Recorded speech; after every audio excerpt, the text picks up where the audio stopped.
Breakfast. Curious and bold, getting facts from the shadows. That's what it is. Now, as the city wakes and secrets stir, a bright new voice shines. The People's Breakfast. Your morning, your voice, your journey. Good morning. Good morning, my neighbor. Welcome to the home of hard truths and bold insights, Radio Generation. A very good morning to you. How are you doing? It is the 30th day of October 2025, and my name is Mangala Mbuvi. This is the People's Breakfast, and seated across me is none other than CT Muga. City, habari ya asubuhi. Salama kabisa kaka. Uko fiti kabisa? Nashukuru bwana. Life imekutreataje for the last couple of hours? Sija kuona. Life ni mzuri bro. Yes. Jana nilitoka hapa mbio. I was going for another meeting somewhere, an event actually. Yes. And let me tell you. Tell me. CT uko wewe ni celeb mbaya. Mimi? Yes. Mimi? Everyone was asking me, where CT bana? I told them, do you guys know that we only are together up until 10? After that, CT has his life and I have mine. After that, I have my life, CT has his own life. I was meeting with people from the Somali business community. But siwangaliambia ningeenda tu. Ningekuita by the way. No. Ningeenda. Tutawambia next time. Utakuja next time. For sure. Hakuna shida. Si ndio? No. Yeah. But salamu zikufikie. Asante sana. And of course, they are such huge fans. They like the conversation here, the discourse and everything that we hold here. They absolutely love it. Thank you, sir. Yeah, karibu sana. It is, like I said, 30th. What are we celebrating today? What is so significant about today that we need to probably remember or celebrate or commemorate? Let's see. Today is, So today in history, October 30th, marks the premiere of Mozart's opera Don Giovanni in 1787. Again, this is the first professional boxing match of Cassius Clay, aka Muhammad Ali, in 1960, and the first on-air teaming of anchors Chet Huntley and David Brinkley in 1956. But of importance is the first professional boxing match of Cassius Clay, aka Muhammad Ali, in 1960. The first professional one. This guy was phenomenal. This guy was awesome. This guy was amazing as far as boxing is concerned. He is the greatest. I wanted to say he's one of the greatest, but if we are being honest, he is the greatest. And the funny thing is, he actually said it himself, and he was kuna watu wanakuanga modest about it and humble. And he carried it well. Yes. But he's one of the few people akikwambia I am the best, you are like, bro, you know what, I get it. I don't even want to argue with you on it. If you remember, there's something that a friend of mine, Colonel retired Nyambok, told me. Right. But the reference was his politics. Then when I followed it generally in sports, I realized it was true. He said, it's all about the eras of greatness. He said, when Muhammad Ali was at his peak, he wasn't alone. There came a time when there were 4 other boxers who could easily win the title. Yes. And he talked about Frazier. He talked about Ken Norton. He talked about this fellow whom he beat in Zaire. George Foreman. Okay. Rumble in the jungle. Yes. Now, and then when you go to the lower ranks, okay, there was Sugar Ray Leonard. Now, Sugar Ray Leonard, in his time, you found the same thing. You found Marvelous Marvin Hagler. Yes. You found Duran. No, not Duran the band. Yeah. The boxer. Duran the boxer. Right. And then you found Hitman Hans. Okay? These are people who, when they box, you were never sure who was going to win. Then let's take it to football in Pele's time. Yeah. My friend, there was Rummenigge. Okay? No, was it? No, it was Rummenigge in Pele's time. Actually, yes. Around the time when Pele was exiting, Rummenigge had come in. Okay. But there was somebody else who was referred to as the Kaiser. Okay? But even within there was a Spaniard of Argentinian origin. I'm trying to remember his name. There were people like Bobby Charlton. There were very known footballers whom the world loved. But within the Brazilian team, my friend, almost every other person you saw there had a name and you could remember them. Yes. That's the thing about greatness. It tends to attract other greatness. And if you follow, you'll find that it is actually true. Like if you look at the Renaissance period in Europe, the rebirth of learning. Yes. It is like there are many people who had been like-minded, but the existence of the previous rulership did not permit for that to come to the fore. So when it started coming out, once it was called a Renaissance because it covered not one country, it covered very many countries, and people started appreciating learning, knowledge, and what have you. And there was in modern terms, there was a huge buzz about it. Yes. But I also realized that mediocrity is the same. Yeah. Yes. It also attracts mediocrity. And you do not need to look far. You only need to look at our continent and the way... And see it live and direct.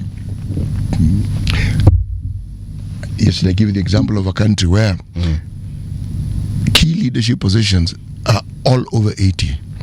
Oh yes, we checked that out with Paul Biya's country, Cameroon. Yes, dear. Half of that number, those fellows are over 90. And you ask yourself, let's take the age of 50, which is a significant number of years. Oh yes. To even 70. You don't have people in that age bracket. These are that could have filled those positions. Yes, they are, because by the time someone gets to 50, believe me, they're mature. They're really, really, really mature. Yes. But clearly, perhaps we don't understand the culture. Right. Maybe in the country, you must die on the job. Oh, there you have to, and I saw someone, I think it was the police commissioner, what is equivalent of the inspector general here. That person is also 92, and I'm like, this is the Mdosi wa Makarao. Yes. 92, 93, what? Yes. Why? Si, ni mabadiwa. Hata kama ni kuwa badi. You can make friends with 20-year-olds, bro. You can make friends with 30-year-olds. You don't have to. And these other ones, you can just make them retire and tell them, you know what, we need this country to move forward.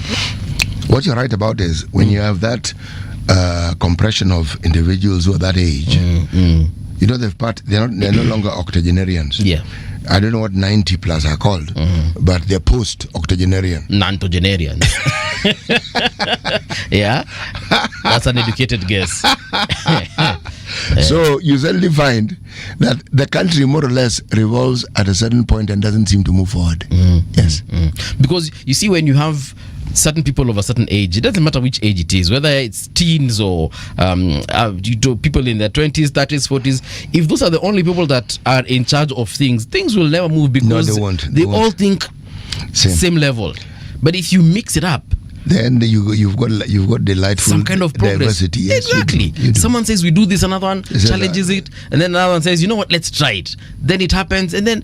But anyway, unajua kuna countries, and that's why I think in Kenya we are very privileged to have the kind of number one democracy that we do, as much as we think we can actually do better, way better. Believe me, we do, and we shall. That we have the conversation about it is what makes you realize we do have a very vibrant democracy. Yes. And I love the fact that divergent voices are allowed to be heard, and we have the choice to make a decision, or rather to make a choice as to which voice we shall listen to, which one we shall bash, you know, because it is in the bashing that also we sharpen those particular voices and make them better.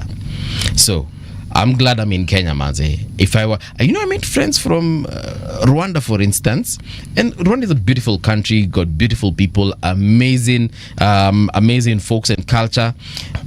But sometimes the way, and it's like they don't realize it, and I'm like, What don't they realize? That there's a certain level of freedom that they do not have, that we have. But they like it. They like it that way. As in, they actually do not see a problem with it. I also don't see a problem with it, to be honest with you. So, me personally, I feel I need to be in a space where it's like in a relationship. Bro, wezi kuwa unakaliwa na bibi yako kila time. But that's the na point. Wezi ongea. But that's the point. Hawakaliwi. You see, to understand how people practice their democracy, you must do a deep dive into understanding their history. And then you will begin to understand why it is they go about their business, political business, the way they do. It's historical. Again, with Uganda, you need to understand their history. Nikisema kukaliwa, namaanisha in terms of that ability to be able to say anything. Of course, you need to limit also what you say. I'm not saying that you just go saying bad things and then expect just to be let scot-free. But I'm just saying that the fact that I know in my country of Kenya, I can be free. But appreciate the path we have taken and the journey we have traveled. We didn't get here yesterday. No. And we didn't get here singing Kumbaya. Exactly. Yes, precisely. So you see, that's what I'm talking about. But funny thing, like I said, for me it's a culture shock, because when I first encountered it, those guys were okay with it, and I was like, But you know me, I don't judge. Nasemanga uko fiti bro, kama uko poa, mimi sitakuja kwanza kuambia mali shida iko. Let me tell you, I even understand the ethos that guides Kagame. Believe me. Yeah. It is easy to criticize, but getting to understand why someone does what they do, and he can't be the only one who thinks that way.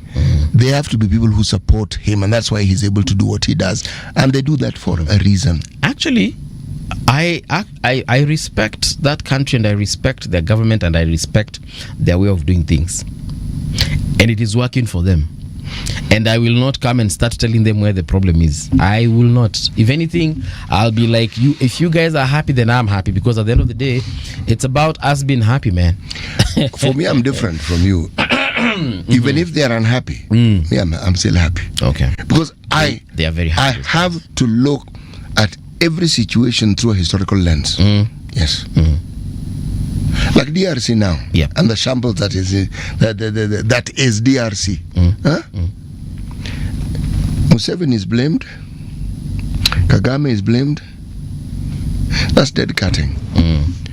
That country had problems before these people came into power, and the people who caused those problems began with the Belgians. Okay. Then other people got their claws in. When you're a resource-rich country like DRC, you attract very many suitors. The French, the South Africans, now the Americans. You attract all these people. And for some strange reason, these relatives of ours whom we refer to as Caucasians seem to think that the only way you can thrive and do good business is if other people are suffering as a result of your wanting to do business. If there's turmoil, for some reason they encourage it. It's some really warped thinking, but it's what they seem to favor. You know, it's interesting, you've just mentioned DRC, and last night I was watching a documentary on the same the country, and they were talking about a specific mineral, coltan. So the people doing this docu went to that country, and they took very beautiful pictures of DRC. Bro, ile place ni supu. Ile place ni supu kuruka. And then the people also equally as beautiful.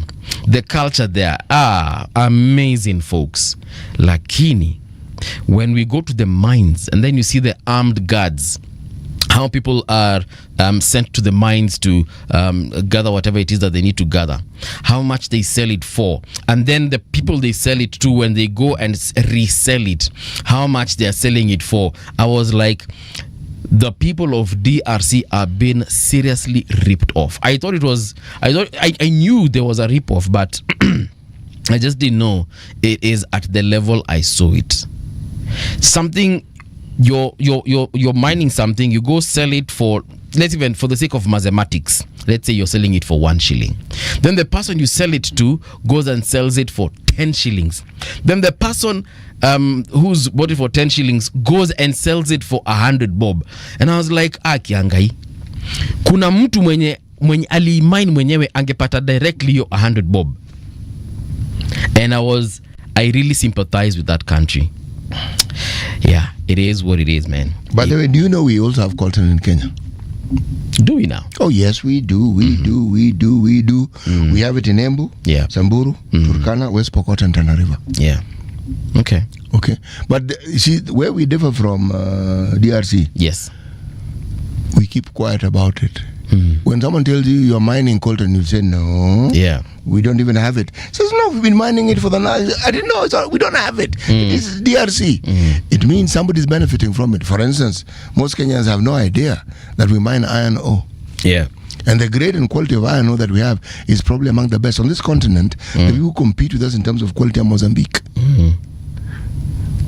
We have been mining iron ore in this country for over 2 decades. Over 2 decades. Do you even know? No. I just found out. Precisely. Yeah. It's crazy. Anyway, it is 15 minutes past 6 o'clock. What do you have for us as far as Methali is concerned before we jump into radiogeneration.co.ke? A little rain each day will fill the rivers to overflowing. Haba na haba ujaza kibaba. That, my friend, is precisely the point. Haba na and haba, will jaza that particular kibaba. Yeah. Yes. Haba na haba ujaza kibaba. So a little rain every day will cause the rivers to overflow? No. Will fill the rivers to overflowing, not cause anything. Yeah. Will fill the rivers to overflowing. Yes, please. All right. Sawa. Asante sana mwalimu. Let's jump in to check out what's happening, what's been trending in the last couple of hours. 2 killed in Tanzania election unrest. Amnesty condemns police response. This one is a story on our website published 30 minutes ago. Amnesty International has raised alarm over the deaths of a police officer and a civilian during protests that erupted across Tanzania on election day, calling for swift investigations into the use of deadly force by security agencies. The human rights organization said the government must uphold its constitutional duty to protect the rights of all citizens throughout the electoral period. Amnesty's regional director for East and Southern Africa, Tigere Chaguta, said reports of the 2 deaths were disturbing and signaled a dangerous escalation of tension. He urged Tanzanian authorities to conduct a full, independent and transparent investigation into the incident and hold those responsible to account, and also take concrete steps to prevent further violations. Chaguta further expressed concern about an internet shutdown reported across the country, warning that cutting off access to information could worsen the already volatile situation. So yesterday, Tanzanians decided that they were going to taste something that Kenya tasted a long time ago, and that is chaos. And bro, that thing, once you taste it, it's addictive, isn't it? Yes, it is. It is. Once you people realize your power, when you finally taste that authority that you have, bro, your kitu ni hivyo.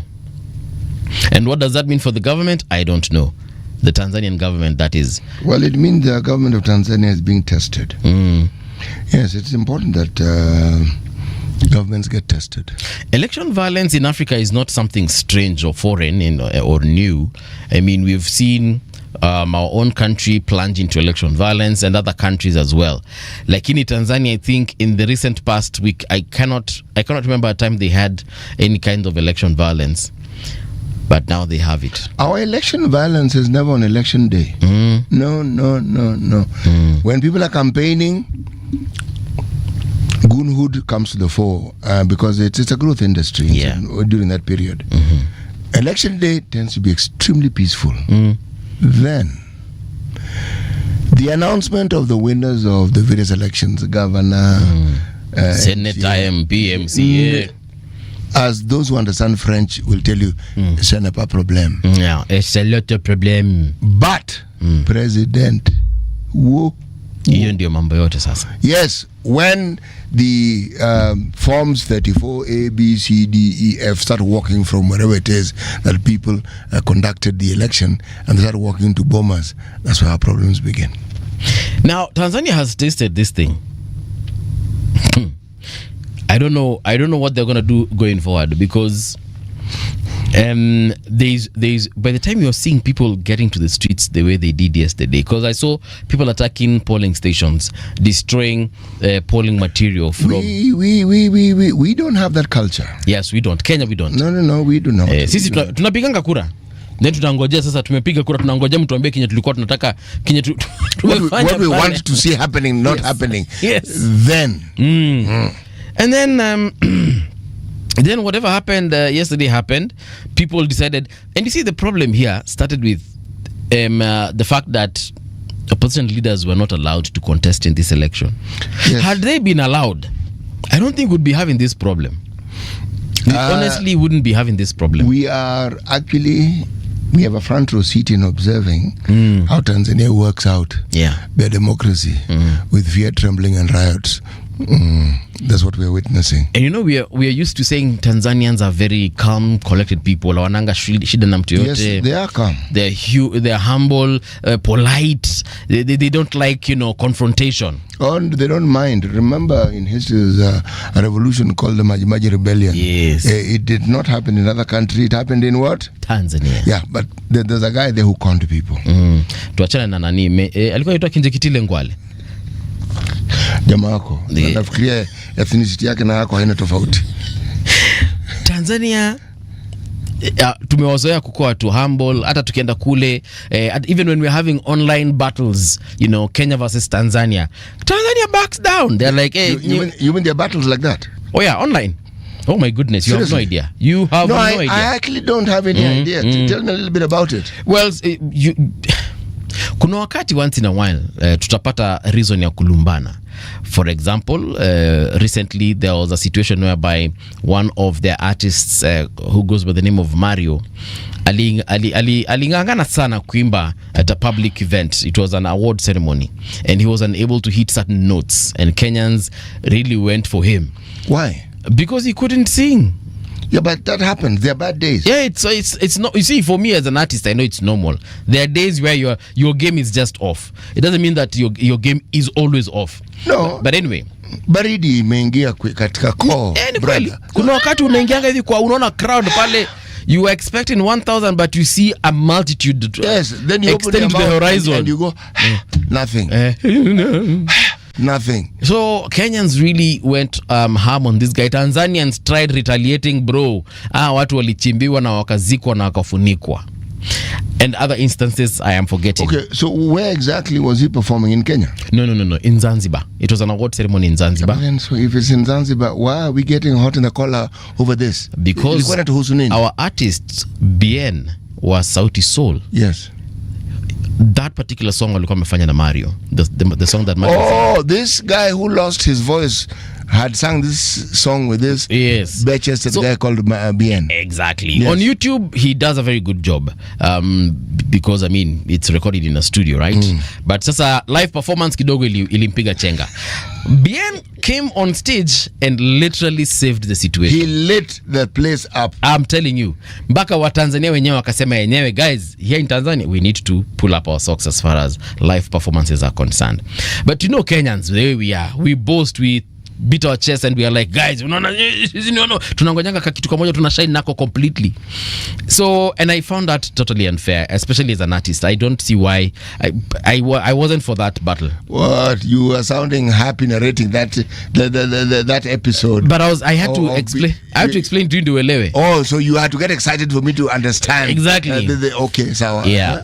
So Tanzanians are usually very calm people. So for me to see what I saw yesterday, but they haven't had the need to perhaps up their temperament, have they? Exactly. Remember, they say necessity is the mother of invention. Yes. The people who are prevented from vying are known as some of the key opposition leaders in Tanzania. Yeah. So surely they have a right to kick a fuss, isn't it? I was actually looking at some videos on X, and you could see everyone in the streets, from old women to young women, old men to young men, Gen Zs and all, kicking, the ballot boxes and tearing up the ballot papers, and I was like, enyewe hawa wamekasirika. We had a situation like that once. If I ever see my grandmother in the streets, city, I'll know things are thick. Yeah, we had a situation not quite like that. It's the kicking of the ballot boxes. It was an ODM function, and it was at KICC. And that's when the story of the man in black came in. Yeah. I didn't know that ballot boxes were airborne missiles. Yeah. On that day, I knew. Will you know? Yes. One kick, no, not two. Yeah. One kick, poof. Kitu na fly. Yeah. It becomes an intercontinental ballistic missile. Yes. But then when these things happen and lives are lost, then tragedy sets in. That's where the problem is. Hapo ndio inatokeaga shida, because that one now it breeds something that wasn't there before. True. Yes. True.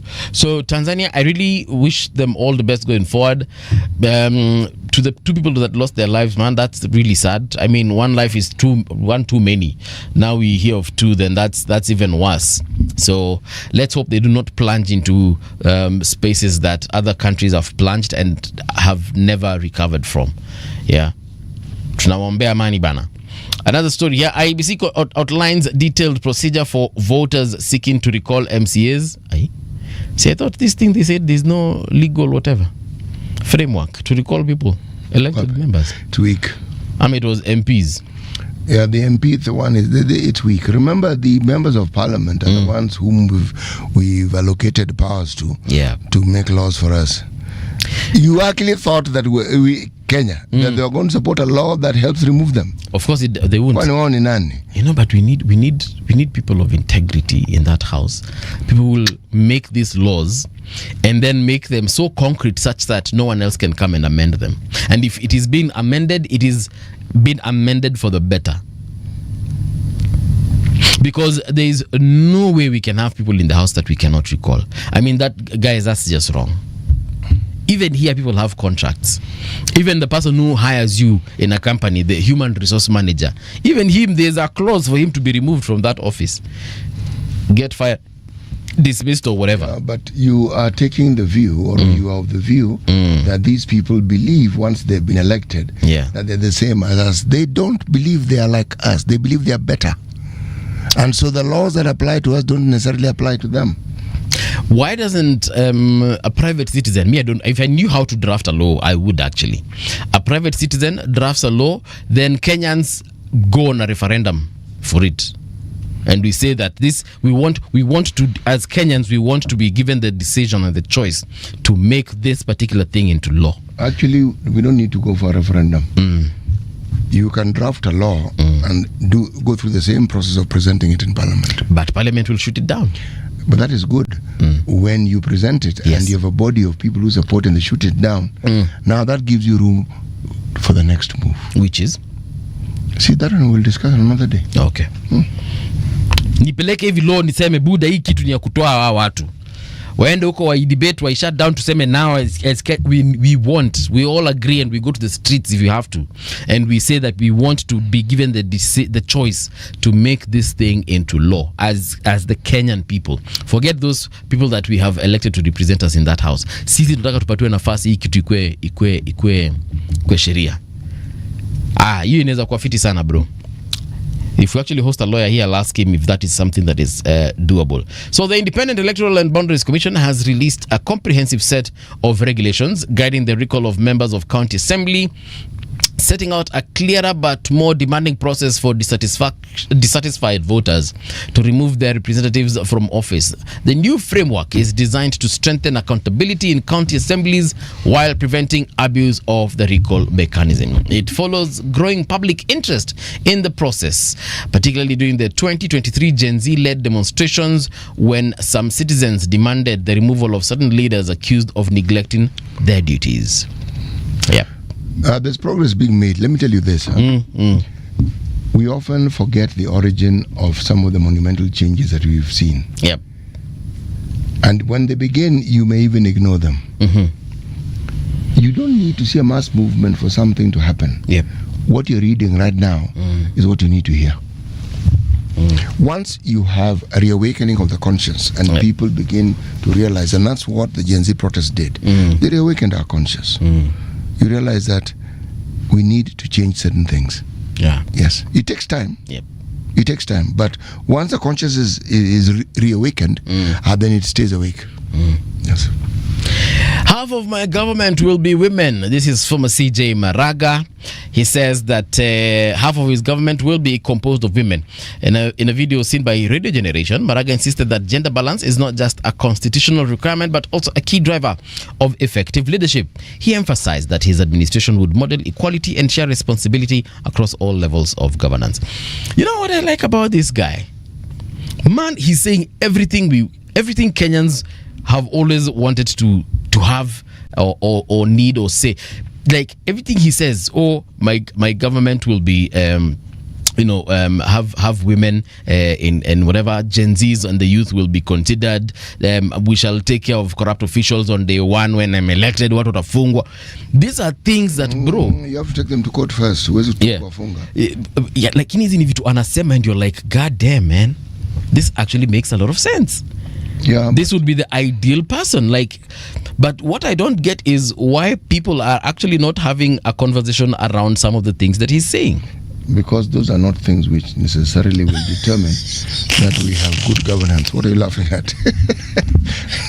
So what will guarantee us necessarily to have a good government? I want to hear people talking about the economic framework that they want to implement that will guarantee that the resources that we have, human and natural resources, are utilized to ensure that the lives of the citizens of this country are better. So that the simplest mwananchi of Kenya living in the remotest part of Kenya is guaranteed that they will have safe drinking water, they'll have health care, they'll have education. Basic, guaranteed. They walk to the health facility, get treated, go home, and there's medicine. There's water nearby. Even if they don't have a tap in their compound, within that village there is a common point where there's safe water. Okay?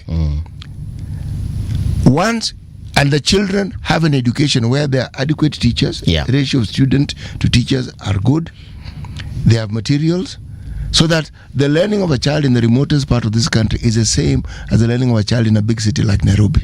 And big city means the affluent parts of the country, because there are parts of a big city of Nairobi where people are more disenfranchised than that remote part of Kenya, and they live in the city of Nairobi. The people who live in these makeshift cardboard houses that we refer to as houses.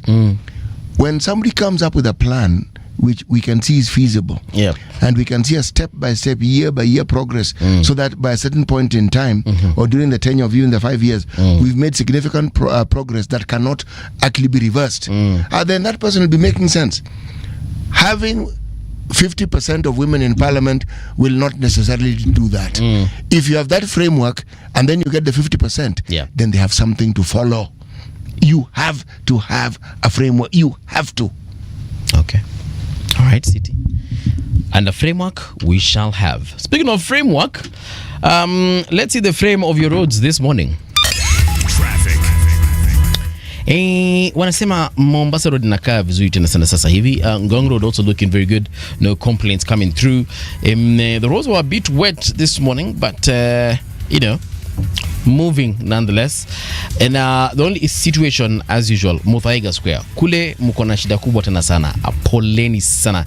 Looking at this is which road? Kangundu Road, looking good at this particular hour. Eastern Bypass also. There's like a small stretch here. I'm seeing some red lines. This is around this place called what? Upper God's Mercy Beauty Parlor, stretching from that can stretch about 1 kilometer. Looking really bad at this particular minute. But beyond that, you guys are moving nonetheless. Southern Bypass looking good, no complaints coming through. Ngong Road also looking sa same as Arwahi, no complaints coming through. But you know the drill. If there's something on the roads you think I should know, holla at a brother. Traffic on Radio Generation. Before we jump into the makaratasi, Douglas Kibogonga anasema, morning City, Mbuvi and Edna. Mbuvi, tell City I like your line of thought. I was teaching bio/chemistry for 15 years, but I couldn't dispose confidential report for reagents or samples to be examined. Okay. Thank you. Yeah. MPs always say they are captured. Who... MPs always say they are captured. Really? How can your conscience get captured? True. By the way, was asking who has won in Tanzania. Well, we have not heard who has won the election in Tanzania, but once that report comes through, we'll definitely let you know. Then there's Simon Indiati anasema, habari za asubuhi wakuu, kwani jirani hajuangi jokes. We were not familiar with their game, tumewaheshimu. Yani watu wa Tanzania. Then Douglas is back with another question for you, CT. Yes. Mbuvi asks CT, did Moi do the hardware in education institutions and Kibaki gave software? Your guess is as good as mine. All right. There we go. What's on the dailies? Let's see. Daily Nation. City, hii ni yako nimekupatia, unaweza soma. Umenipa hii nimekupatia kama gift. As a matter of fact, nimekuongeza ingine. Oh, thank you sir. Hapana bana. Kana hizo mbili bwana. Yes. Haya, wacha tuangalie the Star newspaper. Wanasema hivi. USA report links Kenyan officials to global human trafficking. So there's a US report that is linking Kenyan officials to global human trafficking ring. This story is on page 4 and 5. And on page 6, Oburu, my mission in ODM after Raila exit. Annette Nerima, honoring Raila Odinga means defending the freedoms he fought for. Stories on page 17. And then on page 2, clergies condemn Ruto and MPs for oppressive computer misuse laws. And then here we have a story on Tanzania. Chaos and internet shutdown as Tanzania decides. A police vehicle burnt during polls in Dar es Salaam. A bus torched by protesters in Dar es Salaam. In Tanzania. And then of course Tanzania President Samia Suluhu Hassan, after casting her vote yesterday, she's showing her finger where she dipped and got that indelible ink. Yes. Shout out to the peeps of Tanzania, Manzejo. You know, this is crazy. I looked at these photos yesterday and for a moment I was like, are we, you know, looking back at the Gen Z protests or what? Then nikasoma vizuri nikaona kumbe ni dada zetu kutoka Tanzania na kaka zetu. Mfanya nini kwani? Bana watu wamecause mayhem huko, wamechoma vitu. Hapana. Wamechoma vitu bro. Sasa hiyo, that's not good. Of course it's the not. The Gen Z protest was anything. It was just about the most peaceful thing you could ever come across, man. Delightfully peaceful. In fact, you wanted to join them. You felt you felt no, out. Yeah, you felt this one. It would be good to join this one. Yes. Ndio ni hesabike. No, sio kuhesabika. Okay, ulikuwa na resonate na issues Yes. Okay. Defying Suluhu, front page of the Standard, that is. Tanzania is on edge as violent protests erupt across major cities with hundreds of angry youths defying police to denounce what they call a sham election. President Samia Suluhu Hassan is coasting to victory after sidelining opposition leaders and tightening her grip on power. Roads are burning, the internet is throttled, and public transport has ground to a halt in unprecedented show of defiance. Is on page 6 and 7 if you'd like much more on that. What the president of Tanzania has set in motion, she will understand in full in the days to come. Yes, because this is something Tanzania has never witnessed. And as you correctly put it, once this particular genie is out of the bottle, you're not putting it back. No, you're not putting it back. Yeah. Yes. And I don't know if I asked it on air or off air, but I was asking, how is she going to govern going forward? Because clearly she's going to win this election. So going forward, how is she going to She doesn't govern alone. She has a party behind her. Bro, even our own president here has a party behind her. No, this is different. She doesn't own CCM. CCM owns her. Okay. There's a difference here. We own, our political leaders own their parties, so it's very different. There. It's not the same, man. You need to go to South Africa to understand it's not the same. Yeah. Yes, it's not the same. People were actually also going after former President Jakaya Kikwete for having supported Samia to run for president and being quiet on some of the things that are currently going on in the country, such as the incarceration of political leaders in that country. So they were like, how can you be okay with this thing, man? When you are president, you are a good president. You did good things. Actually, he has issues with his presidency. Yeah, but people were like, bro, yani, how can you allow this to continue? You know, it is the person who is in power at that particular point in time who can actually tilt, should we say, the lenses of justice either in your direction or not. Okay? There is no president who doesn't have some skeletons in their closet. None. Tanzania, not. And this particular president has the power. When people make political moves, there are reasons behind it. And sometimes there are reasons you can't actually go and tell the public that, you know, I'm taking this position because of this. You can't. But they'll figure it out themselves.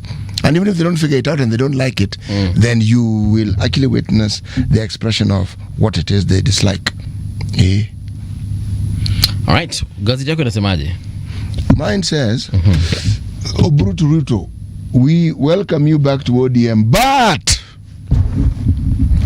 Acting ODM leader says President Ruto will have to fight to be party flag bearer.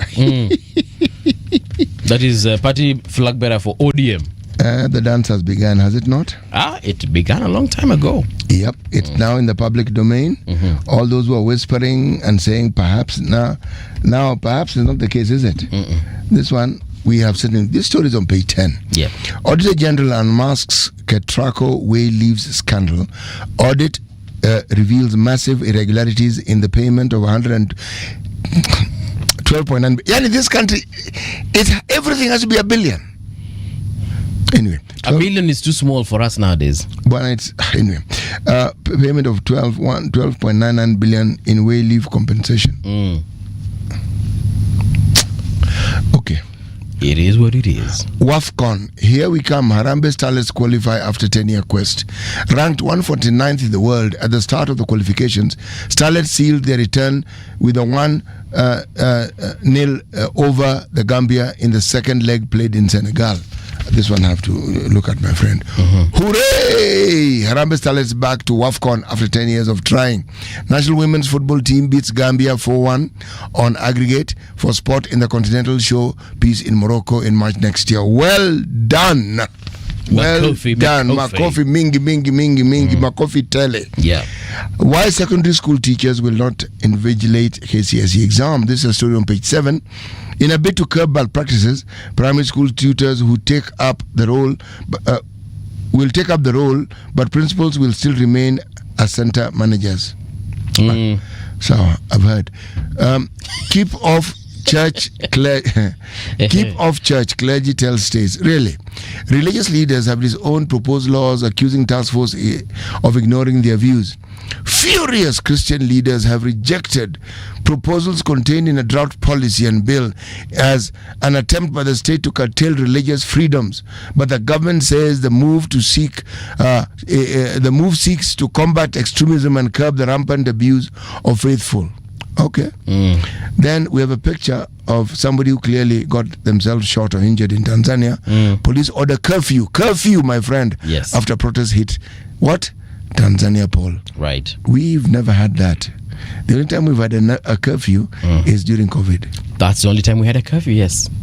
And 1982. The post-election violence as well in 2008. Briefly. And 1982. We had curfew. Yep. But not during an election. Right. My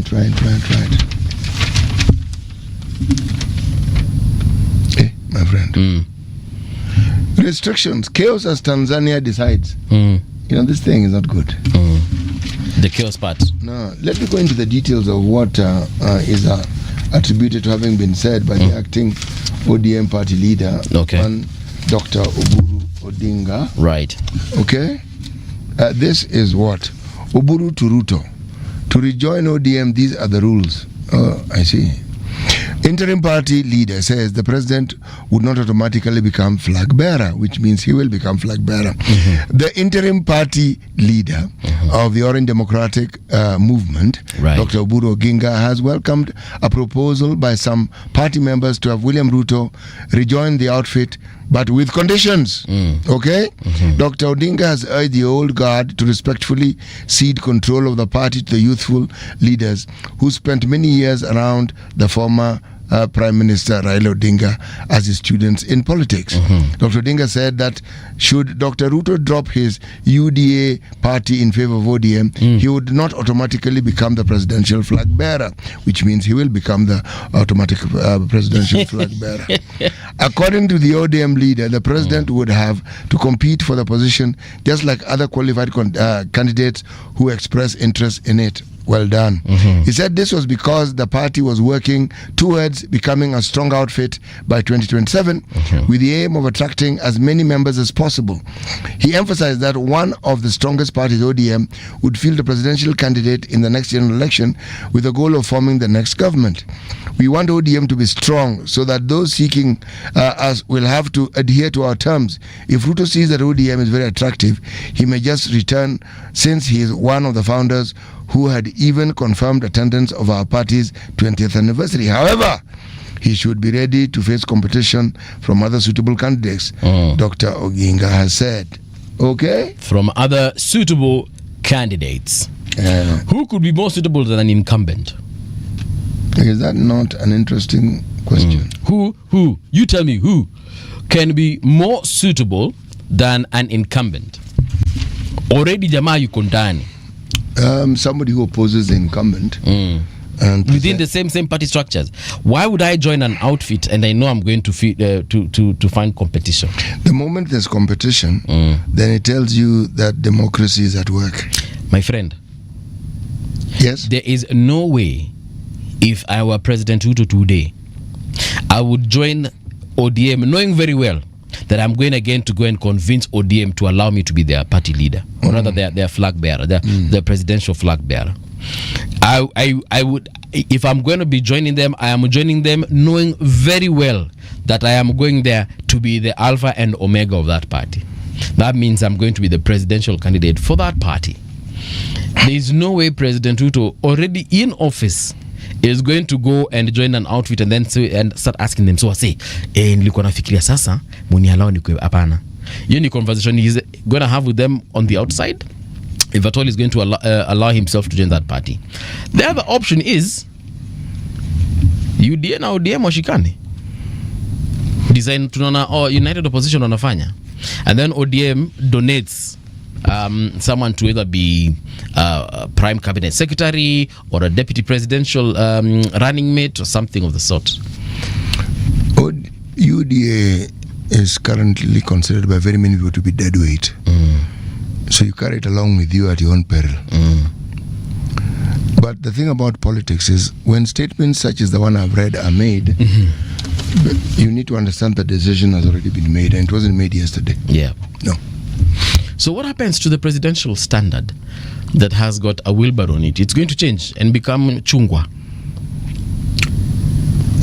There was a party called PNU that President Kibaki championed. Yes. Do you hear of it? No. But I think it's currently, there's this leader from Meru who's the current it is fine party leader. But do you hear of it? Huyo jamani tu nani? Gani? Mdosi wa PNU saizi. Sijui.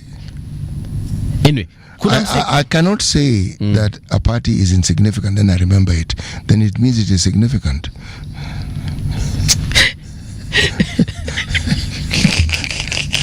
Uko na shida city. But yeah, so you've asked me about PNU. I am going along the line. There's a party called the Shirikisho Party. Yeah, does it exist? You've heard of Sisi kwa Sisi? I've heard of Sisi kwa Sisi. I've heard of Maendeleo Chap Chap. Yes. There are many others. Twende mbele tukirudi Juma Party. Have you heard of that one?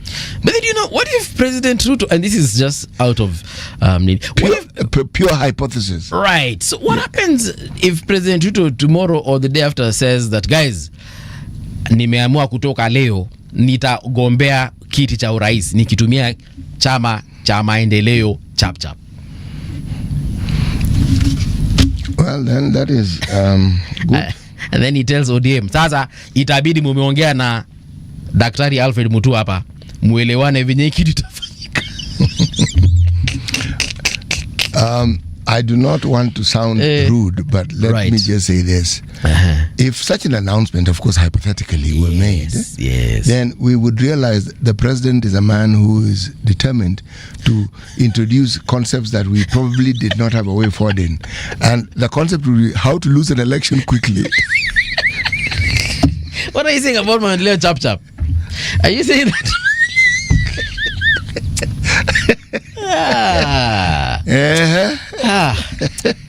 Acha tuangalie nini ingine kwa magazeti. So are you trying to say that Maendeleo Chap Chap is neither here nor there? Hakuna malio party. Hai, amaenda shirikisho basi. Or pa. Right. Your good friend here, Bishop, we hosted him here actually, Bishop Hudson Deda. Yes. Has had a few things to say about over oppressive laws. A section of religious organizations has faulted Parliament and President William Ruto for enacting what they termed punitive computer misuse laws. The Church and the Clergy Association of Kenya said yesterday the Computer Misuse and Cyber Crimes Amendment Act, signed into law on October 15th, is oppressive, draconian and anti-democratic and could be abused by government operatives to muzzle critics ahead of the 2027 elections.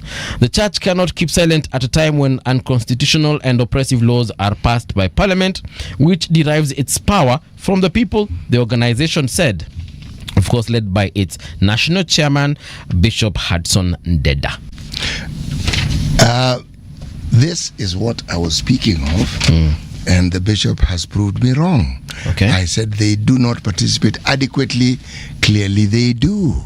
Yes. He actually said here when he was in that interview, it was sometime last week, he said that we shall be seeing a statement by the church soon. And I guess yesterday was that time.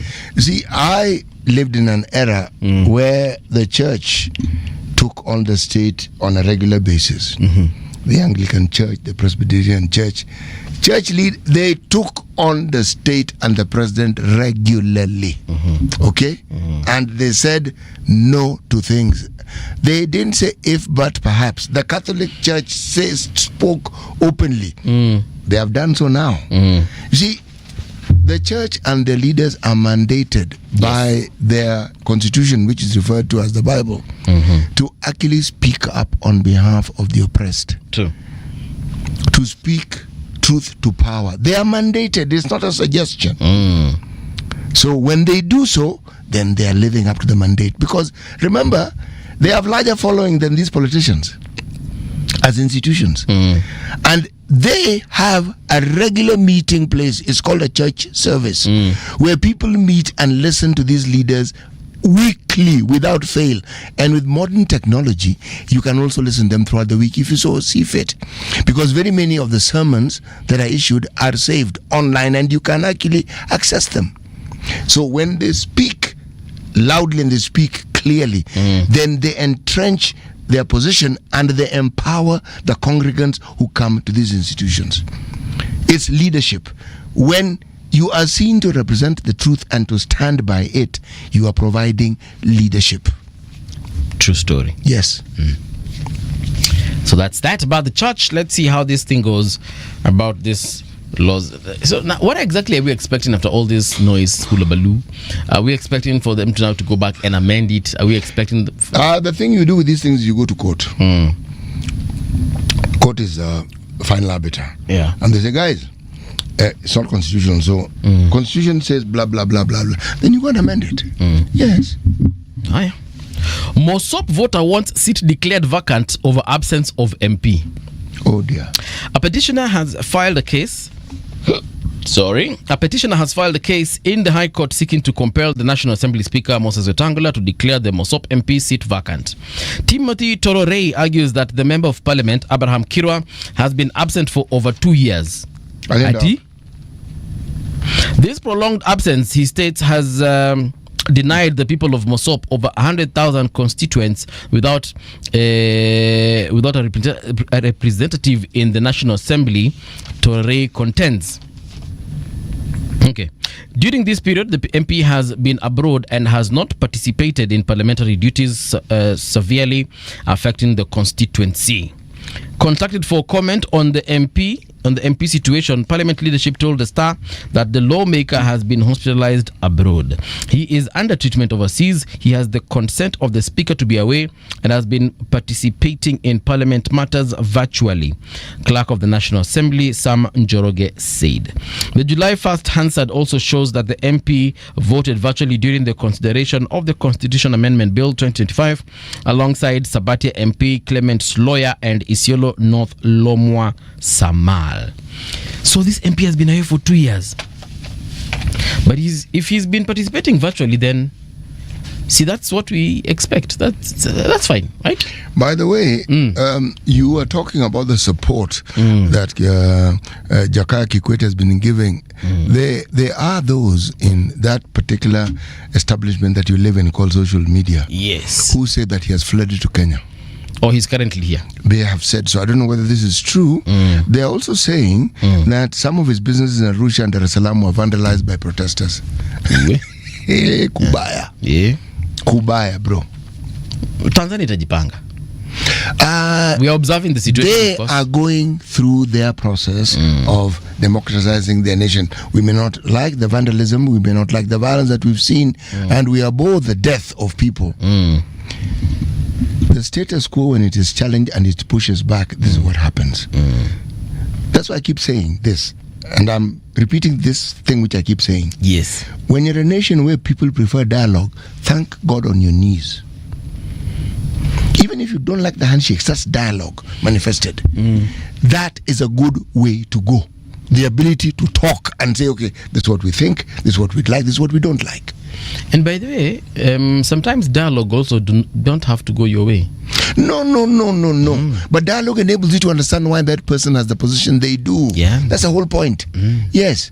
Understanding doesn't mean you have agreed. You know, there are people who believe that, and this is beyond even politics, there are people who believe just because nimekwambia kuja tuongee, ni kumaanisha nimekwambia kuja and have your way. Yes, that's how we interpret things. We are a unique and strange people as Kenyans. And the way we understand things is equally strange. Yeah. But that's us. Because someone will ask you, ulikuwa unanitia upuzi? And you're like, no, I was actually calling to explain to you why I have done what I have done. Mbona unanaribia wakati bro? So umenita hapa hivi, unajua nimetoka wapi? Nimetoka Kisumu. Nimekuja hapo uniambia upuzi. You're like, well, I'm sorry ni upuzi kwako, lakini sasa umeelewa mbona nimefanya kenye nimefanya. Yeah. All right. I was telling you about this MP who's decided to work from abroad. He's unwell, and the speaker says that he's actually been allowed to work from abroad. He's participating virtually on matters to do with the parliament. He's unwell. Yeah, he's unwell. There's another one. I think it's like a deputy governor, I think it is, who's actually working abroad. I read that somewhere, and I'll confirm that story. So he's a doctor apparently, and he's a deputy governor. Jamaa anaishi, I think it's in the States. Anafanya kazi huko. Sasa analipwa mshahara hapa for being a deputy governor doing absolutely nothing. I'm not sure about the mshahara bit. Yeah. But the being abroad in the US bit, I understand. Wait, you have, when you're a deputy governor, you're being paid. Yes. Yeah. And where is it? Does it say that if I'm governor, you have to see me every day?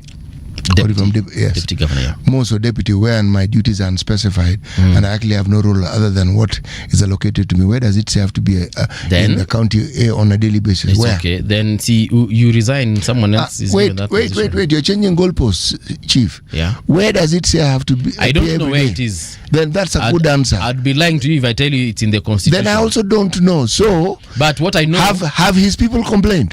City, there's no way you are employed in this office to work from home. That's a bad example. No, it's not. It is a whole. Let me tell you why. Example. Let me tell you why it is not a bad example. Please. Because at the end of the day, you are employed. You have a contract. Unless your contract specifically says City can work from Uganda, then that's fine. You know why it's a bad example? Let me finish. But the fact that umepatiwa hiyo nafasi ukue hapa, tafadhali, my friend, kuwa hapa. Hiyo si nafasi nimepewa bro. Hujakuwa elected ukue deputy governor wa Nairobi kwa mfano, sijui ni county gani hiyo, nita confirm tukirudi. Who's the deputy governor of Nairobi? Precisely. Yes, go on. Precisely. No, I know the guy. We don't know deputy governors. I'm just forgetting his name. No. We don't. Look, they are not known. Just because in fact, they are almost inconsequential. You even wonder why we have deputy governors. City, just because I don't know, it doesn't mean the next person or the person listening to me right now doesn't know. The reason, look, I'm being facetious deliberately. Our deputy governors have always gotten the short end of the stick. Okay? I'm being facetious here. Okay. It's important for you to be present. I understand the principle. Not that I don't understand it. But being facetious makes me emphasize the point. Yeah. When you do not outline specific duties for this person, that's where the constitution went wrong. The deputy governor, forget being principal assistant to the governor. That is nonsensical. Okay. God forbid the governor of that county that I'm yet to confirm is no longer there. As in he dies. He dies, impeached, whatever the case. Something happens to the fact that he's no longer in office. So what happens to this deputy governor of ours? Does he come and continue carrying out his duties, or will he continue carrying governor duties while operating on people in America? I don't belong to that county. Let's put it to you this, what is wajinga? Watu si wajinga bwana. Yo salary patia mtu mwingine mwenye ako hapa. Go and read the constitution. I'll do that. It's 7 o'clock.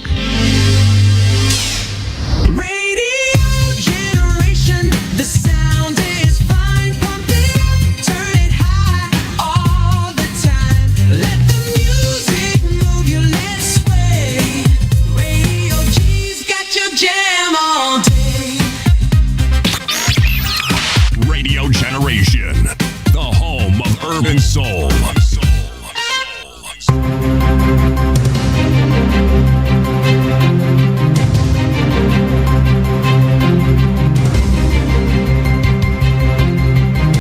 This is the Radio Generation News. Good morning, I'm Winnie Maganga. Amnesty International has raised alarm over the deaths of a police officer and a civilian during protest that erupted across Tanzania on election day. The human rights organization said the government must uphold its constitutional duty to protect the rights of all citizens throughout the electoral period. Amnesty's regional director for East and Southern Africa, Tigire Chaguta, said the reports of 2 deaths were disturbing and signaled a dangerous escalation of tension. A detailed investigation has been launched into the plane crash in Kwale County that killed 11 people. This as government and international teams intensify recovery and evidence collection effort at the Simba Goloni site in Matuga.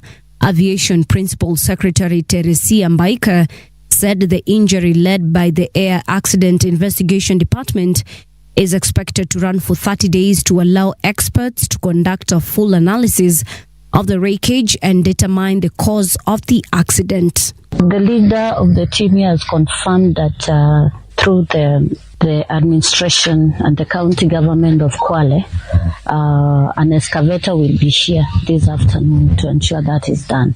So we are working together with all the other stakeholders to ensure that what needs to be done will be done.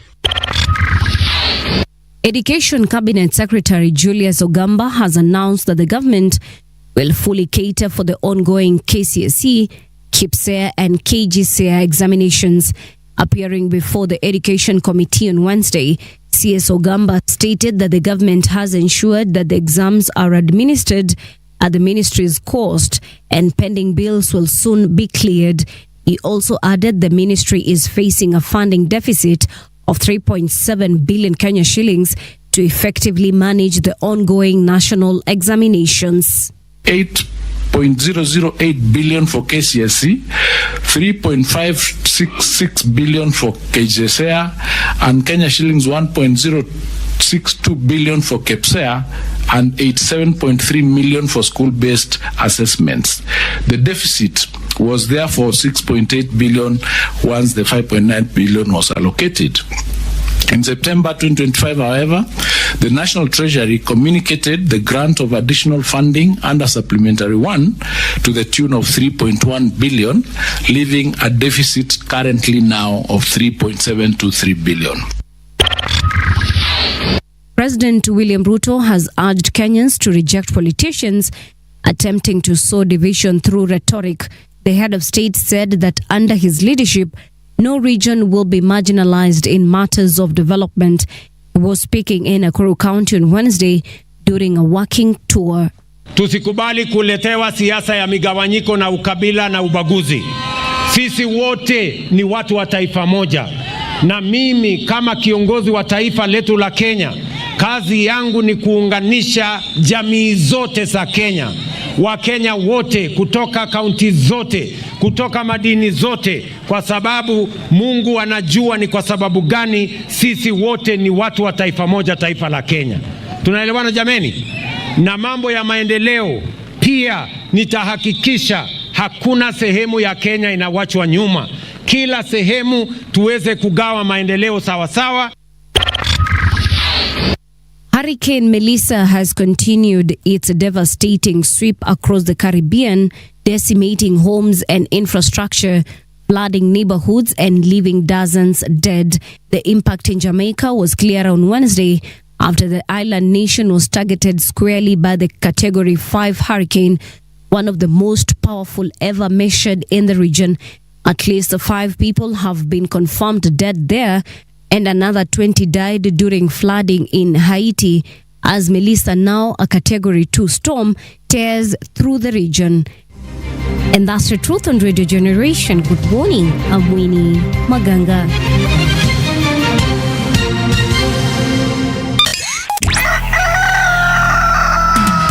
In the beginning, there was morning radio. But now there is Radio Generation's The People's Breakfast. Curious and bold, getting facts from the shadows. That's what it is. Now, as the city wakes and secrets stir, a bright new voice shines. The People's Breakfast.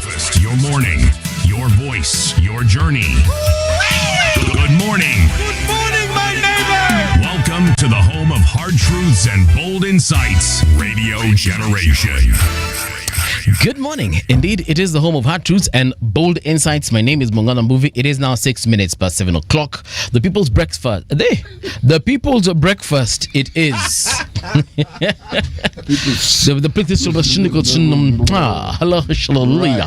Yes, indeed. The People's Breakfast. It is. How are you doing? Big shout out to a couple of you. There's Martin Okul. How are you doing? And then we have Chanione Abdi Fatah. Abdifata, how are you doing? Hii natafuta watu wa X. Hizo vitu ni mingi. Kuna mbwana habari yako. Then kuna hakuna matata. Kuna matara. Yeah. Kuna matara habari yako. Anasema anatusikiza kutoka Mombasa 90.7 ndiye frequency ambayo anatupata.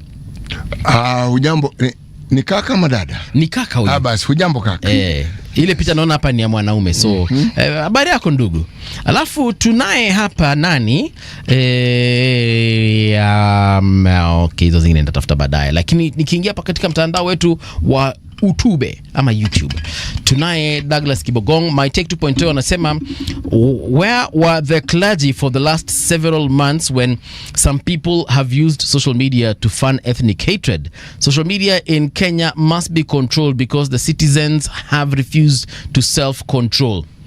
Soldier Boy anasema, come on, which vandalism did Tanzania do? That's an equivalent of just university students causing a few disturbance in the city. Nilikwambia watu wa Kenya sisi tunakwanga. Si ni watu wako bwana. This constituency you belong to. Unajua nisema ni kama wewe ni mtu wa South Sudan Na ni mimi.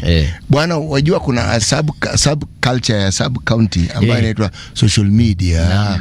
Sasa hiyo bwana ndio constituency unaongelea. Hiyo yako. I'm beginning to understand it and I'm beginning to participate in it as well. Yes. So si kusema kwa ubaya. I was just stating a fact. Unakumbuka ukisema ya kwamba sinanga relatives ambao wanakujanga social media. Eunice Kyoko on YouTube is saying, good morning my neighbor. Na ameweka a very big love heart. That's my aunt. Listening all the way from Massachusetts. Me, as far as I'm concerned, you're going to claim that everybody with a Kamba name is your relative. Eunice Kyoko is my aunt, bro. Okay, see, I've said you've claimed. Kwani, how do I know she's your auntie? Auntie, hebu ni flash. Ndio nenesho jamaa simu ikilia anadhani ati bana I'm lying. Yeah, no, I didn't say you're lying. I'm just saying you just claim that everybody that Kamba name is your relative to prove a point. But Eunice Kyoko is my aunt. I'm telling you. If she's in Massachusetts. Masako. Hapa. Mahali panaitwa Kenya Israel. Oh, hapa tu. It's actually about an hour from here. Kwani sio mahali Masako. Lazima nikwambie bana wewe. Kuna vitu vingi sijui sio? Oh, ni sawa basi auntie. Angekuwa anatoka kule kwingine then angekuwa si auntie. Right. Anko your aunt. Na si yeye peke yake. Kuna wengi sana huwa wana tune in. It's just that they don't say nothing. My mom is a very big fan of this show. That I know. Yes. And we thank your mom for the support. Kabisa. Yes, and now we're thanking Auntie Eunice for the support. Right. Kuna mwingine pia anaitwa Auntie Mweni, Emily Ngei. Huna uncles there? Niko na uncles. Bwanake Paul Ngei, also a very huge listener.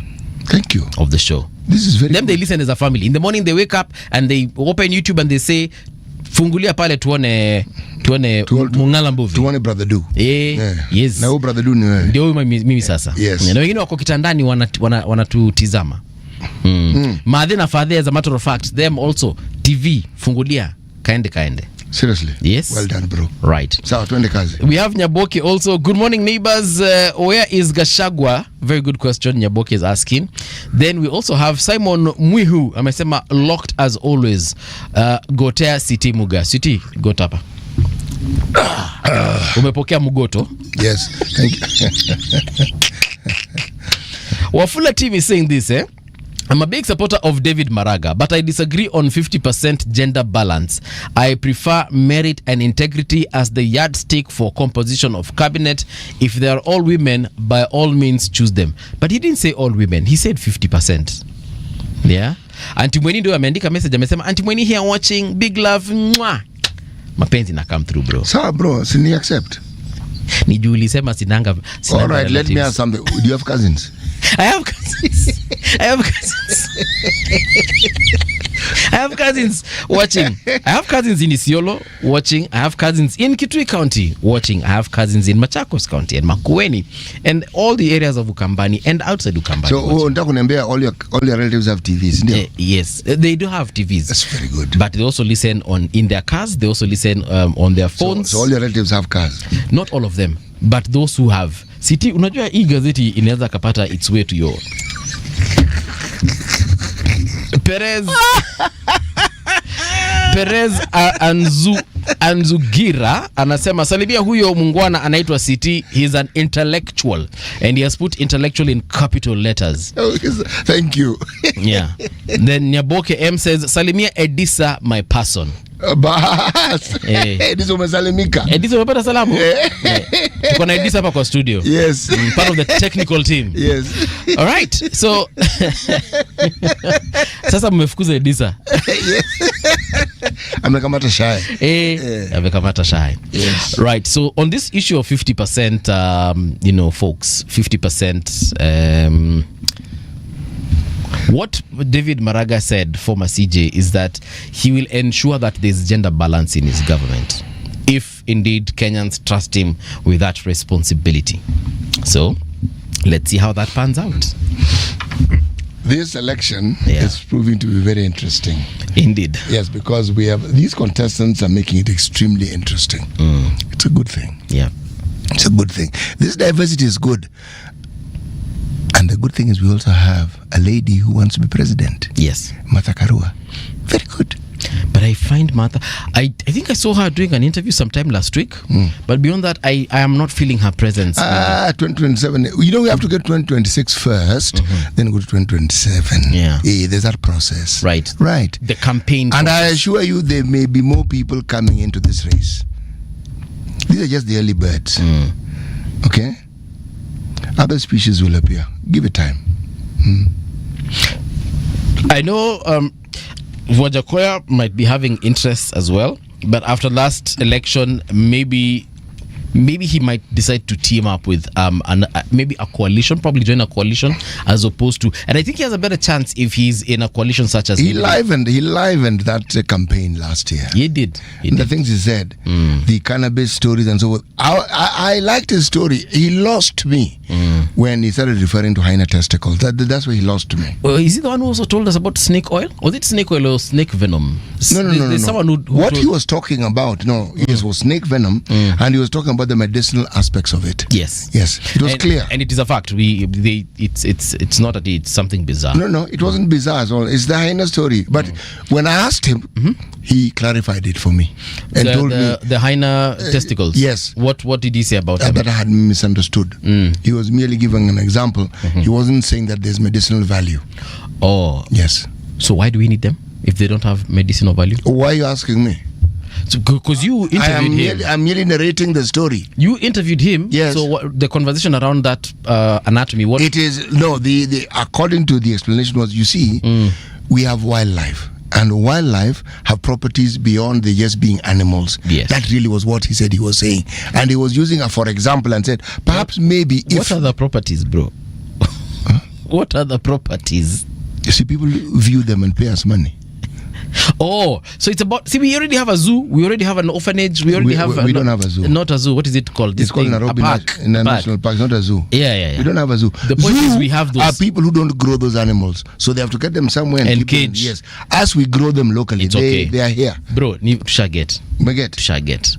But kitu nauliza ni alikuwa anasema so haina zitatusaidia aje, because we already have them in the wild. In Mlolongo they just roam around aimlessly. The story of the hyena was, for example, the focus was not the hyena. Okay. I focused on the hyena. Yeah. All right. But according to what he told me, Right. he was merely saying that perhaps it is not that this is a definitive statement. For example, you know, Okay. yes, exactly. Okay. That was the context. Okay. Okay. All right. Yes. Okay. So where he had lost me, he now found me. Okay. I was now in a position to understand what he meant, because I asked him, "This how?" Okay. There's a country, I'm forgetting which one. It's somewhere down in the south. They have legalized game hunting. My friend, even TZ has legalized game for culling purposes. Yes. When human beings find that a certain species of wildlife has grown to the point where they are threatening the ecosystem, they forget the animals don't threaten the ecosystem, we do. When we encroach on their ecosystem, then we say that there are too many for the ecosystem. All right?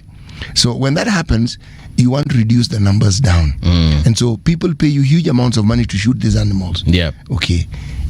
True story. Yes. All right. That's as far as that It's is concerned. business. Yes. That's as far as that is concerned. There's a story I want us to talk about, and it's about South Sudan. Not South Sudan, but the Sudan. The country of Sudan, and it's about the RSF. I don't know if you've been watching the news lately, but there's a lot coming from that country. But before I do that, my mom has actually texted saying, of course, from 5 a.m. we tune in. Sema loyalty. Big shout out to my folks. Like I said, TV inakwanga on hapa wakiwatch cha lazima. Now, talking about RSF, I was watching Al Jazeera this morning before I came to work, and they have shown proper images of people who have been killed in a certain region of Sudan, and they are calling it a true genocide. Let me just read something here from Al Jazeera, and this is what they are saying. Scores of people have been killed in attacks by the Rapid Support Forces during the recent capture of the city of El Fasher. This is the city I was looking for. Of El Fasher in Sudan's western Darfur region, according to a medical group and researchers. Now, the RSF, which has been fighting Sudan's military for control of the country, killed at least 1,500 people over the past 3 days. 1,500 people in the last 3 days, as civilians tried to flee the besieged city, the Sudan Doctors Network said on Wednesday. The group, which tracks the country's civil war, described the situation as a true genocide. The massacres the world is witnessing today are an extension of what occurred in El Fasher more than a year and a half ago, when over 14,000 civilians were killed through bombing, starvation, and extrajudicial executions. Now, the story, the video that I watched in the morning, they were showing a picture, like a satellite, picture of that area that is El Fasher. And they were just showing bodies scattered all over the ground. Literally scattered. And you couldn't see movement. But to be honest, it was a static picture.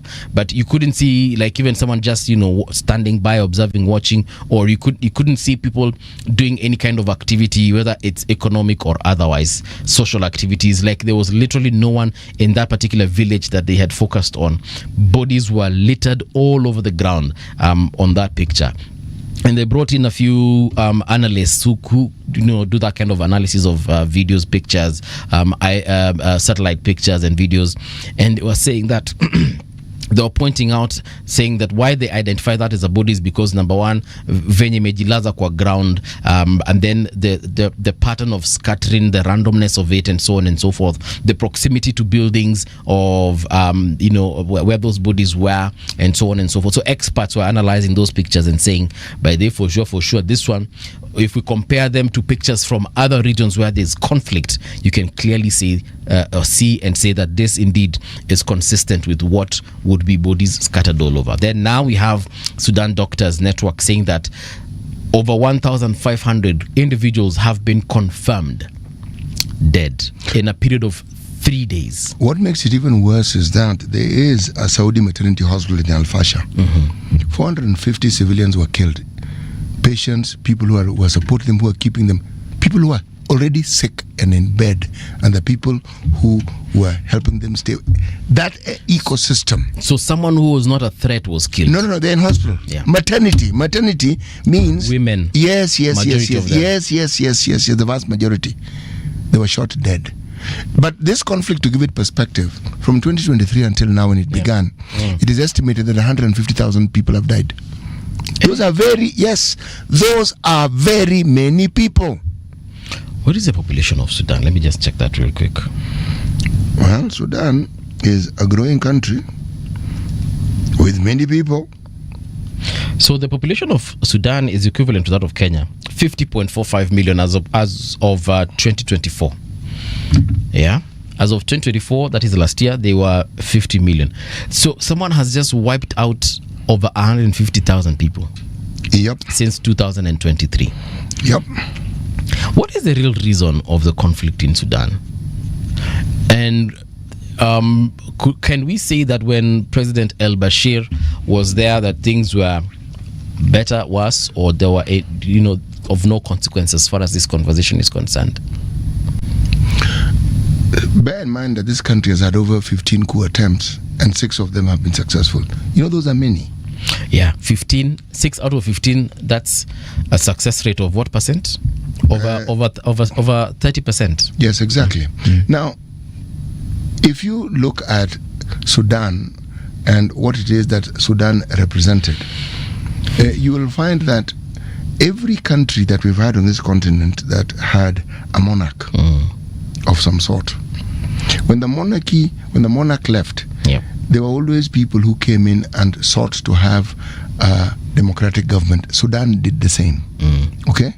But what often happens with people who are removed from power, they fight back. Now, the fighting back often involves the military. Then you have a vicious cycle. Nigeria had it, where one military leader takes over, turns it into a civilian government, he himself becomes a civilian, and so forth and so forth. The problem is that pattern then continues, and that is what you consider to be normal. Okay. Now, unfortunately, the people who bear the brunt of it are always the citizens. Because every time there's a coup, every time there's a change of government, people die. And unfortunately, we then measure the success or the stability of the country with the military ruler, and al-Bashir was one such ruler, who was there for the longest time because there was stability with him in power. But then there are those who think otherwise. Okay? Now remember, the conflict in Sudan, or conflicts in Sudan, has a very long history. We knew of the conflicts in Darfur. Okay?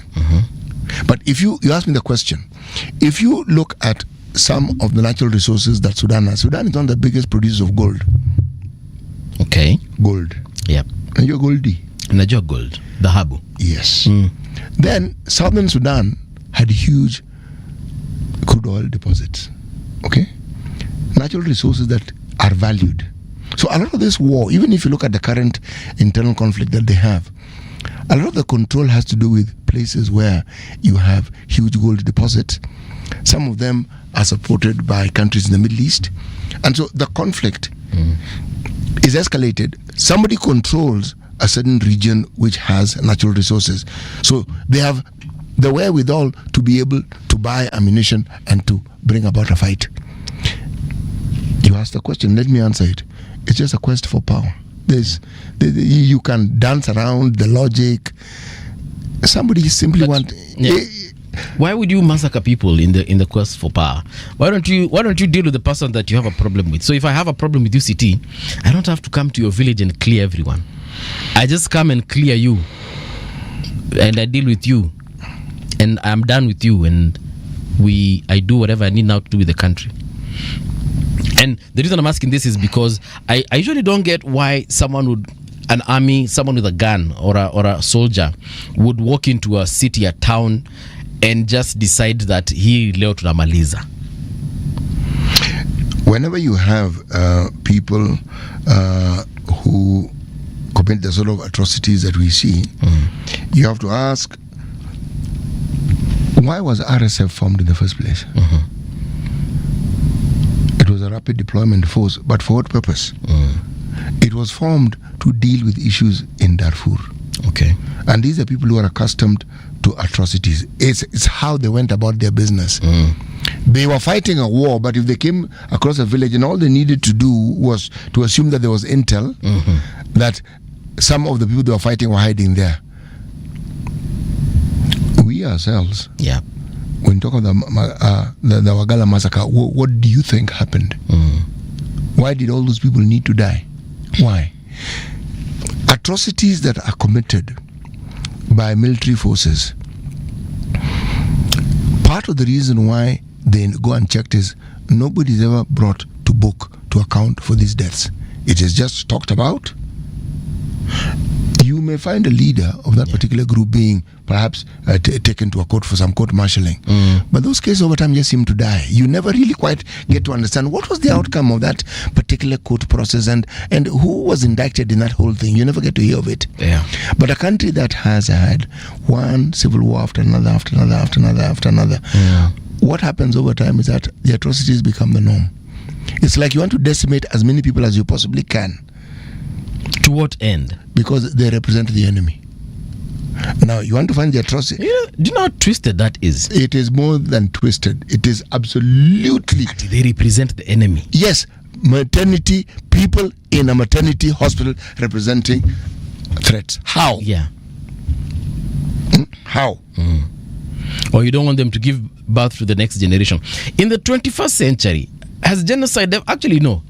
Even in the 20th century, has genocide ever worked to eliminate a group, cleanse, ethnic cleansing? It was tried in Rwanda and Burundi. It never worked. It was tried in other places I'm forgetting right now, and it has never worked.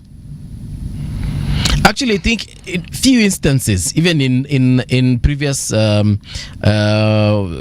centuries, has it ever worked perfectly. Like, I don't think anyone can ever wipe out a community. So hii maneno ya kusema ati I'm going to fight these people because they represent my enemy, that is neither here nor there. I see a couple of people commenting. For instance, there is a Republican, is it Republican or representative? Anyway, so this is Ilhan Omar. She is, I think she's a congresswoman in the US, if not senator, but she's, yeah. So this is what Ilhan Omar says. Sudan is facing the world's most humanitarian crisis and a genocide. Tens of thousands dead, 12 million displaced. The images of the RSF seizing El Fasher are horrific. The UAE and other arms dealers to the RSF and RSF-aligned militias must be held accountable. Now, this is not the first time I've actually seen the UAE being accused of the genocide happening in El Fasher. For instance, this is from Sudanese Echo. They are saying genocide brought to you by the UAE. The hunt in El Fasher, where civilians were chased, humiliated, and executed by the UAE-backed rapid support militia. They cornered unarmed civilians in El Fasher, yelling, mocking, and laughing while recording themselves, killing these individuals. And there are videos, actually, man.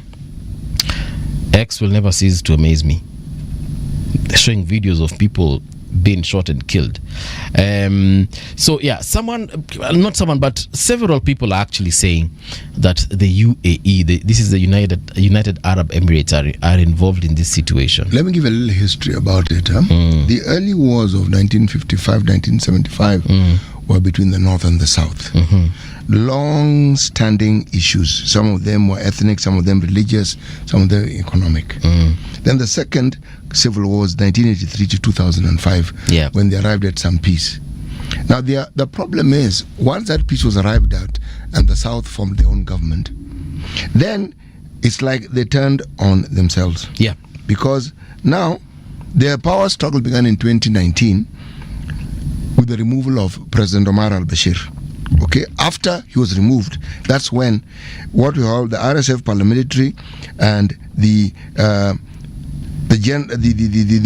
military army, no, the military contingent Yes. under Al-Burhan was formed. And then they broke ranks. Remember, this was now not Muslim North and the Christian South. Yeah. No, it was the military turning against each other. Okay, so there was no religious conflict. There was no ethnic conflict. So this was now economic. But the problem is this: when you have wars such as the one that we're talking of now, they acquire a life of their own. Yeah. So now, for many people, it becomes the norm. Because if you ask people, can you not sit down and talk? They say, no, we cannot sit down. But you worked together at some point.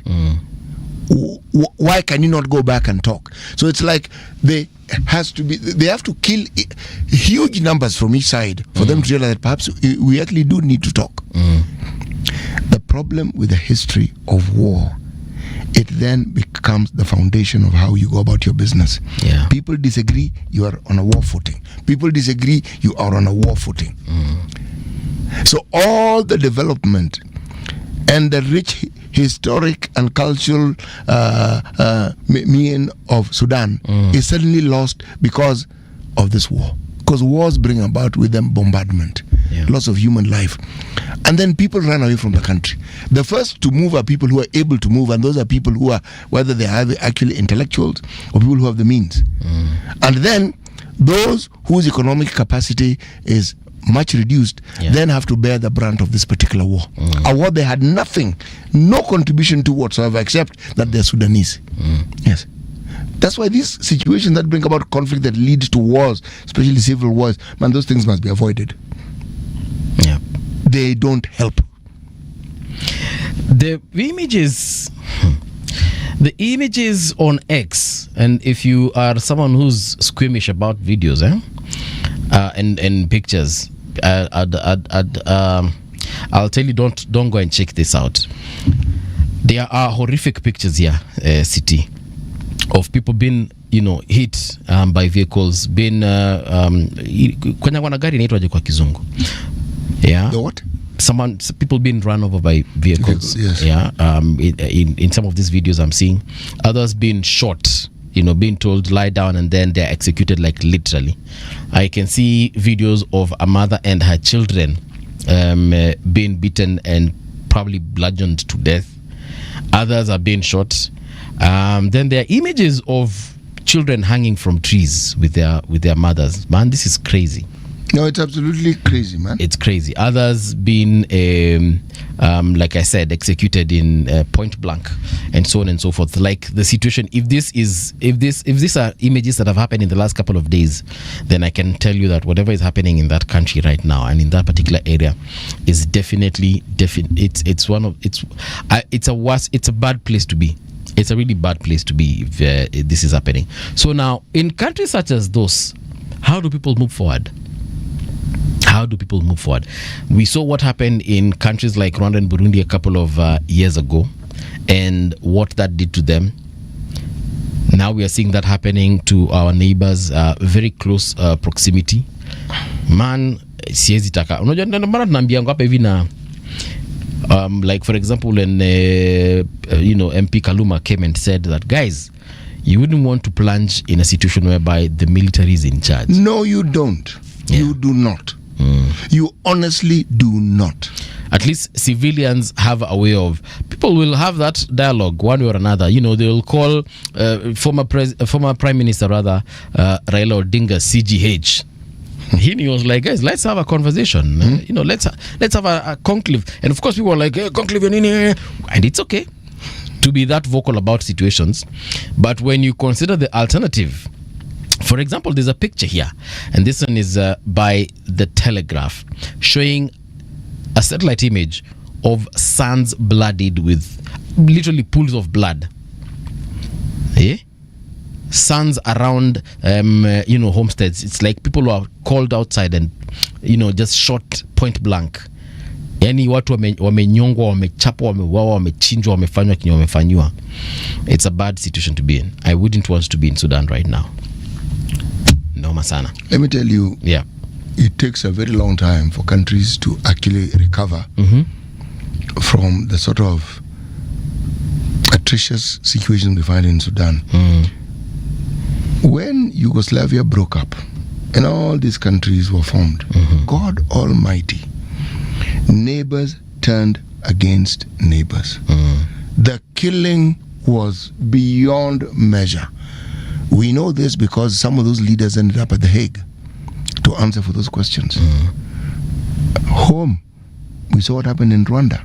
We saw what happened during Idi Amin's rule. We've seen these things. We've seen these things. And at the time they happen, we tend to cheer because we assume that changes are going to come. We never bargain for the atrocities that will follow. And for the loss of the unnecessary wanton loss of human lives that will also follow. Yeah. We never bargain for it, but that's what happens.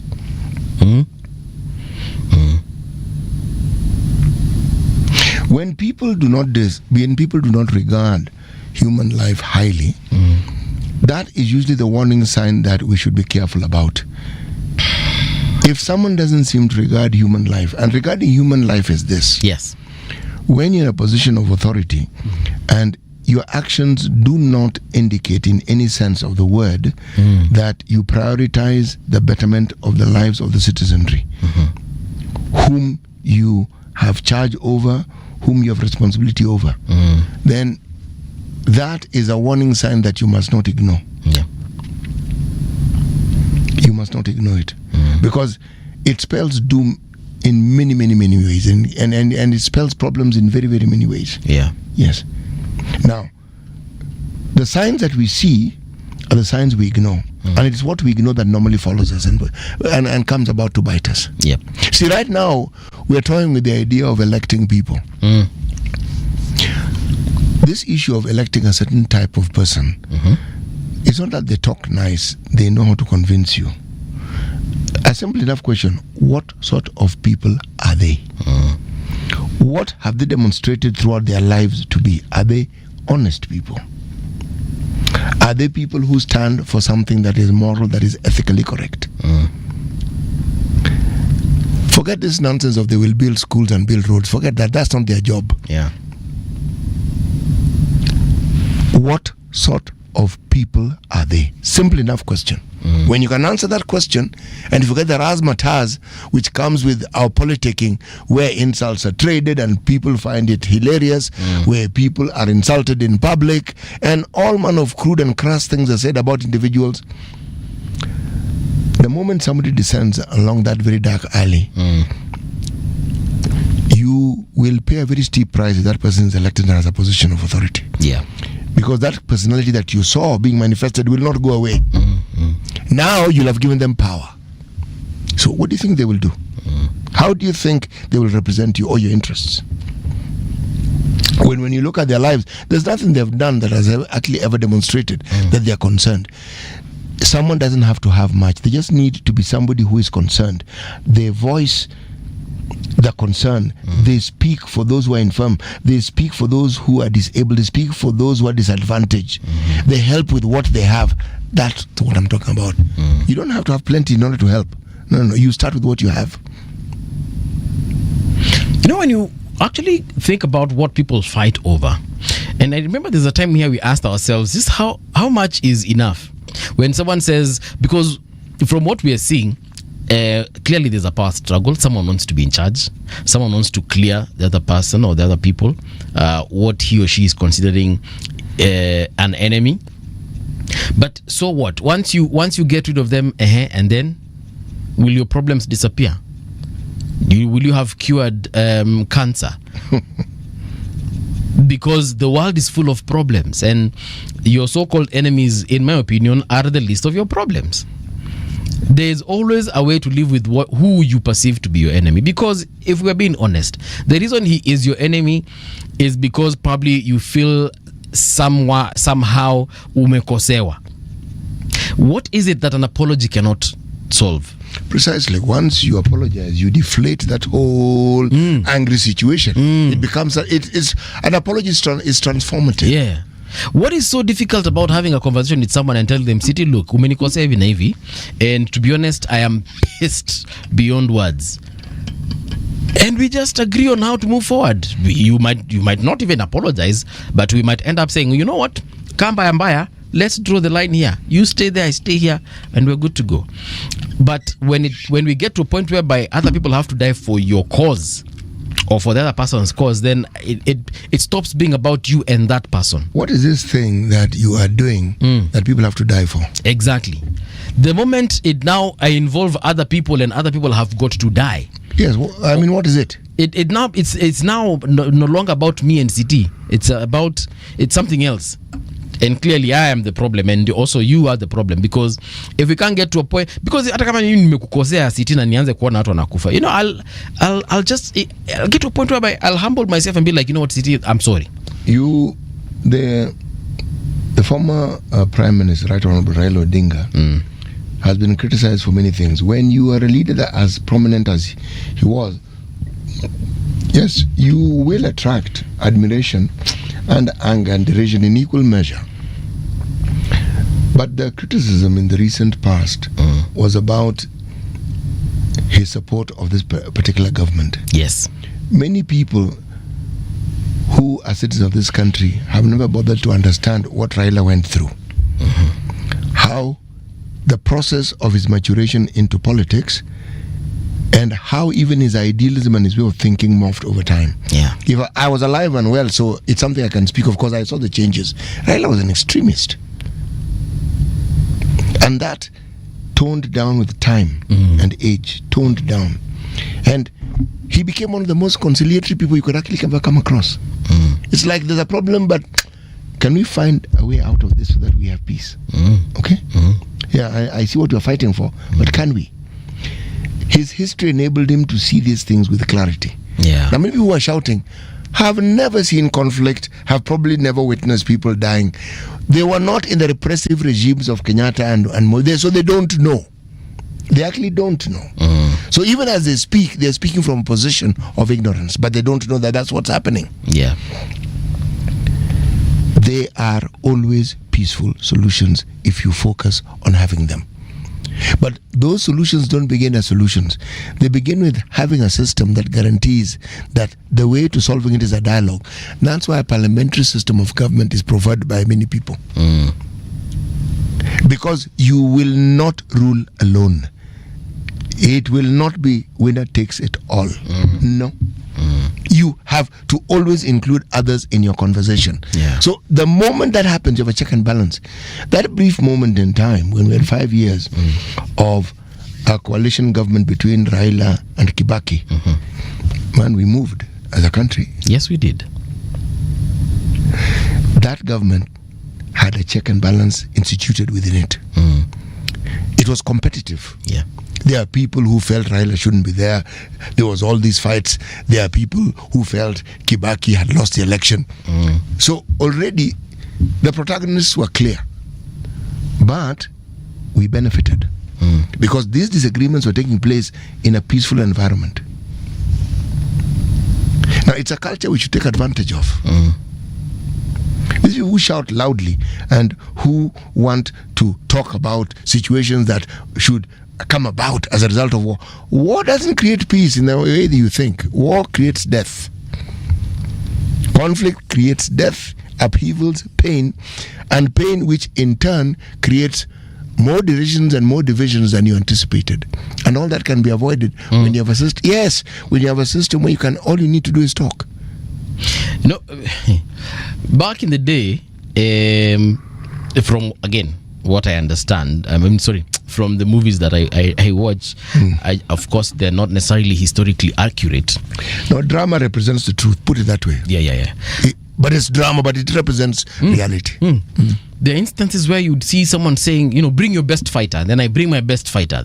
Washindane. Mwenye atashinda, Ili watu wasikufe. So that the rest of the people can go back to their families, the rest of the army.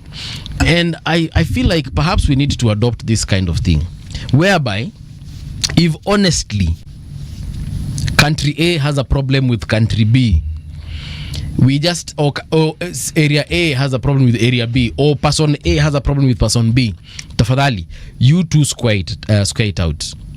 But we do that actually.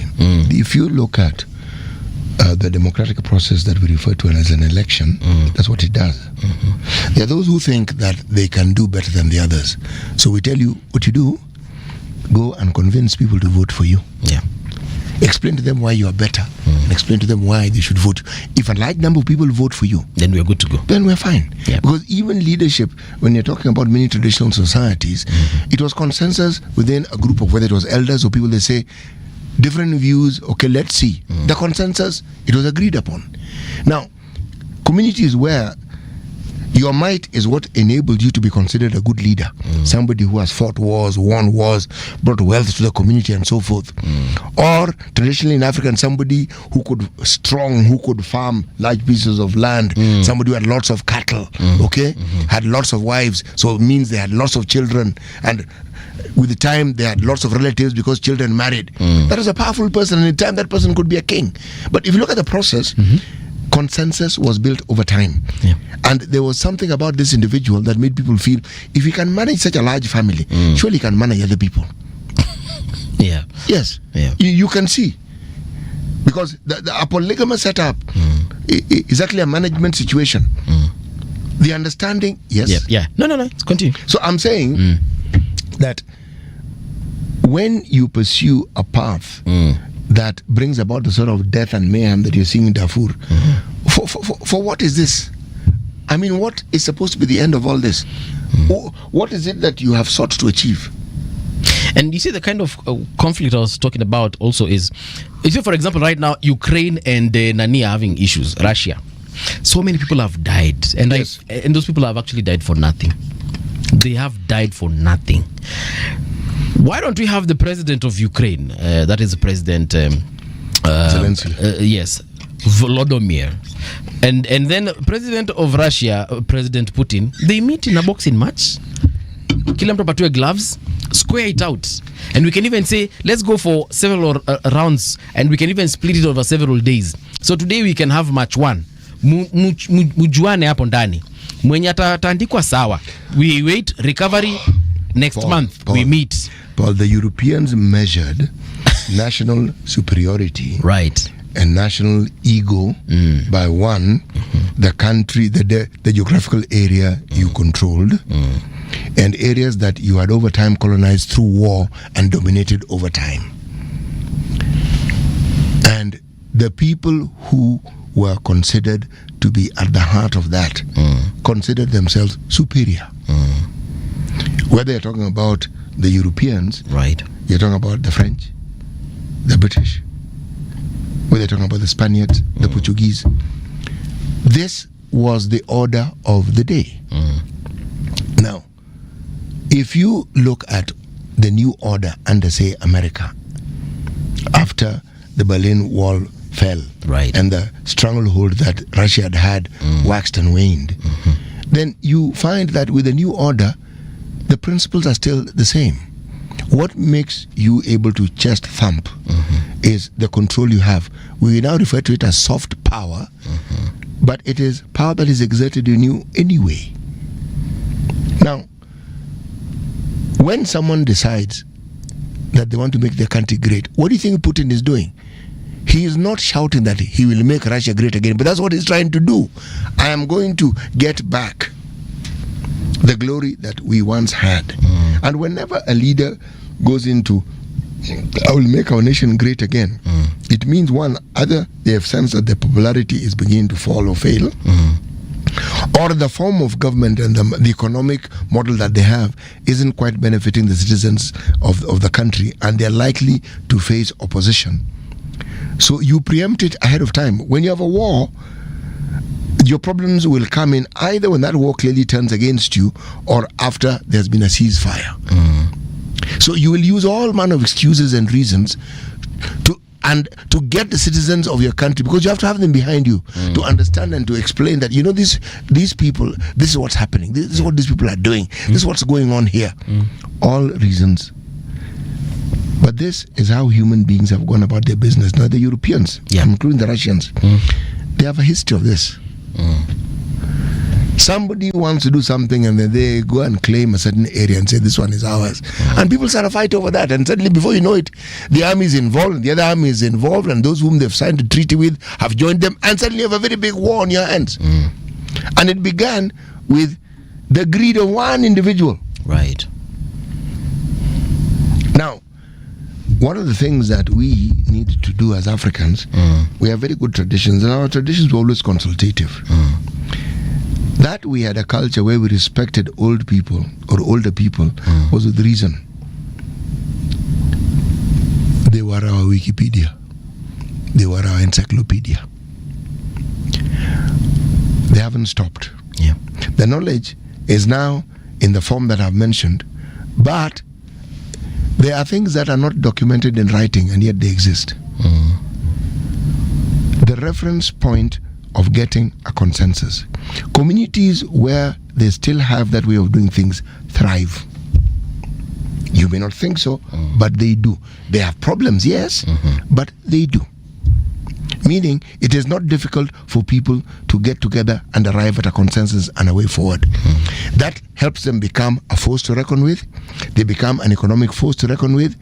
And their citizenry and even the simplest of the members of their communities benefit because of that collectivism that they have.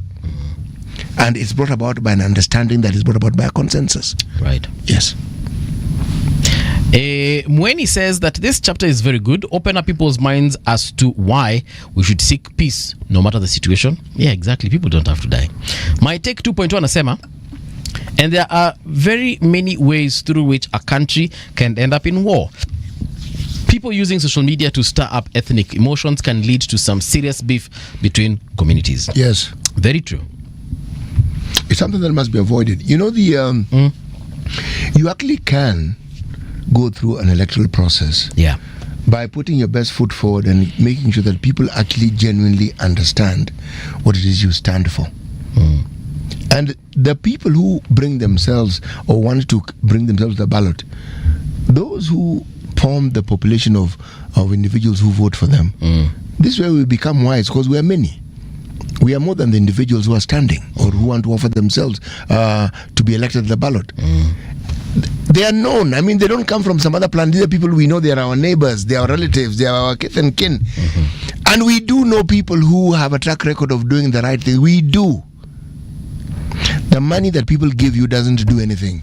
It's something you spend for a day and it's done. Done. Why do I need to give you money when I can sit with you and convince you? Why do I insist on giving you loads and loads of cash when I can actually talk to you and get to convince you? Why? Money sweetens the deal. Money doesn't sweeten. No. What money does, it taints the deal. It gives it a negative twist because the conversation that we could have had is then killed. So what then are you voting for when the conversation that would have gotten you to understand why you're voting for this individual has already been evaporated? Yeah. Yes. We've had discussions here with people who are of the view that when you're offered money, you should take it. I am of the contrary view. Don't take it. When someone gives you money, they have power over you. You may not think so, but they do. When you refuse to take it, my friend, you diffuse that power. Then I have to work a little harder to do certain things.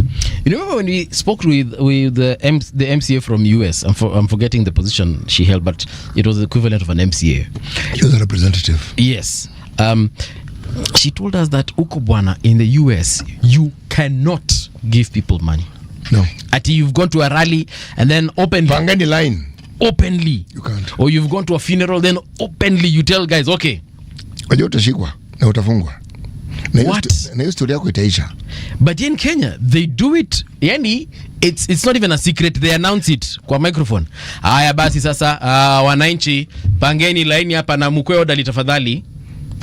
And then the MP stands at the end and then has, stacks of cash. Do you know that scenario literally depresses me. Literally. Yeah. Literally. And guess who's organizing people into the line? The police. Sometimes even the area chief or sub chief or county commission. Unaona vizuri sana clean. Anaambia watu msimameni hivi. Mwingine akuko na the police are there guarding the politician. And then the politician is dishing out money. Unaambia ukipeana kwanza karao anakuambia enda wewe usimepewa wewe enda. The money you are given will not go beyond a day. Guy, you'll be just as poor as you were tomorrow morning. And this person now has a free pass not to do what they said they're supposed to do for you. How can that be a good thing?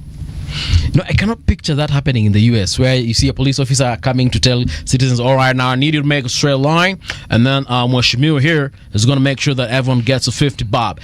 It just, for me, it doesn't make sense. But here it happens, and it is so normal. It is so any baka unaangalia unasema, it will continue. Yeah. Unless we understand that the leadership you want is a leadership that enables you to fend for yourself. Yes. So that you can respect yourself. That you are able to do something. And that the ecosystem within which that doing something has been made possible. Yeah. If a leader isn't talking to you about how they're going to make that possible, in tangible, explainable ways, that's not a person you should vote for. But you see, now the problem again is with the citizens who actually demand for that money, because I can't remember who it was, but they said that they went to a rally and then the people told them, arakisha wamalize kinyo nasema, you give us what you gotta give us, we go back to our shamba. Then refuse to give them and see what happens. You see, you will find yourself talking to maybe one person in the market. It is fine. On that day, that will be the case. Yeah. You refuse and give a reason, it will be the case. We don't need 10 examples. We have people who've been elected and they don't give people anything. Nothing. Why do you feel you must give people? If I go to a shopping center, why don't I ask them, look, it's going to be lunchtime. Are there people who prepare uji? Are there people who do, okay, I'm coming. I'm your guest. We're Africans. Yeah. What's your contribution? That's okay, let me contribute to that as well. So then we come and sit and drink uji as we have a conversation. But I'm not dishing out money to people. We do what we normally do. When a guest comes, you try and give them something to eat, something to nourish them. Now, all I'm saying is the political narrative can be changed. It is very sad, and I've seen this in funerals where when the Mheshimiwa leaves after he has made his speech, everybody goes with them. And the family is left there looking like tulikuwa. So sasa zingine unapatanga mheshimiwa inabidi akae mpaka mwisho wa event, because the moment mheshimiwa leaves, when we were mourning my grandmother a few months ago, the local MP came to condole with us. Bro, when that guy left, it's like yeye ndio tulikuwa tumekuja condole.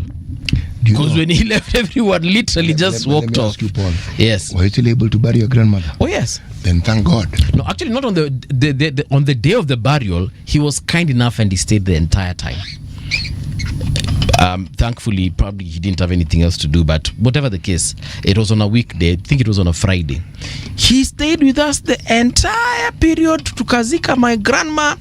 We even had lunch with him, and then when now things calmed down, Giza Kengia, that is when Mheshimiwa left. And for me, I felt like that was actually awesome. He literally was there with us from the church. He came to condole. Yes, he came from wakati tulitoa mwili kwa mochari till when we buried the body, and we na make sure tumefunikia. That's when he left. So he spent the entire day with us. That's a good thing. But I have seen places whereby jamaa anatoka na kila mtu anaenda. So alikuja kuona mheshimiwa. Anyway, I really sympathize with the people of South Sudan. This is not South, sorry, but Sudan. Yeah. But South Sudan also has issues, chief. Wako na shida zao ndio. But today we were talking about Sudan, and it's bad what is happening. Pray for them if you're a praying person, but most importantly, this one I'm calling upon the world, because it is the responsibility of every leader out there right now to just and leaders of goodwill. Of course, we know there are those who do not give a flying walenda. So people need to call out what is happening in this place and just say that, yo, this needs to change. Anyway, right now we're taking a short break, getting to the news. Make sure you can find us on our social media pages. That is at Radio Gen KE across all of them. Let's keep the conversation going. In the next hour, a conversation is taking shape in the studio. Stand by for that. And we shall also be taking your comments on our various social media channels. Kwa hivyo kama unataka kutupata pale katika mtandao wa X, Facebook, Twitter, nini, find us there. As a matter of fact, we shall be talking about economic affairs, yeah? So do not go too far. That conversation will be taking shape. And also, if you'd like to contribute over our WhatsApp channel, because I realize kuna wenye nakujanga napatanga hapa message baadaye, yo, WhatsApp yenyu ni gani? This is the number. You can call or send a note on 01169 28683. That is 01169 28683. That's where you will find the conversation ongoing. Meanwhile, though, as I get to introduce our next guest, here is the news with Winnie Maganga.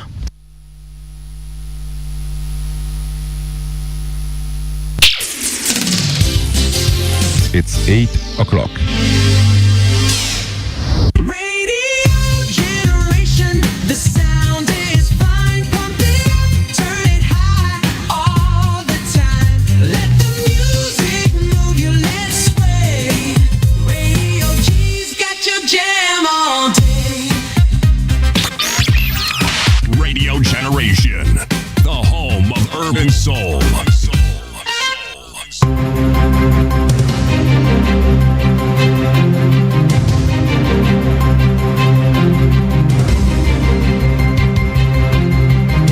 This is the Radio Generation News. Good morning, I'm Winnie Maganga. Police in Narok have launched an investigation into the brutal murder of a grade 9 girl who was sitting for a Kenya Junior Secondary Education Assessment. The student was a candidate at Ingoperien School in Angata Barkoi Ward, Narok County. According to local authorities, she was ambushed early Wednesday morning as she made her way to school for her national exams. Her body was later discovered dumped in a sugarcane plantation with a throat slit. Tumepata hiyo habari kwa huzuni na naomba haki tendeke. Naomba serikali waingilie ndani watende haki, huyo mtu apatikane na haki tendeke, kwa sababu hiyo ni dhuluma mbaya kwa mtoto mdogo wa shule, wamemkatishia ndoto zake za masomo. Ambaye ningewasihi wazazi wasiwachilie watoto asubuhi sana wakiwa peke yao. Ni vizuri watembee wakiwa kwa vikundi. Ingekuwa kwa vikundi, maafa kama haya tungeepuka. Health Cabinet Secretary Aden Duale has dismissed claims by Kiambu Governor Kimani Wamatangi that the county recorded no maternal deaths for 8 months. He says government data confirms several mothers and newborns died in the county's hospital during the doctors' strike. Speaking during the Senate on Wednesday, Duale said his ministry has credible records proving that a number of women and infants lost their lives when healthcare services were disrupted by the 151-day nationwide strike. Before the strike, they were doing well. I agree with you. Kiambu was doing well. But as a Minister for Health, I want to confirm to the nation that I agree with the union, with the doctors, that a number of maternal deaths occurred. And I'm ready to provide that evidence. So please, I don't want Governor Wamatangi to hear that and then says I heard it from the Senate. That information is not factual. President William Ruto has announced an aid package for victims for the 2007 post-election violence in Lanet, Nakuru County. He has committed to facilitating the resettlement of all internally displaced persons in the county. The government has set aside 18 million Kenya shillings to resettle 900 IDP families in Nakuru. This initiative aimed to assist displaced families in rebuilding their lives. Sasa nimeambiwa hapa iko familia 900 ambao wako na mashamba yao kule Kisima na Donga Farm na Kisima Farm. Ni hivyo, Donga Farm na Kisima Farm, si ndio? Sasa kesho mujipange, fungeni virago yenu. Kila familia nitapatia shilingi 20,000 wa kwenda kuanzisha maisha mahali mnaenda. Muko tayari? The Kenya Revenue Authority is relying heavily on its Marine Enforcement Unit. This is to ensure that cross-border trade rules are observed and that revenue from trade activities across Lake Victoria is increased. KRA Western Region Head Dominic Kengara, during a media briefing on the operations of the Marine Unit, said that the unit is indispensable in the region where it closes loopholes which traders use to deal in uncustomed goods. Sudan is facing a deepening humanitarian disaster after reports emerged that the Rapid Support Forces killed 460 civilians inside El Fasher's main hospital days after capturing the city. The attack on the Saudi hospital has drawn sharp condemnation from international health authorities and has highlighted the escalating violence in Darfur. WHO Director General Tedros Ghebreyesus described the reports as appalling and deeply shocked, emphasizing the urgent need to protect medical facilities and patients. And that's the truth on Radio Generation. Good morning, I'm Winnie Maganga. The views and opinions expressed on this program are those of the guests and do not necessarily reflect the views of Radio Generation. Radio Generation assumes no responsibility or liability for the interviewee's views. This is Radio Generation. In the beginning, there was morning radio. But now there is Radio Generation's The People's Breakfast, curious and bold, getting facts from the shadows. That's what it is. Now, as the city wakes and secrets stir, a bright new voice shines. The People's Breakfast, your morning, your voice, your journey.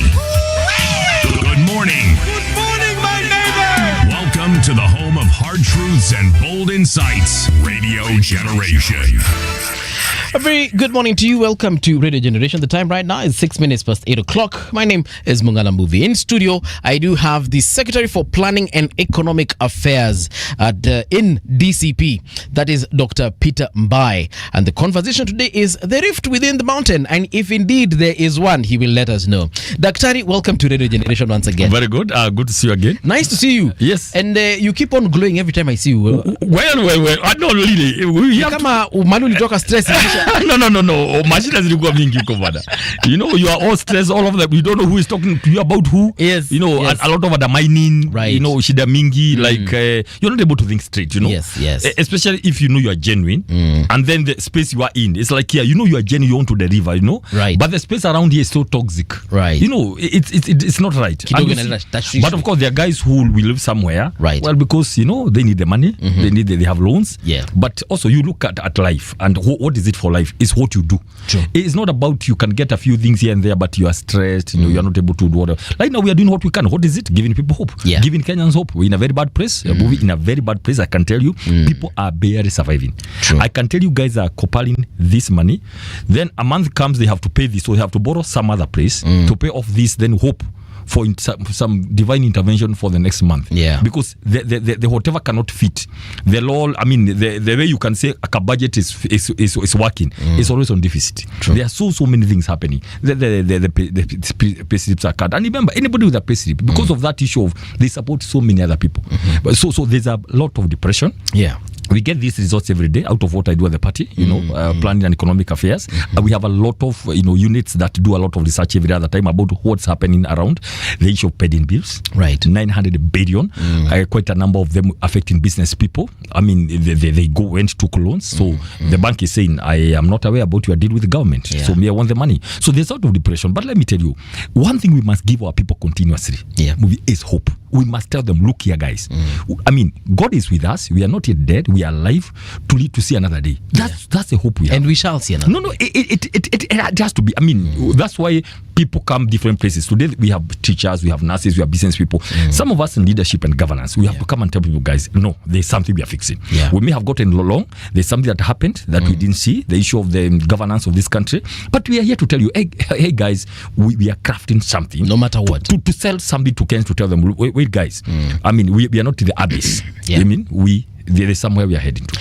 I want to take you back a bit to a couple of days ago, perhaps 1 or 2 weeks ago, when we lost the Right Honorable former Prime Minister Raila Odinga. DCP was quite quiet and also somewhere in the shadows. We didn't see DCP really participating in the national mourning. Perhaps you can tell us what was going on at the time. I'll tell you this, Bob, and it's good you have asked because people need to talk, and for some other people, talking is hearing, right? Now, I'll start it this way. Dennis Onyango is a spokesman for Raila a long time. You know, he's not respected actually. Let me say respected. Yeah. And he released a statement and says, you know, out of the bruise, nobody had spoken about the illness of Raila Odinga. And let me tell you, for record on this show, some of us who are students of politics and government, we really respect Raila. Some of us. And by the way, anybody in Kenya who even never voted for Raila or anything, they respected him. Remember, I may not have liked you to like your ideas and vote for you, but there's that issue of this guy. It's it's an enigma. It's an institution. This is what he has done, and for that he deserves the respect. Let me start from there. So Dennis lights and says there are people who are imagining the health of Lao, and he mentions names. He says Gachagua, he says Kalonzo, Eugene, trying to resuscitate, what is the word? They are failing careers. Then we were like, where did that come from? First of all, we didn't know Lao was sick. Okay. He knew. We didn't know.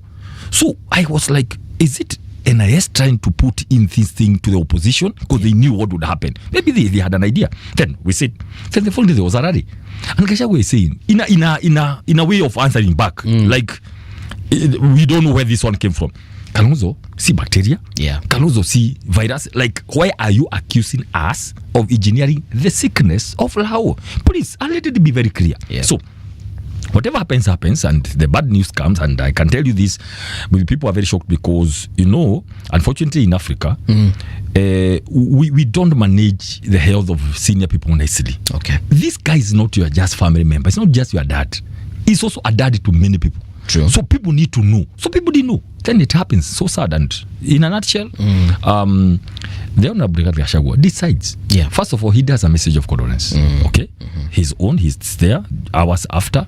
The party does a message of condolence, the DCP party. And that was it. Then Kalonzo decides, because of remember, death and mourning are very private.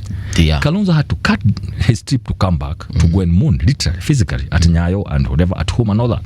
Then that was this. And Ligi G thought, my style of mourning is mourning in private. Yeah. Okay? He did his statement and all that. He didn't see the need to join other people because it's not a must that you mourn like other people. Yeah. But what did he do? He suspended all his activities. We never did anything. We just suspended. And even now, there's still that mourning period. Yes. We just suspended in honor of Raila Odinga. People mourn differently. So I don't know why people are making a big issue. And then Kalonzo goes. They were expecting to see the honorable former DP perhaps at Nyayo, in Karen, in what's the name of this place? In Bondo. Yes. They expected at least the presence of the former DP, considering also the Right Honorable Prime Minister had attended Rigath's brother's burial. I think that's a wrong preposition because he attended. Please. Can we say things are unique? Okay. Everything is unique, movie. Look, I saw that video. I was like, where's the comparison? Okay. Now, Kalonzo decides to go to Nyayo. He was ignored. Because these are the kind of things we are saying. As we can be mature and decide to go and mourn Raila, but the handlers think it's political. Right. Can you give me a good reason why Kalonzo Musyoka, the guy who was VP, running mate twice, humiliated thrice, made it to go for an interview and failed, and Raila Odinga, how he was denied a chance to mourn, and then the former president, who was with him in the handshake just 2022, all along they were adversaries, he was allowed to. You see, because people were trying to mismanage the passing on of a statesman. So then people raised a big issue. Remember, at the afternoon saying, this is wrong. It's in the evening when Kidiki was giving his update, he's mentioned, and there were others, there were others like Kalonzo, they were also there. Look at that kind of disdain. By the way, now the question is, look at Bondo. Right.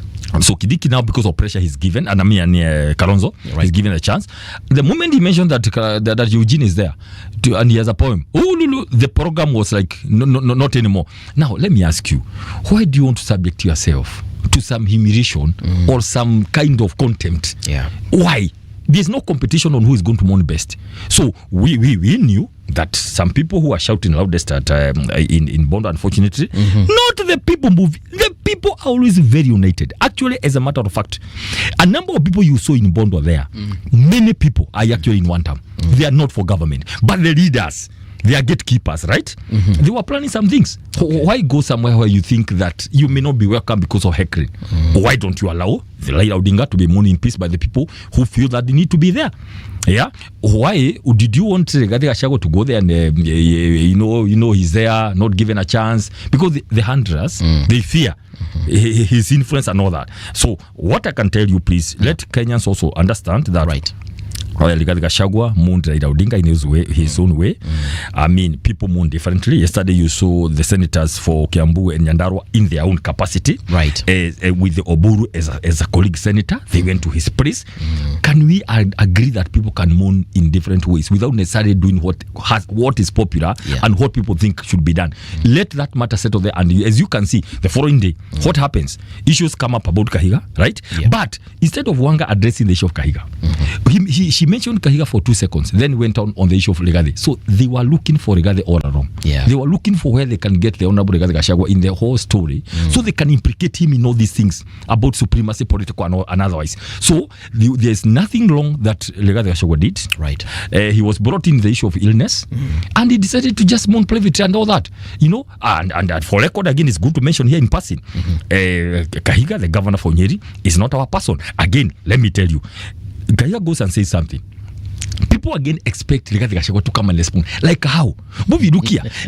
I'm a senior member of DCP. Right. I come from Nakuru. Now I go in Nakuru on a rally and I say something. So people want Rigathi Gachagua to come and say, please refute what Bai said.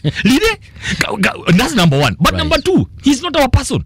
Please, for record, I want to say this many times so that it can He's not in DCP. He is not in DCP. He is a UDA governor. Okay. He was initially leaning towards us, but he left because he has been hobnobbing with the people who are agents sent to confuse our party, the DCP party, including, of course, these are public figures, including the Honorable Gojiri, right? So they have been with him, and he has been sharing photos of him taking tea and mandazi. Now, you see, you don't just take tea with mandazi, especially this season, with just anybody. It means a lot. And then we got information 2 weeks earlier. He had been sent by the Deputy President of Kenya to a church in Nyeri with a very huge church donation. Okay. The governor for Nyeri. So that tells you he's not with us. So he shouldn't be the problem of former DP. He should be the problem of the government. Now you are talking. That is their problem. Okay. And another thing, nothing just happens. Okay. He may have been sent to say what he sent to cause a rift between the two communities. Why? Because the fear was that if you don't cause a rift between the two, there could be some coming together of the two communities in the future. Because you saw what happened there. Yes. Sifuna was celebrated, Kalonzo was celebrated, Uhuru Kenyatta was celebrated. Not as much as the people in government. People were trying to say, oh no, Laila left us in government. It was like, guys were like, we are not sure. But so you think the opposition was treated unfairly during the burial of the late? It was extremely unfair, and that is what Rigathi Gachagua didn't want to get into, to add to the confusion. Already the confusion was there. Look at Nyayo. The confusion was there. I mean, how can you ignore Kalonzo Musyoka? Surely. I mean, how let me ask you, how do you ignore Mother Karua? Right. Who was the running mate for Raila Odinga in the last elections in Bondo? How? Do you know why? Because they feared that he'll be celebrated. People are going to relate for her. But you cannot hide the truth. I'll tell you today. If you look at Kalonzo, the relations they got, and Sifuna there. Remember, Sifuna comes originally from Western, but he's in Bodo. Those people have moved. The fear is gone. Okay. These people have moved. They want to liberate themselves. So however much you want to suppress, and then after that failed, you want to bring in Gachagua by saying, people didn't know that Kahiga was not our person. Yeah. People thought he was our person. Actually, that was the conversation. The conversation was, first of all, you think Rigathi Gachagua in terms to connect him to the health of Laila.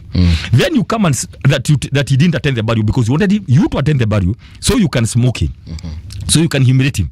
Then once that fails, you go set up Kahiga because people think Kahiga is a Nyeri governor, is a light-haired man for Gachagua. You go fix him to go mess up so that you can mess the relationship between the two communities. Then Wanga comes up and hits again Gachagua. He escapes again. You know, they have been looking for him. But do you know what? He is silent, and that is what's scaring them. Let me tell you something as I finish this thing. Right. Movie. A guy who you presented a report saying he'll be done within 3 months after impeachment. Why are you so scared, still so scared about him? Do you know why? Because the guy moved with the mountain. 47% is what gave votes. 47% of the mountain is what gave votes to the president currently. Yeah. Remember 1.5 gave to Raila a courtesy of Uhuru. Right now, all that vote is together. And that vote, this time 27, is going to vote one place. And I can assure you, it's not the president. So he's scared. Now, 1 year after the impeachment, he called his troops. He did a survey, and the president, by the way, he's a scientist. He believes in scientific polls. All right. He did a survey, and survey brought up a percentage of 15% from 47. Yes, in Mount Kenya, 1 year after the impeachment. Yes, right. yes. So he called his people. I mean, the DP and of course Kimani Ichung'wah and other guys. I said, guys, you told me after 3 months. After I appoint Kidiki, things are going to go back to normal in Mount Kenya. Then he said, no, you see, we need to go and talk to the people. Then you remember the 10-day, the 5-day trip by the president in all the counties of Mount Kenya. Remember that? He went. After that, came back. The polls came from 15%, the nod for the president in Mount Kenya, to 9%. Right. After that, after going around, he called them furiously, asked them, what's happening here? You guys, if I don't have support there, I'll go look for other friends in Western and Nyanza. Which he's already doing. He said, no. You see, they told him, no. You see, the president, what you did, the mistake. You went alone, yourself. Let's first of all do smaller meetings in the constituencies before you come back. Economic empowerment was born. 1 billion, another 1 billion. Remember, he spent $1 billion to go around. Because that was about 10 million per constituency. Yes. Mobilization alone. So, if you do that like 66, like about 70, with the logistics, $1 billion was spent. Another $1 billion was spent on economic empowerment. Now, forget the fact that it was done in Ukambani to show that it's national, but it was supposed it was aimed at Mount Kenya. $1 billion goes. Do you know what? They did another opinion poll. It came to 5%. It had actually gone lower. Yes, from 9 to 5. It went 15 to 9 to 5. Then he hit the table. He said, now guys, you have to allow me to go. That's why you saw a lot of development. Everything else moved towards the Nyanza region, towards Western. So is that what was being said, that perhaps there is a lot of development happening in that Western region as opposed to the Central region? Is that really a true assessment, though? Now I'll tell you this. What Kahiga was saying was the truth, only that he used the wrong words. Okay. He should have done that, said that even before the passing on of Raila. This is what happened. Immediately the team came to power, they had to be appeased. And it signaled a shift from Mount Kenya to the other side. Okay? So what happens? The first thing you saw, the ministers. Because resources follow power. Okay? When you are minister, you influence. When you are PS, you influence. Yeah. What happened? Listen to this. Powerful positions of chairman of committees was removed from Mount Kenya. Now listen, they were not given to the same people from the mountain. They were given to other people from the regions of ODM. For the sake of the listener, give me an example of this was moved from here to here. Good. Chairman of budget. All right. It was moved from Dede Nyoro to Atadi. Samuel Atadi from Nyanza. Chairman of we had Gakuya, who was the chairman of trade committee. Right. It was removed, taken to ODM area. We have about 7 chairmen of both Senate and the National Assembly that were stripped of their positions and they were given out. Now listen, as a chairman of a committee in the National Assembly or Senate, that's a very powerful position, equal to a minister, because you actually even have you actually even discuss the budget. You actually change projects. Okay, you actually you had the other day the chairman for budget Boston saying, I mean, in my desk there are piles of requests. Why are the requests coming to him? Because the chairman of budget is very powerful. Okay, he actually changes things from the executive. That's what happened. And he's saying people come to me and the president told me to me akili yangu. Yeah. You see, now that marks the shift from Mount Kenya to the other regions. Okay? Now, as we speak right now, so the president has been now hanging on the issue of ODM, because if you look, Azimio is out. Why? Western is out. Most of it is gone. The Kamba Nation, the Kisii Nation, a lot of Maasai, a lot of Mijikenda. We are doing our own inroads. We are doing our inroads in all parts of the country. So his hope was on the ODM area, and that's why you see a lot in the 4 counties. A lot of things have been happening. A bit of coast, because of Joho and all that. A bit of Western, not so much. A bit of Western because of the resistance. Does Joho have much influence in the coastal region? Now, let me tell you, that is in the past. In the past, he has had. But remember, he has been seen as a person who has been doing his own. A lot of whatever he gets is private business, family. Like the people of Mijikenda, going forward, I can tell you today, because we know what we have done already. The people of Mijikenda want a new home, and they are in the opposition. Okay, they are no longer in government. Through which principle, if it's not the Honorable Joho? Now, watch at Magarini. We are going to take that seat. Yeah, DCP. That will be the beginning. This by-election. This in a few weeks we'll be here. We are going to take in Magarini because has been a lot of betrayal by the coast people, by Frosty, a lot of big promises, which has never happened. I can tell you this, the coastal people, through Mijikenda. Okay? Through the Mijikenda. And you see, coast is made up of who? After Mijikenda, it's made up of Kisis. It's made of Kambas. Made up of Kikuyu. Made up of Luyas. They're the people who live in coast. So once we appease the original, the Mijikenda, right, we get them all the way from the natives. The natives rather, the Digo, the Mijikenda, the nine, all the way from Taita, Taveta, all the way to Digos and all that, all there, Kilifi, whatever, all those 5 counties. Then we are going to have a good, because and we have serious veterans like Akina Zipapa. Okay, Mama Kwere and other people there. We have people like Jichopevu. All right, we have people who resonate with the ground. So, are you trying to say that Honorable Mohammed Ali is with the opposition? He is. People are bidding time. Let me tell you. Yeah. People are bidding time because of a few things, and of course you don't expose all your armies at the same time. Right. Some of us are here, but there's people who are in the second tier, the third tier, and people are coming out. Let me tell you what will happen. We have 2 months to the end of the year. Now, I'm saying this from a political perspective. Once January comes and people discover it's no longer about 2027, it's about next year. Things are going to shift very fast. It's going to be a downhill work. Many people are going to make decisions. People are going to leave government who know for sure that they don't have a future in this government. They're going to be leaving. There's going to be a lot of exodus after January. Yeah. After this December, January, one of the indicators will be the by-elections, of course. We are going to shake it very badly. The official position will get like 90% of the seats. But let me ask you something, Mheshimiwa. What if after all is said and done, what happens if, for example, you've mentioned Magarini. We also have Banisa. I don't know how you guys are performing as far as that is concerned. But what happens if you don't get as much as you had thought? And maybe now things on the ground show something different. What happens after? And that's why we are saying instead of talking much, we have a few weeks. We have waited for the last 1 year, 2 years since the impeachment of League G, right, and maybe a few months since the formation of the United Opposition. It's very simple. I can tell you this, that UDA, our own first goal, first of all, is to make sure that all the seats UDA had, most of them, we take it away from them. Just to show an example, what is going to happen in 2027. Okay? UDA depended a lot with the by-election that happened. They were taking seats from Jubilee. That's what happened from the year 20, I think 18, 19, 20 there. That's what they did. So people have begun to see, wow, you mean Jubilee can be defeated? And finally, when we did Kiamba, that was it. Yeah. That was a confirmation. There's no state, there's no deep state, and there's no system. So, as we are planned, we are not sure. But Banisa has his own issues. We had a very strong candidate who was bought off, and we are saying, Bovi, anybody who can be bought. I actually hosted him here. Anybody who can be bought, we don't need them.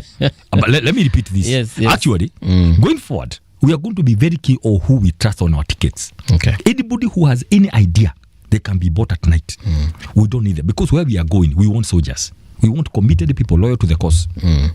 Capacity to serve their people on the ground and loyal to the cause. Right. So, Banisa, we are not sure. But Mbere, I can tell you this. The amount of circulation of money happening there by the minute is very high. The economy has improved. suddenly in very north. Yeah. We are going back there. Okay, we have our strategy. Watch for the results. Magarini, yeah, we are very hopeful. Pulko Ward in Kajiado, Naroko North, we are taking as DCP. Yes. Okay. Marava, we are going to take as official position. We are still in the discussions. Okay. We have in Bongoma, we have a by-election in one of the wards. We have 2 by-election, 3 in Nyamira. Yes. Okay. Official position, we will take it. No place for UDA. It's a matter of now which party, but we are going to take that. We have Kisa East in Kakamega. We have, of course, some in Machakos, where our Wiper is going to field. So out of all those seats, and where we feel that we don't have candidates as a united opposition, we are going to support people that people want there on the ground. An example is Baringo. Yeah. Baringo, people didn't want, they were not comfortable with the UDA candidate that was picked. They went for Gideon Moi. He was bought off. But there's a candidate there, Sam Wakili there. All right. Called David, and he's on the ground. And the ground is shifting towards him. Speaking of which, we also seeing the president doing political alliances. He's now courting, of course, the remaining ODM and their leadership to get them on to completely either it's like it's been said ODM will swallow UDA at one point, and they might end up having the president as their running mate not running mate but as their presidential candidate come 2027. We have also seen Kanu has been wooed through Gideon Moi, so clearly the president is sweeping support, trying to capture as much as possible.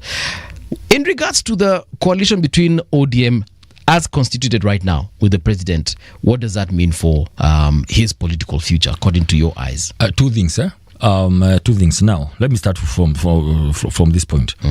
As we had blessed Raila Odinga to go and join the president, even support him in 2027, we were clear with that. We had our mathematics was clear with that arrangement, because the issue is either Raila was going to stand, and I'm just saying now for the purpose of the institution, right, to support Ruto, number one. We knew if that was going to happen when Raila himself was vying in 2022, right, the turnout rate in Luanyaza was about 66%. So we knew he was going to support Ruto, minus a lot of quite a number of Gen Zs and millennials and progressive forces. He was going to get about that percent. I can tell you this. This is okay. Yes, that was a calculation. Now, if Raila was going to vie, that was good for us anyway. Okay, because those were not our votes. Okay, if he was going to vie. Now talk about this now. 2 scenarios are going to happen. If the president, because I can tell you, president is not going to go to the elections with UDA. He's going to go, and he's likely even to go get a merger. He's going to merge those parties like that, those parties that, and by the way, many parties are coming from Mount Kenya. Quite a number. Many of those governors, especially second-term governors, have been asked by the state to start parties. We know quite a number of them. So we are going to see many parties which are going to come into a coalition. Okay. With the name of sprinting the votes. Because the strategy he has right now for Mount Kenya, then if you're not going to vote for me, don't go and vote for opposition in one basket. Try to split as many. We know these things, right? Yeah. So that's what he's going to do. No, let me first of all, we finish with the ODM. Yes. So 2 things will happen. The president will try to woo people. Of course, he has been trying to woo Kalonzo seriously with everything else, as he does. It's normal. We know. He can do anything. And by the way, he can be as desperate as flying into Kalonzo's. If he knows today he is at home, he can drive there himself alone. And the Sekuru. No, even here at 10 at night alone. All right. He can do that. That's how desperate the president gets. Okay. Lead it to go and back. I'll give an example of what happened with Musalia Mudavadi. Remember, Musalia Mudavadi was in the opposition that time, before 2022. Yes. Then he got tired following the same team. Intelligence told the president, the guy's getting tired, get him. And he looked for a PA, one of the PAs to Mudavadi, and he said, can I get to see Mudavadi? When the PA went to tell Mudavadi, he was dismissive. He said, no, I don't want to, I have no time for that guy, completely. And he was very mad. Then the PA didn't have the courage to tell the president, then the DP, that this guy doesn't want you. So the president stayed. By evening, he felt something is not right here. This guy think he does, and time is running, and he wants to make the catch. Right. Do you know what? He drove. The president drove to the PA's home, took him in his car, and they drove to Musalia Mudavadi's. They saw him on the gate. And then the Musalia was very mad. He was now talking to this guy in Western. What is it you have done? I told you not to see this guy. But Tessie is there. She said, no, this is my home now. The guy has come. He's a DP. We cannot embarrass him. Welcome. And that is how Mudavadi and Wetangula got into government. The coalition. The coalition. So what is going to happen? Here. The president is promising Kalonzo the ticket, saying become number 2. He is also promising Wanga. He's also promising Mudavadi and Gidiki. So he's playing the same game that you saw being played when Gachagua was being impeached. Kangata was told you are going to become, and his security was increased. Right. He began meeting Baba. Waigoro was promised DP. And a lot of things happened with Waigoro. Very many things. People approached and a lot of things happened. Security was increased everywhere. And there were like 3-4 people being promised a DP. So there's a lot of game going on. But whatever happens, let me tell you. Right now, even if he decides to go with ODM or decides to do the coalition, either way, it's not going to affect us because we had already agreed. We had already we were already in peace with the ODM going with the Broad-based government and the votes that are represented by that party. We wanted to go to ODM Luo Nyanza, get at least 20-25-30% during the elections, and that one we are going to get. Why? Because we have people also in Luo Nyanza. I don't want to mention names, but we have people like progressive people like Babu Owino. We have progressive people like Sifuna, who can appeal to the Luo Nyanza, telling them, guys, don't be left behind by this coalition. We are going back, Bovi, to 2002, where every part of the country feels they want to be in this team because we have one common opponent. And I want to say that in a very conservative way. We have one common opponent. There's nothing personal here. It's just business. That's where we are going. It's politics. It's politics. So everybody want to have a peace. So you don't tell me that progressive voices in Luo Nyanza want to be left behind out of where we are going. It's not possible. So I want to tell you today, our mathematics are done. By the way, we are completely done. We are waiting for the day to unveil our presidential candidate. All right. Not today, not next year. That's something we are going to do in 2027. Okay. There are people putting out of pressure everywhere. People are taking uji and whatever and water and tea. They are pushing us pressure to tell us, who is your candidate. We are telling them, right. Let people continue talking, moving, and all that. In your conversation, I've not heard you mention other leaders also in that race. We're talking about former CJ Maraga. We're also talking about Senator Omtata and perhaps others who might come up at that particular point. But those two, at the very least, are in the game as far as running for president in this country is concerned. And Maraga is making some very, grandeur kinds of comments, saying, for instance, that he's going to have 50% of his government as women. And that is a very attractive, attractive statement to the voters. No, let me tell you what's going to happen. Okay, we have the main ones who are known, right? We have the Honorable Gachagua, we have Kalonzo Musyoka, we have Matiang'i, we have Natembeya, Martha Karua, we have, of course, the Jubilee, Drew Matiang'i. Right. We have all these people. Now, what you're going to see happening, the people like Maraga are going to come in, finally. Okay? We are going to have one-term movement. I mentioned cost. They are going to come in a structured way to this team. We are going to have people from Northeastern. Don't have this illusion that everybody in Northeastern is in Broad-based. It looks like the president has Northeastern locked. Tell you this. These are the few people who are eating from the government. There are few elites, just a few guys who can afford choppers, lights from Eastern to whatever. We are the people on the ground, because we have them. They approach us. Even some want to buy on our party. Yep. Okay. So we are going to have somebody, imagine. So Maraga, Okio Mtata, you get it? Yep. Other young people even who will come up. We are all going to sit on the same table because there's something enough for everyone in this country. Only that there's not enough for everybody's greed. But if everybody wants to need, there's something for everyone. So you're going to sit together and look at the formula. Right? Look at the formula from Maraga coming on the table. Okio Mtata. Everybody is selling themselves right now. And that's what we agreed as United Opposition. That go sell yourself, then we come back. Okay, we agree. How do we then move forward? Then we choose the fittest. And let me tell you what will happen. We are going to look at the combination that will be one term, that will deliver one term. Let me put it this way. I didn't mention anybody's name. I just said the combination. Okay, come and see what happens if this as president, deputy president. Position number 3. what are those positions, then we go sell a package to Kenyans. This is what we propose to you as Kenyans. The only difference between this one and 2002 is that it will be done before. People will have to agree. We are going to put this before people. Before. Not do some movies at night and hide them in the pocket. You go removing them after elections and people begin confusion that the one you saw in 2003. That was very unfortunate, by the way. Come and put things on the table. Because when you're doing work as a team, it's not about two people. It's about everyone, including the voters. So we are going to have something very open. We are going to say, guys, this is a formula we think we will deliver. So can you adopt it? And that is it. Now, in terms of the youth, what's the plan? Because they have declared themselves partyless, leaderless, and all the other lesses I'm forgetting right now. But the main agenda for them is leaderless, partyless. How are you going to cater to their needs? Very simple. This is what we have done. We have deliberately involved the young people in our mainstream parties. Right. Okay? In DCP, in WIPA, in PLP, in all those parties, DAPK, we do not only have youth as a league anymore. We have youth in the mainstream. So when NEC is sitting, we have about 7 or 8 young people sitting in NEC, where they talk. Not to be told, can you give us a report? We are going to adopt it in the next NEC. You talk about it there. In this, we have about 7. Who are young people? 7. So if in every party we have a lad out of our membership, out of the membership of our NEC, for example. So right now, they are integral part. They are not there to be told, you go tell us what you want and we are going to adopt some. They talk it when we are talking. Okay? That's how serious we are about the young people. Okay. And so we are telling them, you are part of this conversation. That's why we are saying in our structures, right from picking a running mate, right from picking, all these other people. Yes. For example, in DCP, we have a policy. 75% of the young people on the MCS is going to give it to young people. 75%. Let me say 70 to 75.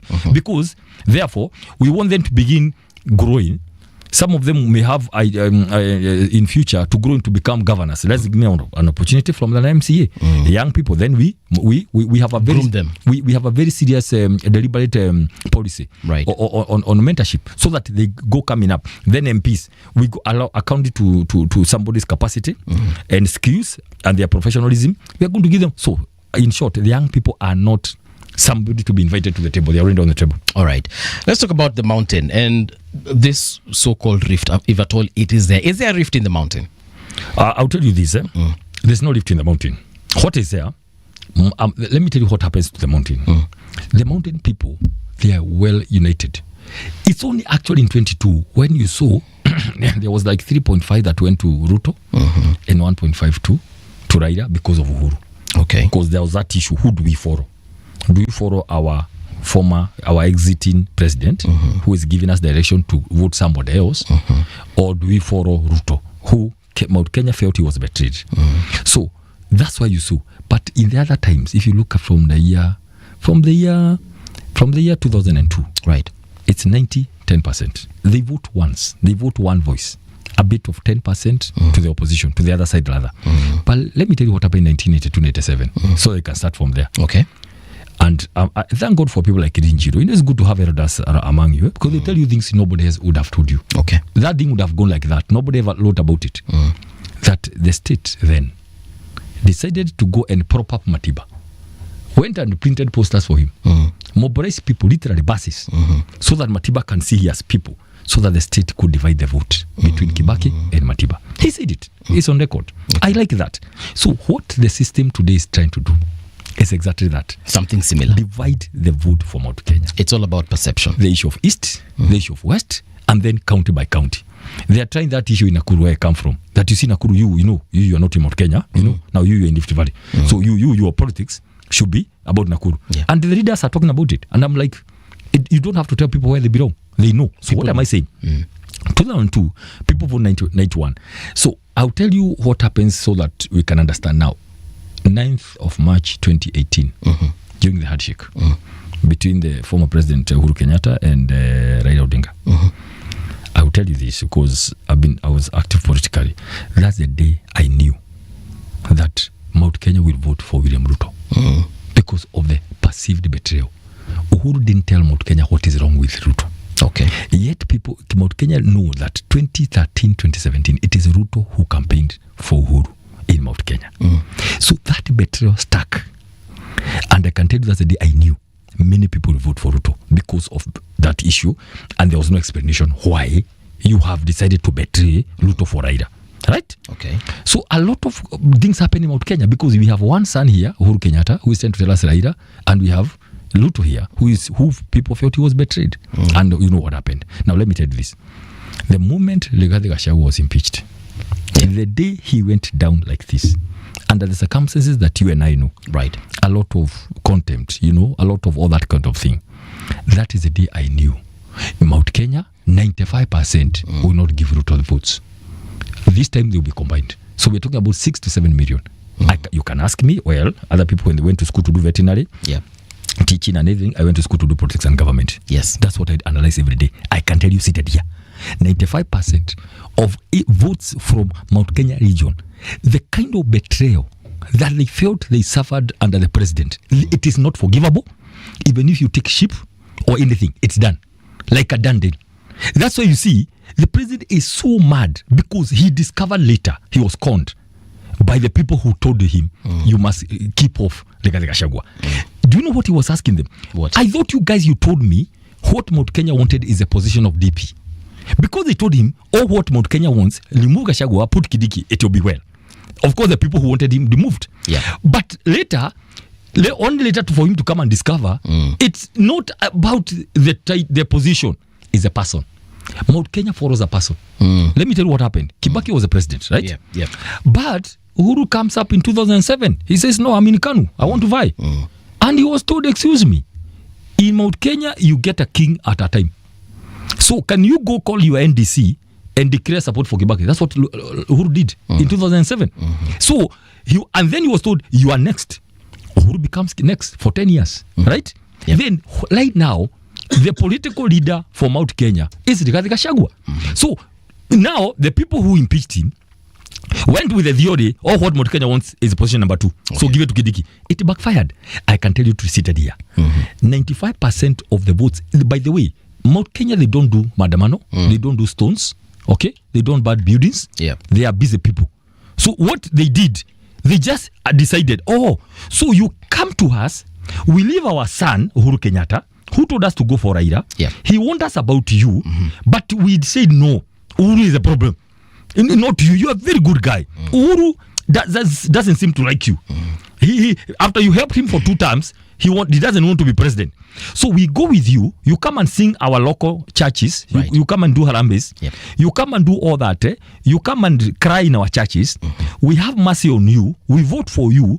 Then immediately you remove the guy we gave you. We give you a Gachagua. Yep.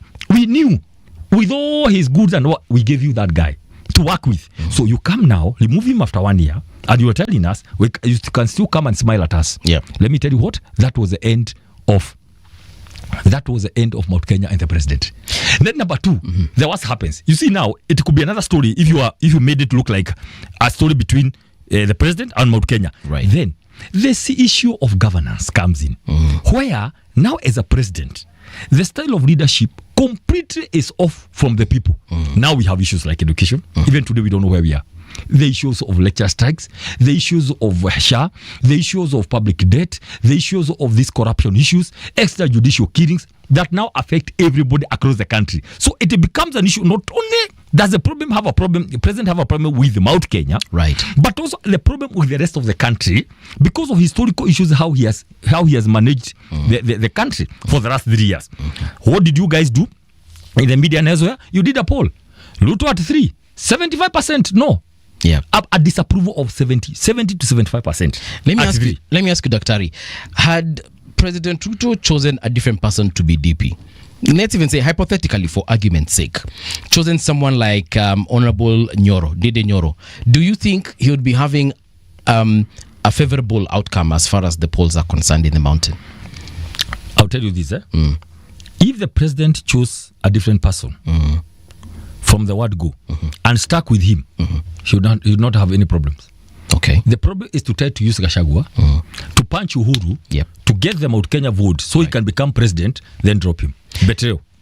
What I'm talking about is after the impeachment. So Rigathi Gachagua has been impeached. Yes. President decides to replace Rigathi with someone like Dede Nyoro. Would he be having favorable polls? No. the same problem. Okay. Because you used Gachagua wrongly. Okay. The issue is politics of betrayal, deceit, and conmanship. Okay. That's the exact thing Ruto used to tell us.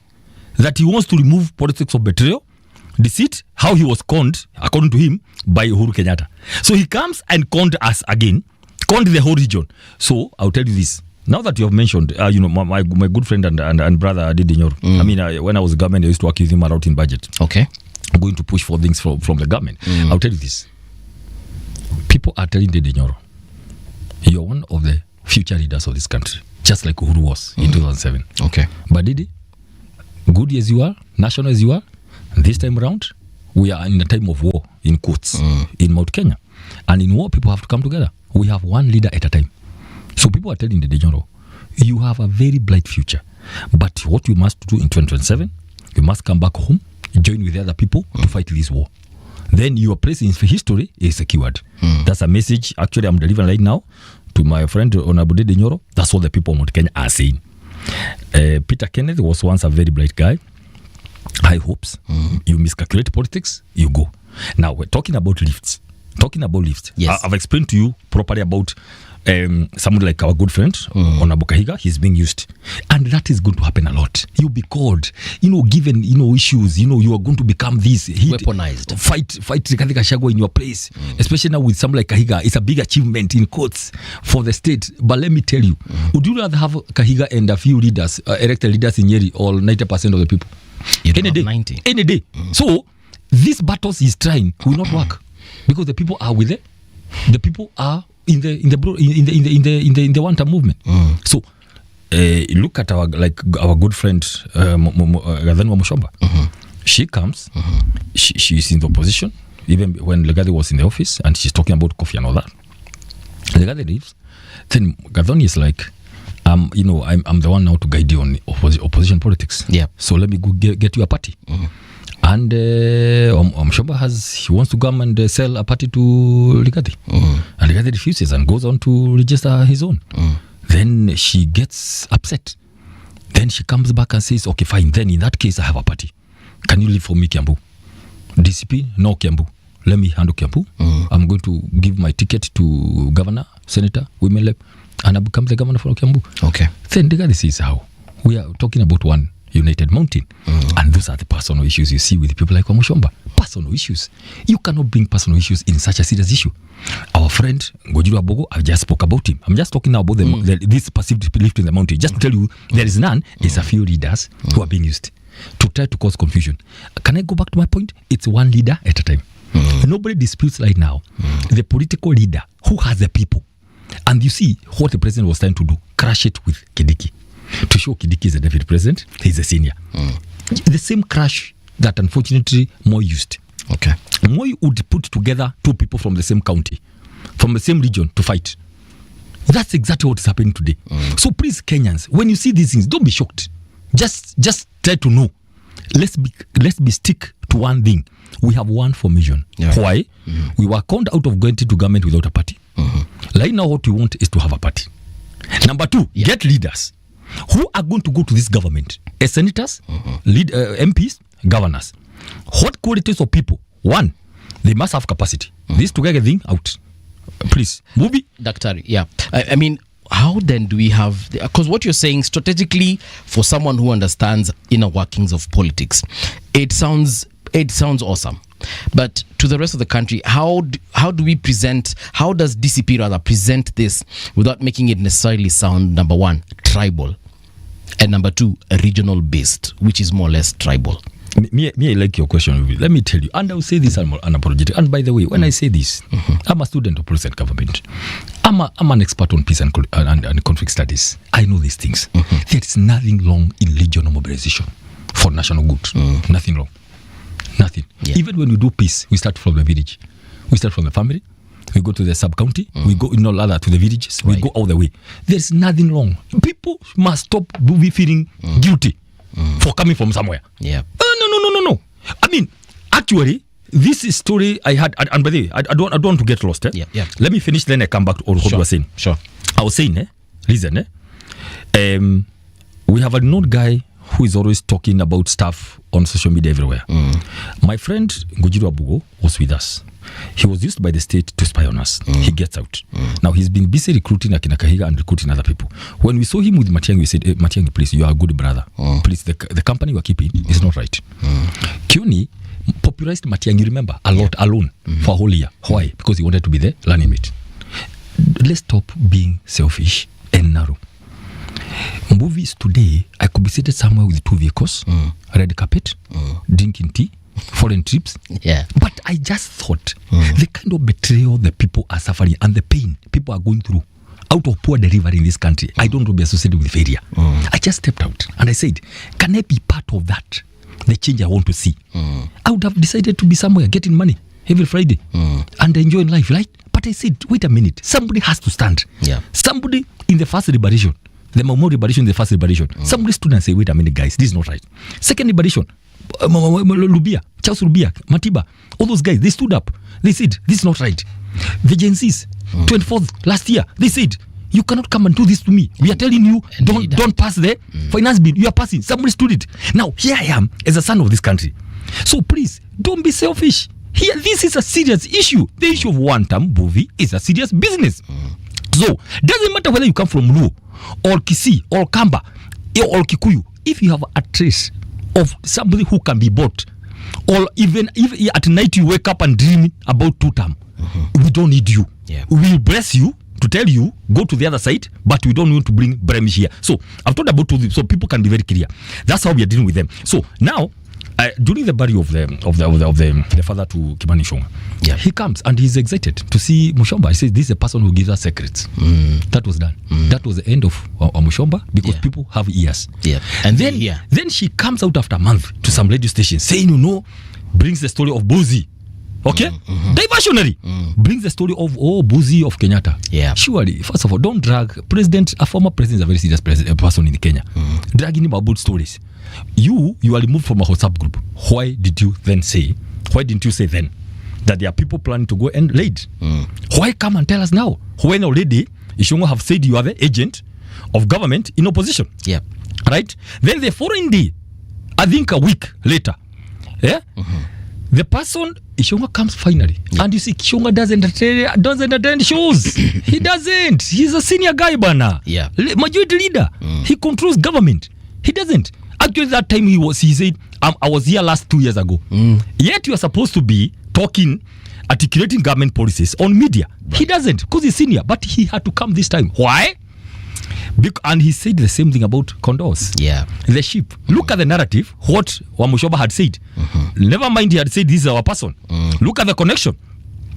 Ichung'wah comes and says Kiambu to remain a region. Yes. To get out of Mount Kenya. The same story Wamushoba is talking about. You can see the correlation. So what I'm talking here, please Kenyans, when you see these things, know very quickly, these are things being planned by the state to try to divide and first of all try to divide the mountain before I come to the country. Right. Those are now things, strategies being used to divide and all that. So what we are saying, when you see such people, we are going to shout about them. Also Kenyans learn about them and get out. This is a serious business we are doing. We don't want people who are at night going to receive money, getting favors, and they are coming to tell us that we are together. We are not together. I've mentioned a few people. I've said there are some parties which are being lined up. Right. To come and cause confusion. Now you're asking a question, a very good question. Now, you ask about the mountain. Yes. Let me now show the picture nationally. Now, that is only the mountain. You are going to see the same efforts in other parts of the country trying to divide one term. One of them, get Kalonzo to come and kill the opposition by joining government. Wavinya Deti is a very sober governor. She even gave the deal. Was it 3 billion? 3 PSS? The same story. And I'm asking you, Pubi, where are we 60-something years after independence? Look at where Kibaki left us. 62. Look at where we 62. Look at where we are back to. Where it's about me. It's me I can bring down the whole government, the whole cabinet, to suit some political things. Just to get in 3 people so that they can serve my political interests. Not about work. Gideon comes in, says, I want ABCD. So there has to be a reshuffle to accommodate him. Something happens, 3-4 ministers from Mount Kenya. No, these ones are not working. Bring others who are aligned to another place. That's why I can tell you seated here. You will not see any delivery going forward in this country. as far as how we had planned out, how we know it should happen. Yeah. And I'll finish by saying this. So you'll see confusion in Kambani. You see a lot of confusion, people being bought little with money from Northeastern, from Coast, from Kisii. You saw when Simbarati went to receive Matiang'i. Yes. Immediately after, he was in State House leading a delegation of 5,000 people. In short, where are we going? Where are you going? Come back. There will be a lot of that going forward. What is constant is one term. And I can tell you, if the Ruto's disapproval was 70%, 3 years later, next year it will be 80%. In August, delivery. We are talking about delivery. Yeah. This is not about politics. Delivery will be 80%. And I can tell you by 2027 elections, it will be about 85 to 90. Is it honestly fair to say that the government hasn't delivered on anything whatsoever? Nobody has ever said that. I'm a professional. I cannot say something which I cannot stand with. I just said disapproval was 70. Okay. So, saying that only 30% approves the government after 3 years. 70% says we are not seeing it because of the many issues we have been discussing every day. Many issues on health, on what, on SHA. Literally, guys, you cannot see. And I'll give you an example. The president was in Nakuru, my home county, right, for 3 days. And of course, we were monitoring our people on the ground. And I like this. Not anybody talking on his behalf. Right. He took to the mic at State House meeting. How many people were there? Movie? 8,000. Each got 7,000. The budget was 10,000. So I think people were many. So we are talking about a budget. You know that issue, the money given in all those other meetings, because he had like about 10 meetings, 100 million. Okay? Yeah. So the president says at some point, you know, we are aware we were supposed to do the Lanet airport. Something was promised 3-4 years ago. Yeah. He, in his own words, ilikwama. His own words. Who promised that airport in Lanet? The national government. Okay. He says ilikwama. Oh, you see, Afraha Stadium, ilikwama. His own words. There was that Orenguruni Stadium that was supposed to be named after Faith Kipyegon. He says ilikwama. Itare Dam, me and you, no, ilikwama, right? Road D366 is a road connecting Rongai, Bahati and Subukia. Okay. It's full of potholes, not commissioned, not finished. It has potholes. Ilikwama. We counted 15 to 20 projects that are stalled in Nakuru, big ones. I'm not mentioning the small ones, by national government. Titling, you know, issue of titles, issue of what, my Mahio victims, okay? My Mahio victims today, they're still crying. 2 years. Anniversary, 2 years. Promised money. Ilikwama. Land, never bought. Promises after? Promises. All those roads and all that. Now, but now, he goes on your 4th year as president. He goes on to say, nimetafuta, nitatenga, nitatafuta ingine 1 billion, 500 ya Furaha ikaambiliwa, 400 ya Orenguruni, on your 4th year. Then, he moves from Nakuru, where people don't know many things, where he goes to Naivasha yesterday. He meets another raft of like 20 promises. Yes. So let me ask you, one, we know there's no money in this country because capitation has not been paid. Lecturers are on strike. We completely don't have money. Let me tell you what used to give us problems. What? In government. You go do presidential directives. They would come to us and we are wondering, how do you do with the presidential directives? There's no budget line. Right? But you have mentioned and you have gone. There are no budget lines. So right now, you have to go back, do again supplementary budgets, try to look for money from where. That's why those things are not done. They will not be done. I can tell you 80% will not be done because there's no money. It's just political. You know the way people come and you're excited. Now, let me tell you what should happen because it's very sad. This is very important because of my background. Yes. Bovi, if you want to help this country, once you are elected, go to the ground. As a county of Nakuru, for example.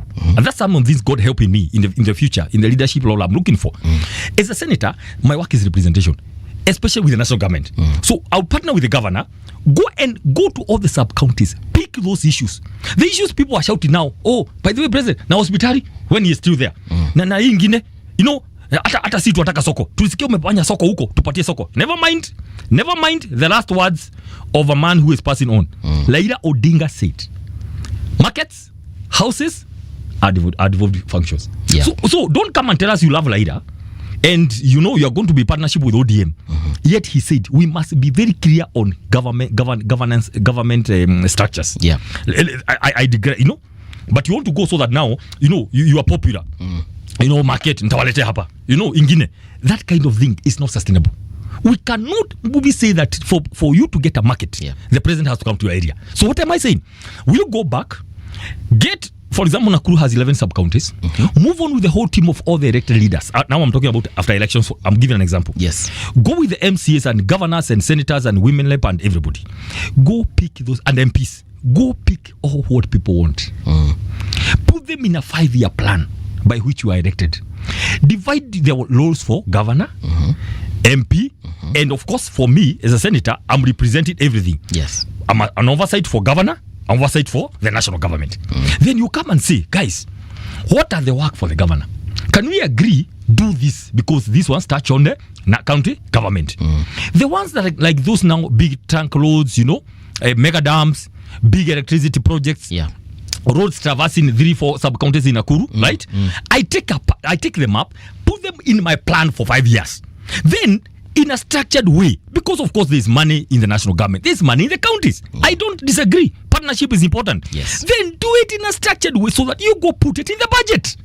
Go and say, this year we are going to have this money from the national government, going to do Lanet Airport, we are going to do, Afraha, we are going to partner here with ABCD. Of course, only those roads that are supposed to be national and county.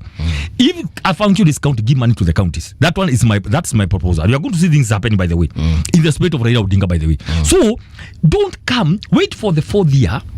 Because you want to feel you are popular, go to some market in Kiptangwanyi or Munanda or Kongasis.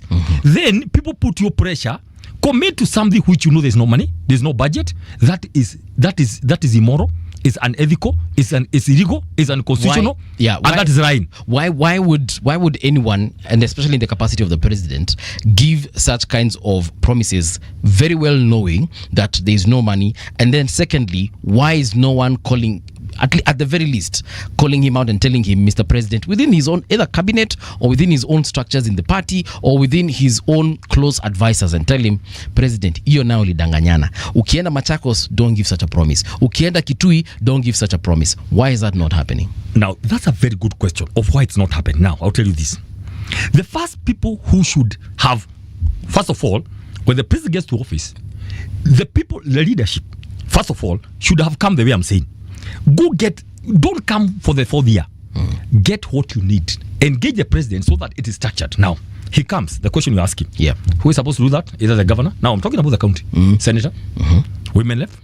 MPs. MCAs for it. Maybe not for MCAs because this is national. Right. All of them, for example, in Nakuru, they're in broad-based government. They're in 2-term. They cannot raise a finger. They cannot talk. Yesterday I was trying to share those clips and telling guys, and then I got some messages from some people, senior people in government, of county government, trying to send me some message. Oh, you're going to see hujaona anything bad in my phone. And I was like, now me, I'm not even elected. I'm just a leader. On governance, try to tell you what you're doing is. And then they have the guy, because I put it in my Facebook page, and they are there trying to send me messages at night. Oh, you have not seen anything yet. We want to turn on 2027. I just say, please don't lie to people because it's painful. In short, rest in peace oversight. The moment you saw everybody is going to, to postulate in State House, governors, MPs, senators, is done. So right now, nobody can tell him. And he wants to say that for political reasons. But you know what? That's what I'm telling you. If out of the promises you gave is what is giving you 70% disapproval, because of those promises, people can see nothing has happened. Continue giving promises. We are in this country. When you do Luto at 4, in August next year, you will see the rate of disapproval. Because I just felt pain. Actually, when I saw those things and people send me the clips, you are doing like 10, 20, and then don't say I. This is where the difference between Kibaki and the current president. Don't say nitatafuta, nimetenga, nimetafuta ingine 20. Ambia mtu yangu hapa akupatia 5 million. Lide, I don't want to be the kind of country. But I don't want to be part of such kind of a country myself. Because hiyo ni kudanganya watu. You cannot come here and say, hiyo 5 million, nimesikia maombi yako, chukua ndo kanunue basi. Let me tell you, this kind of, you want to be like you are the person who, and then you said about ministers and all that. Mbuvi, uende uambie president akusema kitu futu kazi. To go and question what he says. So what happens? Guys go back. They begin saying, where are we going to get the money? Then now, because there's no money, they buy time in South Africa. By the time you go back next time, haijafanywa. That's what happens. Because now, they don't have the courage. And a few people who had courage, they are at home. A few ministers who had courage to say the truth, they were told, here you cannot question me. And that's why other people were brought who do not know him. That's what happened. Okay. You saw the first cabinet, the Gen Z reshuffle that was done. Yes. Cabinet went home. Other people came back. The people who are not questioning. All the people you saw questioning, they knew him too much. And you see, what you do as leader sometimes, you want to share the people who know you too much, so that you can be left with guys who fear you. Okay, that's what happened. Can I read some comments yes, here? please. So we have Mohamed Murunga, for instance, saying Gachagua has done a commendable job of checking the executive. However, please advise him to tone down on the Mrima narrative. It alienates a huge chunk of Kenyans. And then there's DK, or one term is constant. Then Joseph Nderito anasema hivi, Peter Mbai, I am waiting for the by-election to see the strength of DCP outside of Mulima. Loki Loake, I hope nimeshika vizuri. Awesome show indeed. I'm learning a lot about Kenyan politics. Njuki Mungai anasema, damn, this guy oozes of passion and conviction. We need more of him in our public governance space. I'll read the rest as we go on. Yes. There's one question I want to get back to, and we were talking about leaders from different regions having, and I like the fact that you said, and we have actually agreed here several times with the city Muga that we cannot minus the whole conversation of our regions. It's just that we need to be positive about you being from Nakuru, me being from Kitui, and so on and so forth. It's not a bad thing to come from regions, and to also be an ambassador of your tribe. The question I want to ask is about you've mentioned several leaders that are being wooed. You mentioned Kalonzo being one of them. Several times they have tried getting him. I'm sure they've tried getting others. It's just that we're not mentioning them. Is the DP in that list of people who are being wooed, or have at least the president has tried wooing them back into his space? I want, because you are reasoned to by very good middle class people in this country, right? Progressive forces, people we really need to drive this country forward. We allow me to say one thing in very quickly. Now, this thing I've heard a lot. Let me try to clear it for once. Oh, you're doing very well. Please, but tell Gachagua, not to be so tribal. National outlook. Please, don't buy a narrative that has been baked, cooked, and sold to you by NIS and the state. That's a narrative. Let me tell you what narratives do. A narrative is normally cooked, then fed to the people. So intended to achieve a certain end. There was a narrative that the opposition is the one that organized for the banning of businesses in Mount Kenya, if you remember. And something happened. Some police station has been raided, and those terrorism charges, Wanjiko Thiga, other guys that were there, they were caught up with those things. There was a supermarket that was attacked. It was a narrative that it is the opposition that is banning their own businesses to try to bring Gachagua down. It was a narrative. Now, you remember that narrative of tribalism, that 41 against 1. That tutazunguka wale watu ni wakabila, hawataki mtu mwingine aongoze, blah blah blah blah. It backfired. That also backfired. And finally, when the president met Muranga people, he was told, if you proceed with this thing, it's going to backfire. What did he do? He said, the people who killed ukabila in Kenya ni Murima. Did he say that? But who had started the narrative? NIS. It backfired. So, please, I want us today here to agree. Because we are going to be talking here, and I'm going to be engaging, because me, I believe I'm a nationalist, right? But I come from somewhere. But the most dangerous person moving on earth is a leader for me, like here, but I hamper divisive, ethnic bitterness and anger. I'm the worst person that I can ever be on this mic. We need people. Of course, you come from somewhere, but when you come on the national stage, you know how to rally people together, because there's nothing wrong by belonging somewhere. What is wrong is what I call negative ethnicity. So, I want to urge our people, please, let Rigathi Gachagua be. The guy is a student of literature, is a student of political science. He knows a few things. Can you please allow Rigathi Gachagua to first consolidate the mountain? Once he consolidates the mountain with all what he has got, we are talking about, a voter of 6 to 7 million. He's doing the next thing, looking for friends, because he knows he cannot survive alone. He knows he cannot liberate this country alone. Please, Kenyans, understand. There's nothing wrong with the Honorable Rigathi Gachagua going to make sure he consolidates the mountain as his first call. There's nothing wrong. Please, when you see him making trips so many, is to make sure the mountain is united. Because otherwise, like I said, people are not sleeping there night trying to split the mountain. But number two he's doing is to go look for friends. That's why we have Karonzo there. That's why we have to coast people talking to him every day. We have Masais, we have Kisii, we have Luya, we have Luo Nyanza, we have Northeastern and Rift Valley. So please allow him to do that as he looks for friends. Then go look for proper leaders and put the shape of the next government. And then now the fourth thing he wants to do is to mentor the young people. That's how simple Gachagua is do. Please look at Gachagua in those four things. First of all, consider the mountain.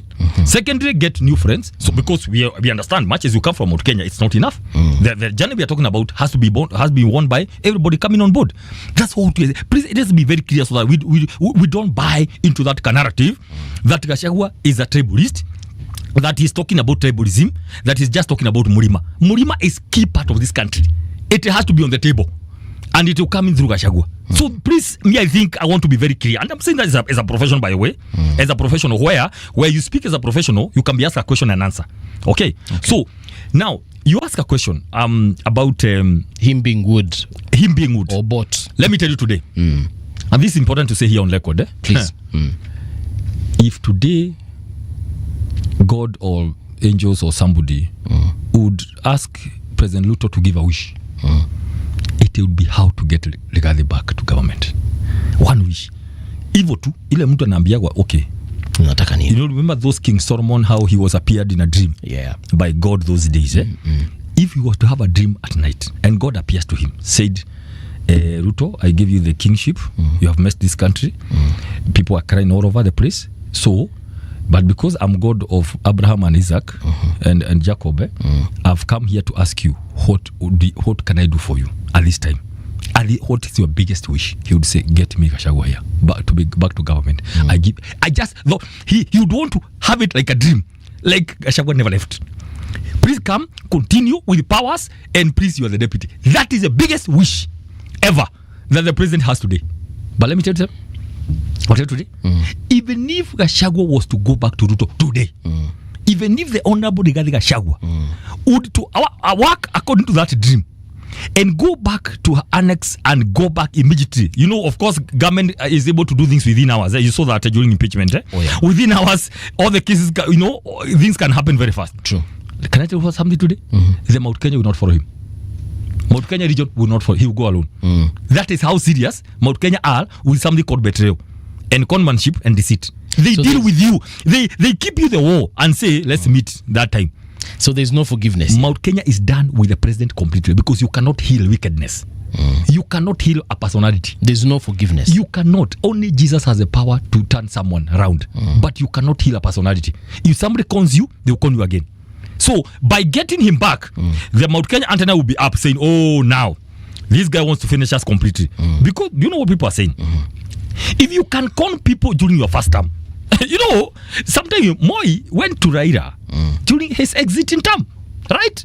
Kibaki agreed to the handshake during his last term. Uhuru couldn't dare. Actually, Uhuru persevered Ruto. Badly from 2015. We were in government. We knew what was happening. There was already rifts. Serious rifts, by the way. Serious rifts from 2015. Once the ICC cases collapsed, the battle went local. Right? And there was a lot of rifts. But Uhuru was told, you touch Ruto, your coming back is not guaranteed. Because Ruto is a campaigner and he has a big block. He just persevered. That's why the first business Uhuru did was to get off Ruto and get to Raila in 2018. He was fed up.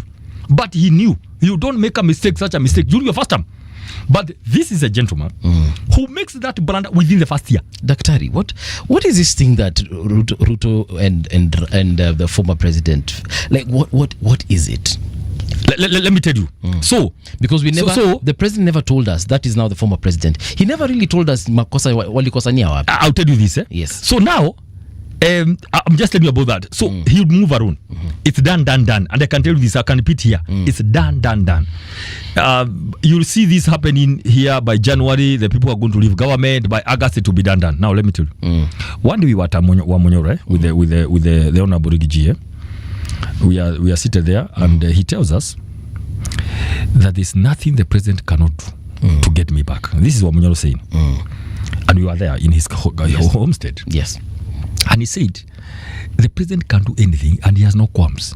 You can see him dropping here by a helicopter. You know, he has a big yard there. You can see him dropping here without notice. Yeah. If he just knows that I'm here, you can see him here, just come and tell him, please, come back. But you know what he told us?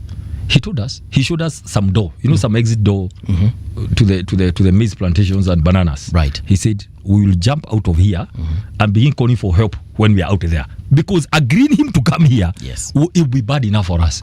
Just that the president landed in Wamonyoro. So we'll run away and call for help when we are out there. I'm just telling you, it's that serious. Yes. So you're asking that what would happen? What happened? What happened? Yes. Now I'll tell you this. The president from the word go, he feared Gachagua. He was pushy. He had serious mobilization skills politically. He supported the president in the campaigns, and all the way, president didn't want a strong person as a DP. He didn't want a strong person as a DP. He wanted to rule the country with a new constitution, but some clauses of the old constitution, where a VP would be sacked at will. He didn't want somebody who would stuck there for 5 years the way he did with Uhuru. Remember what saved Ruto is the constitution. He was not going to be sacked by Uhuru. At least they had felt out a long time ago. So he knew if this guy uses the same power and sticks here, he's going to beat himself. Using this issue of he cannot be removed from office. So for Ruto, and that's where the pain is with Mount Kenya. He used Gachagua because he was punchy. He would even go and cause a lot of battles, and you see the damage that was caused there. Yep. The issue of the whole family, because he knew he would deliver the votes. Okay. Then he turns back and decides, now I'm in the position. Let me try to shikisha him hardball and all that in an attempt of trying to get him out. And the president, according to him, he tried to make sure that he's in conflict with as many people as possible. It's a plan he planned a long time ago. He planned this long time ago. So in short, it was a plan by the president to get Gachagua to help him in so he can get him out. Okay. It was already there because he didn't want, you see, like today, the kind of the DP that we have is yes. He would rather say nothing because he knows he was appointed. So basically what we're saying is that Rigathi was used. It was a plot light at current. Okay. When you saw those people voting, saying we want Kidiki, Ruto thought, no, you guys, I want this guy now. Let him go, help me. Once I'm done, then he kicks it. Remember the issue of Machiavelli? Okay. The first thing you do, you clear the kingmaker. And that's what happened. So it's not about anything else. It was a plan. Okay. That I don't want Gachagua around me because he's very strong. Because he's going to stand for his people. Because he's going to argue ABCD. And all those kind of things. And you may find it funny and say, but I like the truthfulness of Gachagua. One day he said, he'll be told what to say. This is very interesting. And by the way, you can say, how can you be told to say the wrong thing? But remember, here you are. This is your president, and you think he means well for this country. I said, go and talk about shareholding, so that he can get him into conflict with the rest of the country, minus Mount Kenya. So when the time for hitting him comes, they will say, this guy actually had said, we are not shareholders. It's all about treachery. It's all about, undermining and kuweka mitego to try to finish someone. I remember he said that he was duped into saying some of those things, but that's that. Now this is now the former DP Rigathi Gachagua and the former President Uhuru Kenyatta. Are they friends? They are friends. They talk in their own way. Talking is talking. You not everybody, for you to believe they are talking, that they have to go and take photos taking tea. Okay. Now they have been brought together by a common issue in Mount Kenya, which is betrayal, which is mismanagement of the economy, and right now they are on the same track. And for record, Jubilee Party is a member of the United Opposition, and don't think that the other members would accommodate Jubilee if they knew they were not part of the united opposition. Okay. And Uhuru Kenyatta is a party leader. The chairman always comes to the meetings, always in the meetings, the chairman for Jubilee, and they are part of the united opposition. And of course, what has been happening is that President Ruto has been trying to drag Uhuru so much in. Recently at Nyayo, when he saw how he was celebrated, he mentioned, we have been talking. And you see he's cunning. We have been talking. Have they been talking? Because we looked at the reaction of the former president. The reaction of the United, you see that. But now you see that's just optics. We are not sure what is behind. He said we have been talking at Nyayo. Then when he saw how he was received in Bondo, he repeated, saying we have a 3-point agenda which we agreed to make Singapore thing. Forget about the issue. Of course, the issue of Singapore is another story. Right. Singapore, they kill people, but they jail, they shoot corrupt people in South Korea. So don't bring that issue of Singapore here. You can't be stealing everything here, then you say you want to be like Singapore. It doesn't work. And by the way, you don't come and talking about Singapore on your 4th year. That is something you ought to have thought before you took the Bible. Okay. And immediately you get it, within a month, you put systems. At least clear with administrative issues. Those are issues, by the way, what you need in this country movie is just administrative. Once you fix the administrative system, you capture, because it starts from the top. It all starts from the top. If today the president decides there will be no corruption, there will be no policeman taking money 50 shillings from people traveling, matatus, and people moving charcoal, it will take 1 hour. Just 1 hour, one meeting, one lady call with all the regional commanders, there will be no money. If the president can decide there is no more stealing of public land, right, today, if the president decides that all fake certificates, all of them, 10,000, will be knocked off, it will be done today. Okay. But what happens? If there's no political will.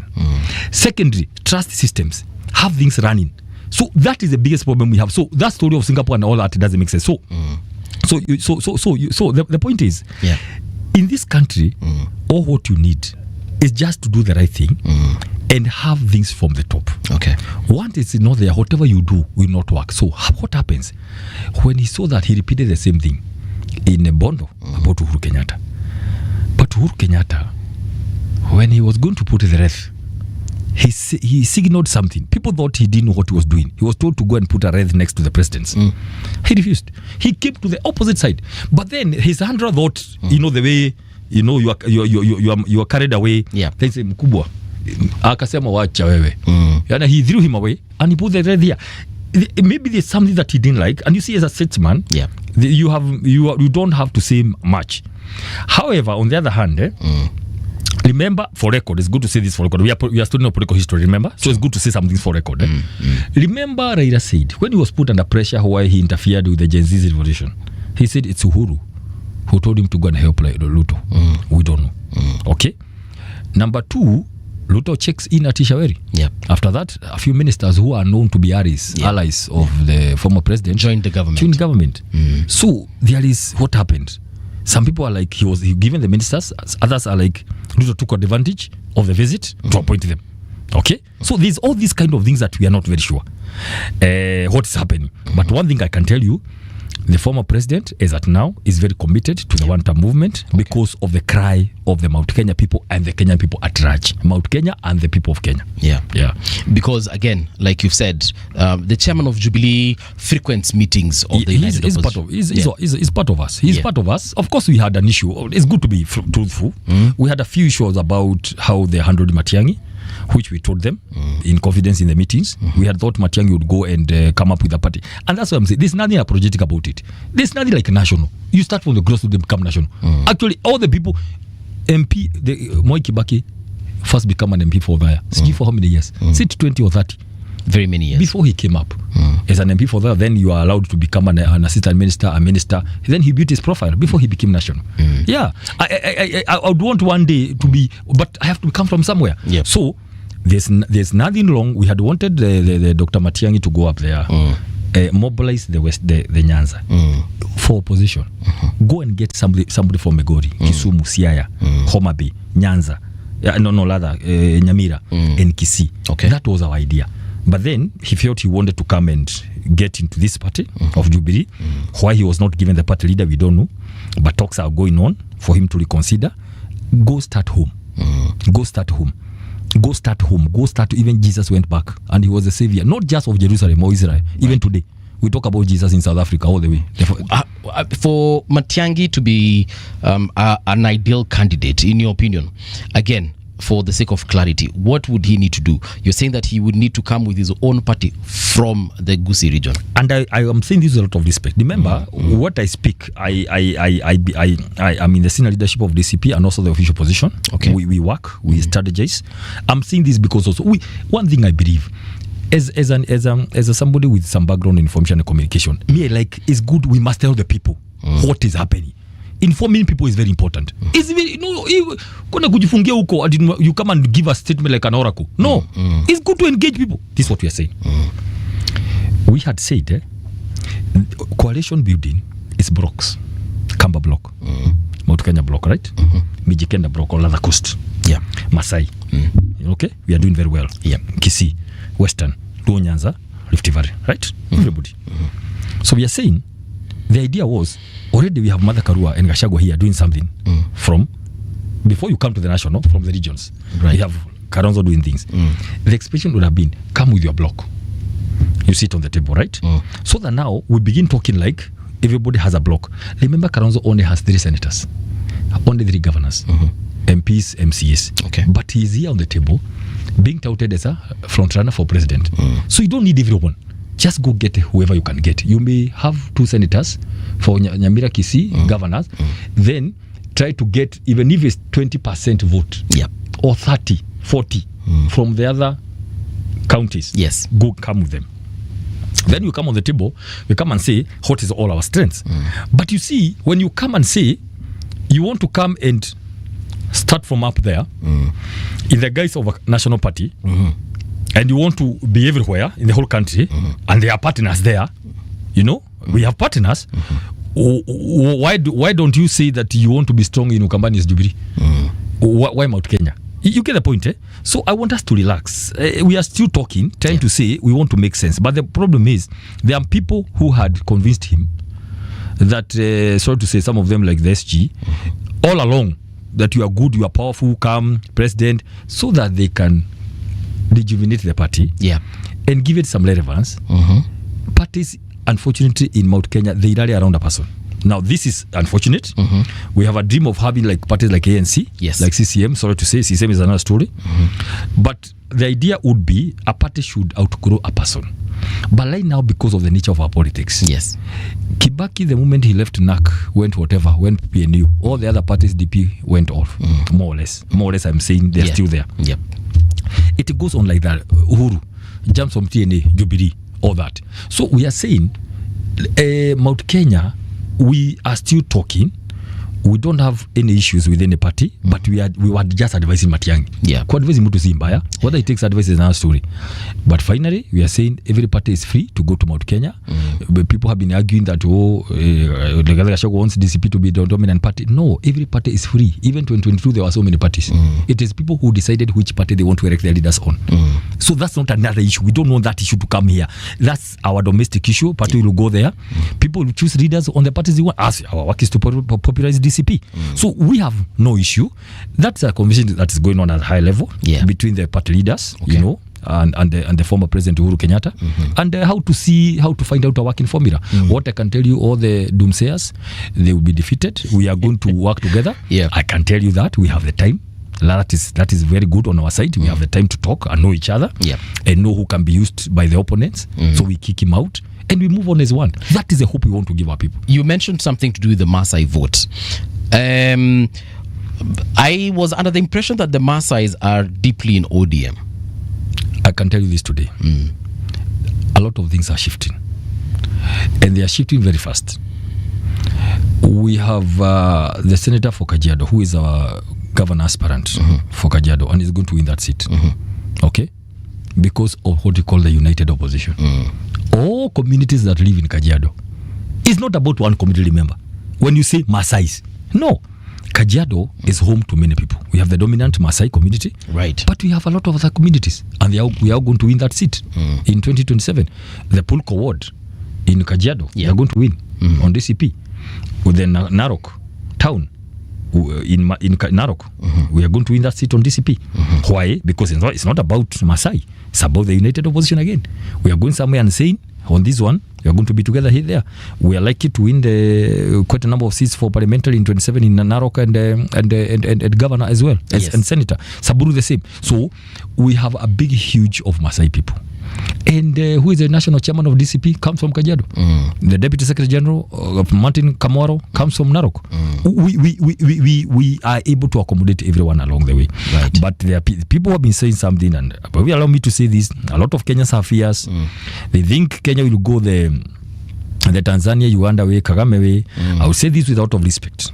As an expert on leadership and governance, right? Please, Kenyans, please, just do us one favor.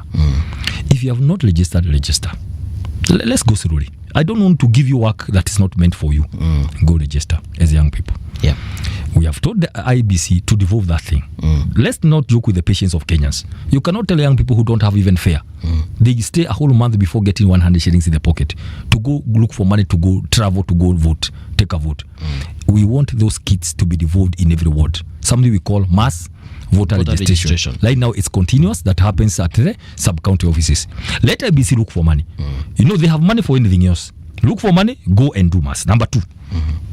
The next thing we want Kenyans to do is to wait. We give them a lineup that we think will serve this country going forward. We want a Kibaki moment where there will be one person, not one Makmede guy, who is going to say, I'm the one, I'm the president. You may not have a lot of charisma or the money, but we agree as a team. You are going to be the team leader as a president. Then you are going to have ministers. The movie, please. Get people to go and think and work. I was in charge of delivery. We went to every ministry. I can tell you the kind of resource, the kind of people we met. Every ministry, like 100 people, senior directors, people who have been there for 20 years. If you want this, they have all the data. They have everything. They said, we have this. But they are never listened to. We want to go back, get a minister who understands an area. Come with meat, presented in cabinet. It's approved, it's done. With 2 objectives. Something which will serve the people. Something which will not be, will be efficient because of the resource, the way you are using your money and all that. We want to go back whereby if you are given a ministry, go get us the best you can do for that ministry. So we are going to present that team. Then finally, I want to tell Kenyans, go and vote. Once you vote on 10th, all our women, children, young people, whatever, some women will go back home. At 5, come and make sure before you leave that place, you know the number of votes that have been voted for all the 6 positions. Once you do that, we are going to have a national tallying center. Whatever happens, but within 2-3 hours, we will have known the presidential figure. You mean the National Talent Center that is usually at Bomas, or no, our own? Okay. The United Opposition will have our own. So please let me deflay this fear that anybody will steal your elections. Not in this country. Because it's very simple. The final is final. The votes is final at form 34A. That's what is going to happen. So we were there. We knew what happened in 2022. Ruto never stole an election. All what he did is a power of mobilization. People came out. And that's why, let me tell you, where in Africa do you win an election with 142,000? That's a joke. You win with 2 million for you to win. But this was a joke, a bad joke. Because why? He simply did what he could. Remember, he was under siege. So he just won. And the other guy, because of issues of agents and all that, they thought they already have it. So we just calculated the votes. I was in charge of presidential campaigns in Nakuru. Right. And by around, we had over 2,000 polling centers. We simply calculated all those forms that are 4A and sent them to our national tallying center, the parallel one, and we won. Let me tell you, why do you think, Buvi? We used to say there's no deep state and system. It has been born now. We used to say, see uchawi ni maombi. Do you think God has hamad Kenya? The same God who was there in 22 is going to be that 27. That system, Hajahama. I can tell you this. Me, I'm asking Kenyans. If you want to defeat properly, we don't want these jokes of 100,000 votes, or 500, or even a million. We want a gap of 3 million and above, so that it is decisive. Nobody can steal those votes. So please, this fear, now you see, it's not possible to defeat this guy. I can tell you this: just go and vote, and count your vote. Send it to our national tallying center. We are going to do the maths. and announce the results. If the United Opposition were to clinch the presidency, that would mean that chances are that President Ruto would end up being an opposition leader. Yes. And that might be a very difficult person to deal with also at that particular juncture. Is the United Opposition ready for a Ruto opposition? I'll tell you two things. I keep on telling the people who keep on, regretting for electing the president. Don't regret it anymore. It's not wise to regret. Actually, today I want to go this on record. Yeah. People regret. I wish we knew. Say no. Do you know what? You and I may not have known what the president will look like. Right. But God knew. So what God decided, because this gentleman has been wanting this seat, I'll give it to him. Then I'll expose him. So within short time, his real intent has come out. Everybody don't knows. When you hear about it, there's something you know about you. Yep. Either Shah or something or whatever, those kind of things now. So that now people can know him and deal with him decisively. For the last time. I can tell you this. You can only be an effective opposition leader if you are out there telling people what you can do better if you become president. Yes. Already you have become and mess the economy. So there's no voice you'll have. Because already people, God has exposed you, people have known who you are, and they are done with you decisively. And you know what everybody is saying? We can do these massive things and saying, oh, let somebody finish. People are saying one more day. It's only that here we cannot do a half term. Because you can imagine what is happening. If it's given another, already this 1 year is painful enough. This 1 year is painful enough in terms of what people are going through. So guys are asking, even one more day. It's only that we fear God and we fear the Constitution. But on 10th, people are saying, please, we cannot survive anymore in Kenya. Actually, we need to do a lot of now, like a lot of rehabilitation of this country for the next 5 years. Because of what has happened. So I can tell you this. There's no regret. What happened, we did. I hear people saying, oh, you see now, if he had followed Uhuru Kenyatta, he had seen this thing, Madhaka would have become... No, forget about all that. What happened. We had to once and for all deal with the current president as a country decisively, so that there will be no opposition to talk about, because you talked about opposition when you want to come and say, right, I mean, I can do a better thing, but you have the opportunity. So let other people in opposition come up. Of course they will be there. If you want to be there, of course you'll be there if you'll be defeated. But he'll have known one or two things about governance and opposition and how to go about it. But I can tell you this, as we will not go to Mazo Bunge, we'll have nothing to hide. No, what for? If I'm doing the right thing, why do I need to go muzzling everybody else? I mean, killing the Constitution. You want to get all the powers to yourself. Why?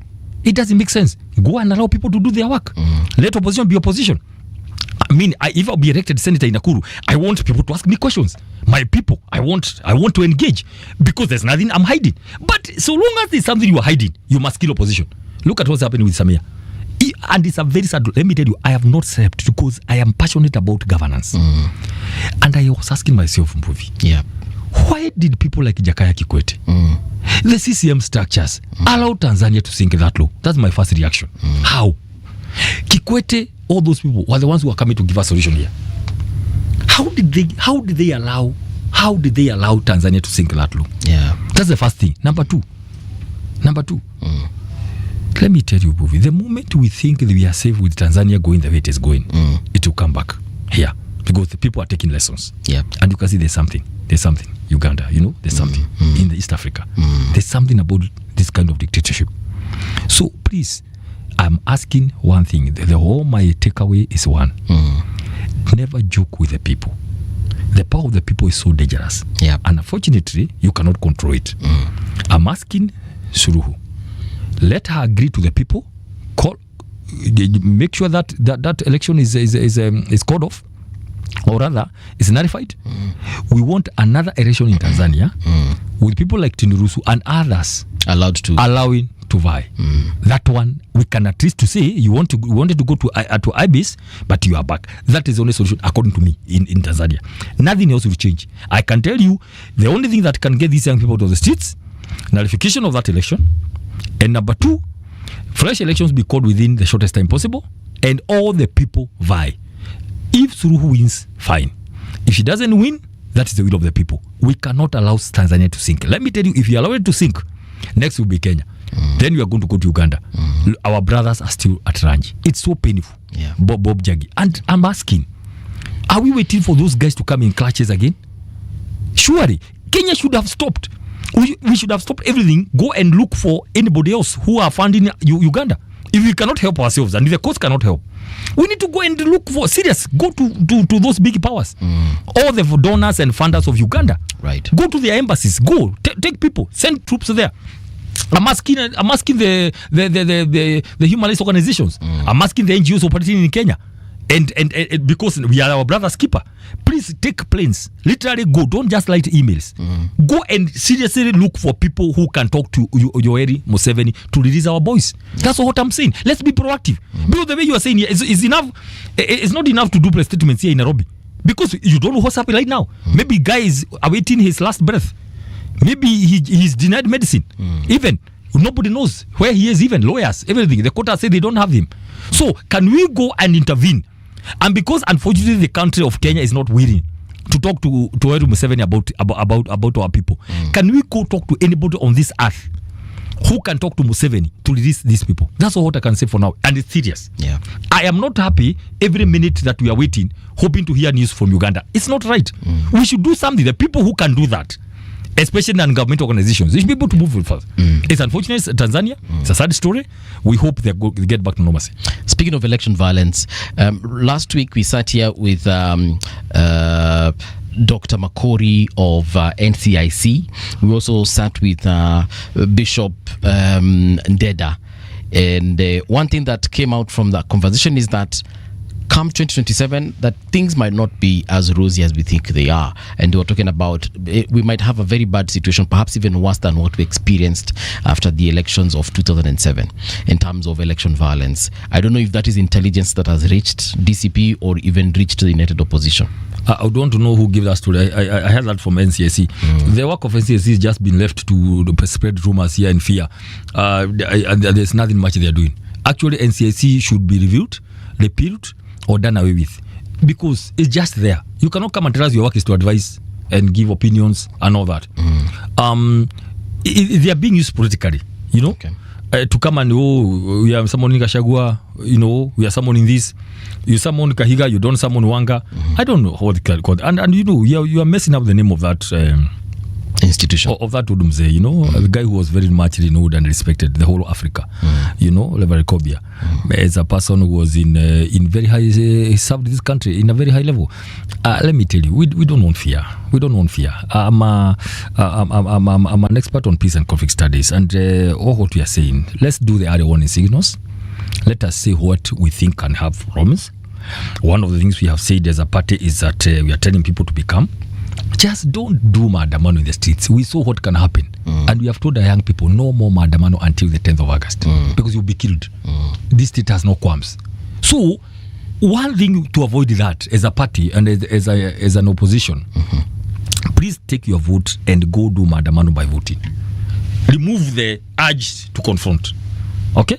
Remove the urge to confront with the government agencies because they want to spill blood. And if they asked, they can do anything even to suspend the elections, to cause violence. Today I heard there's a voter who went to court yesterday. Yeah. To stop IBC from preparing for elections because they are saying, oh, there are some statutory things which are not in order.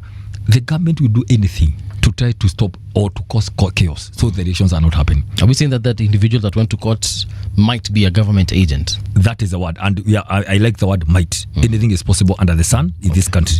Nothing just happens. And they pick somebody who may not be guest from some part of the country to go to court. How?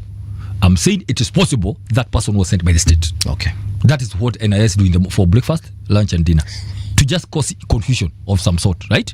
Yeah. So what I'm saying, there's a probability, and my word is maybe. Okay. So why? To cause confusion. Use this thing of violence to postpone, you know. When the Constitution says that if there is an occurrence of war, you cannot do elections. That's why I'm telling Kenyans, please be very calm.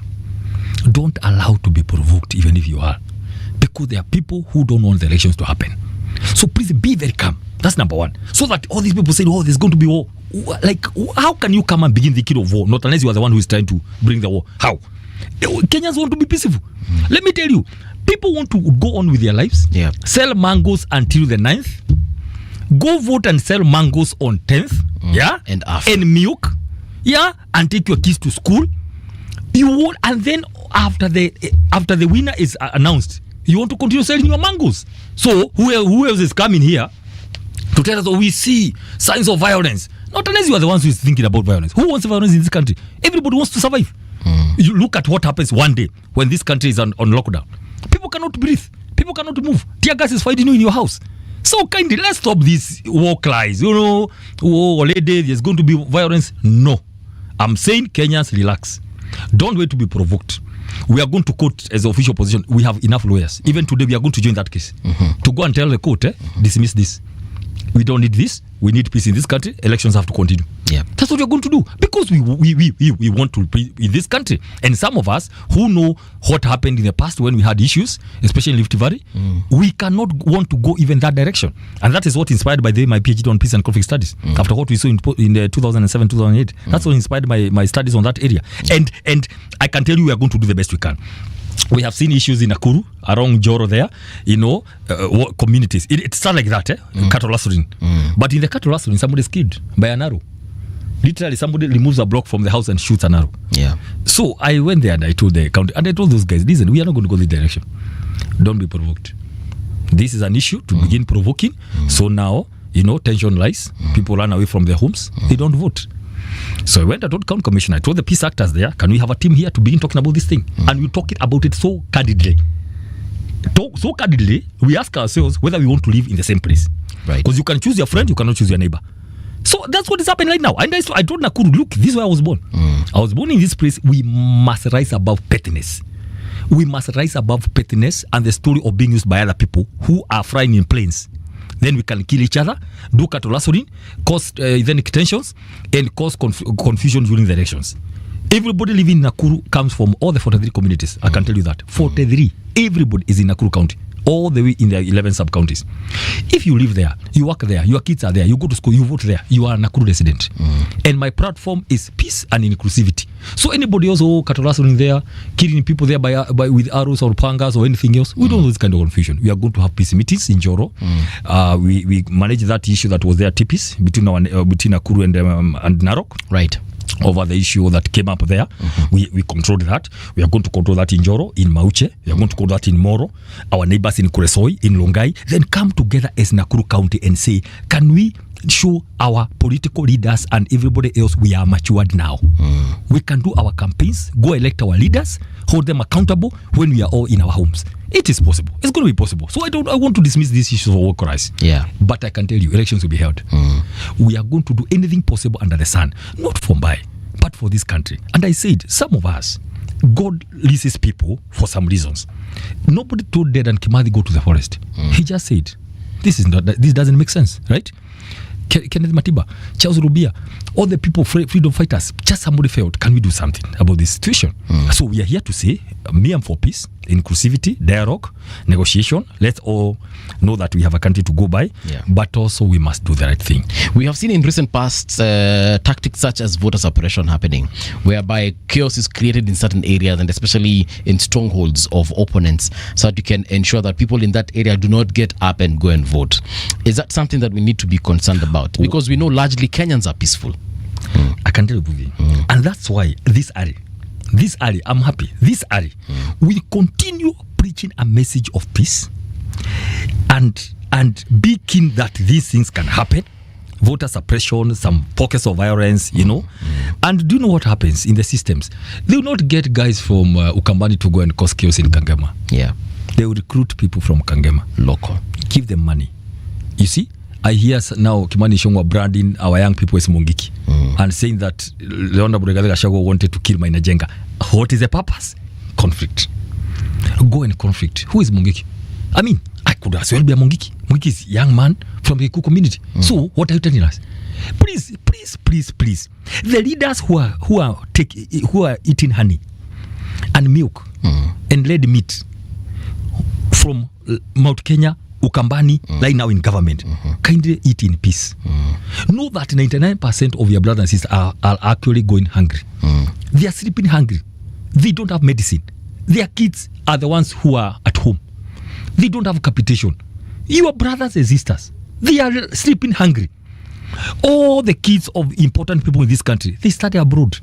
They are not in the local universities, so they are not affected by the whatever. So I'm asking guys from Ukambani, you know, when you see a team from State House, Right. 5,000 from Kisii, 5,000 from wherever, please just relax. Don't be used to go and torment trouble in your backyard. Me, that's my appeal. I mean, if you have to be there, if you have chosen to be in that side of history, please feel the pain for your people. People are suffering. When you go give guys 2,000 shillings there at State House, you don't know the kind of pain people have at home. So I would want to urge, please stop. Don't come there and begin now, because it was not possible. It's not getting impossible to divide the mountain. You want to cause confusion everywhere by saying, you know, Rigathi Gachagua, and the Rigathi Gachagua you are talking about, he's silent at his home. He's relaxing. He's doing other things. But you still want to drag him because you write to the president. He'll be forgotten within 3 months. He's not forgotten. So you are still looking for him to come and involve him in your issues. And by the way, we have not yet started. Come in January, we are going to have a downhill road. We have not started. Not for ourselves, but for the sake of this country. So please, we want us to urge the leaders who are there right now, who are in this government. Please, we know you are there, but please stop being used to cause trouble in the regions where you come from. There are others right now trying to cause trouble in Ukambani. We know them in Kisii, in Western, in other places of the country to divide the one-term movement. That's what we're asking. Let's be sober, all of us. And in regards to what DCP wants the population to know, other than, because like if I look at some of the comments here, let me just read some of them. Someone is saying, this is Godfrey Chalo. Godfrey Chalo anasema, if these kinds of fellas are the ones to dethrone Ruto, rest assured he is going for a second term. People with a lot of bitterness, without any cause. What would you tell people who are saying that DCP is just bitter, and that is what is the driving force? Let me ask you, when you say DCP bitter, DCP is not going to this election alone. So what are you talking about? When you say this issue, another narrative. Bitterness. Gachagua is bitter because he was removed. Do you know Gachagua is having a blast right now? Gachagua is more happier. He's having a blast. Let me tell you why. If today Gachagua was in government as a deputy president, who is not supposed to contradict the president, with all these kind of promises, where would he be himself as Gachagua? He would be somewhere lower than where Ruto is. If Ruto's disapproval is 70%, he'll be right there. Can we be truthful? So this was an opportunity, a God given for the Honorable Rigathi Gachagua to get out of government so he can become his own person, somebody who would not have been part of that, because it would have be very awkward to serve the government which is getting down. He will have been very unpopular as we speak. So what happened? He gets out, gets an opportunity to become a party leader, a party that will going to get about 130 MPs in 2027. Being the party leader, that is a big thing. He would not have done it. Actually, maybe by 27, if Ruto would have managed him, he would deny him deputy president in 27. Leave him hanging. But 27, he'll be a party leader of one of the biggest parties in Kenya. Now, when people talk about Rigathi being bitter, I don't understand. Please stop, my brother. Stop buying into the narrative by the state about trying to show that Rigathi Gachagua is tribal and is bitter. That is a narrative by the state. Please kill it. Don't go that direction. Number two, so you're talking about winning. If these are the people to win, it's not Rigathi Gachagua alone winning the presidency, or rather taking on Ruto. Why don't you talk about Kalonzo? Talk about Natembeya. Talk about Matiang'i. Talk about Masai. Talk about Mijikenda. It's the whole country coming to win the seat. It's not about Rigathi Gachagua alone. Again, there are people who wake up in the morning. I think Gachagua gives them some mental disturbances at night, some illusions. And by the way, there are many. Because this guy, how did he escape the trap? The guy was supposed to get finished. So the Honorable Rigathi Gachagua gives a lot of people sleepless nights. And these are the kind of people. So I want all of us, our other reasoners, please note that our brother may not have known that is a trap he's laid for him. Yes. Get off that narrative of every day waking up for breakfast, lunch, and supper. You know, every day talking about someone, because why? He's in a good place. He is happier. Now compare the current DP. That is where the Honorable Rigathi Gachagua would have been. Look at where he is right now. He's a yes person, completely finished, and you're going to see the results. So he's in a better place. He's happier. We are happier because we are helping people to get an alternative for this government. Right. Okay, let me see if there's another one here. Mark Mende was just chilling. I remember that comment. Then let me ask. Yeah. So someone, this is Mukebe, anasema, let me ask. Me ask, there is no need of evacuating Ruto because even the next president atapokea the same makomboras complaining is a ritual in Kenya. They will never stop complaining. Good. Do you know what will make us a difference? Because the good thing about some of us who are experts, were there in the political, and why movie some of us went to university to study politics and government, but we have practiced. So we know what can work. It's not just studies, we have practiced both at the county and the national level. So we are saying, what's the difference? We were there when we promised in this government, right? And we not only promised, we tried to become a solution. We know where it is stuck. So we know exactly where what needs to be done in this country. We don't need long stories. We just need 1, 2, 3, 4, 5. Actually, in one session, we connected with them today. Tell me. Sitting where I am today as a strategic leader, in one session only, with the relevant people,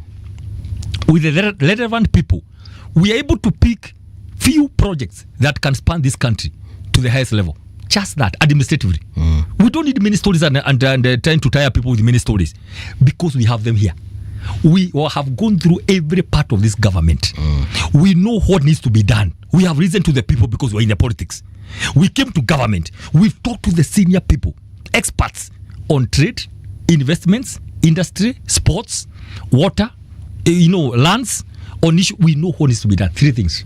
So it's only that there was no political goodwill to do them. Okay. There was the issue here in Kenya is a problem of leadership. The issue of character and personality. The issue of, instead of allowing systems, processes, procedures to work for the people, go get what people need and have it work. You want to personalize everything. That is the whole problem in a nutshell. Okay. So what are we going to do differently? Like I said, we are going to get a president who is not inferior, who does not have inferiority complex. A president who doesn't have to tell us that he is learned. A president who doesn't have to sing to us that he is a divine connector, that he was sent, like he has a divine mission to come and help us. Just a person who believes in himself. Then get a cabinet, get PSs, get people who understand the vision, who are professionals, people who can work. I can tell you this. We don't have to come and tell you give us 100 days, 1 year. Administratively, these are things you do within the first day. Okay. You sort 50% of Kenya's problems. What do? Come and restore NHF. The problem that was there, because what happened to NHF, they come and give them a bad name. All the thugs, they move to SHA. Come and restore the president. Come and kill all these things of housing levy. Do you know why the president has so much money to go dishing out? The money that has been deducted from you. That's why you say, I'll give you another market here. The money moved from houses, it has come to markets. Now it will go to roads leading to the markets. Okay. So it's actually being taxed. So we go kill all those things. Let's do education. Make some policy issues on foreign affairs policy, on public debt. Make some serious, simple policy issues. This country will be restored. So that will be the difference. All right. Daktari, thank you so much. That's the time we had. Thank you for sticking around for this long and for helping us, decipher some of the things and the questions that we had as far as DCP is concerned.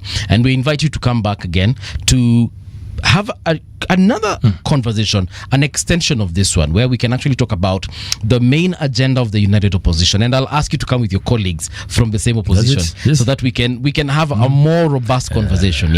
Because there's so much disconnect as far as information is concerned.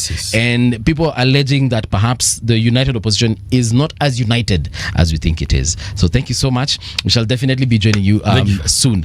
This is where we come to a close as far as that conversation is concerned. Someone is asking where City is. City had to attend to something. That's why he had to leave at 8 o'clock. But don't worry, tomorrow he will be here. But from me and the rest of the team, tunasema kwaheri. Mungu wabariki hadi tupatane kesho. Bright and early at 6 a.m. Radio generation, the sound is fine. Pump it up, turn it high all the time. Let the music move you, let it sway. Radio G's got your jam all day. Radio Generation, the home of urban soul.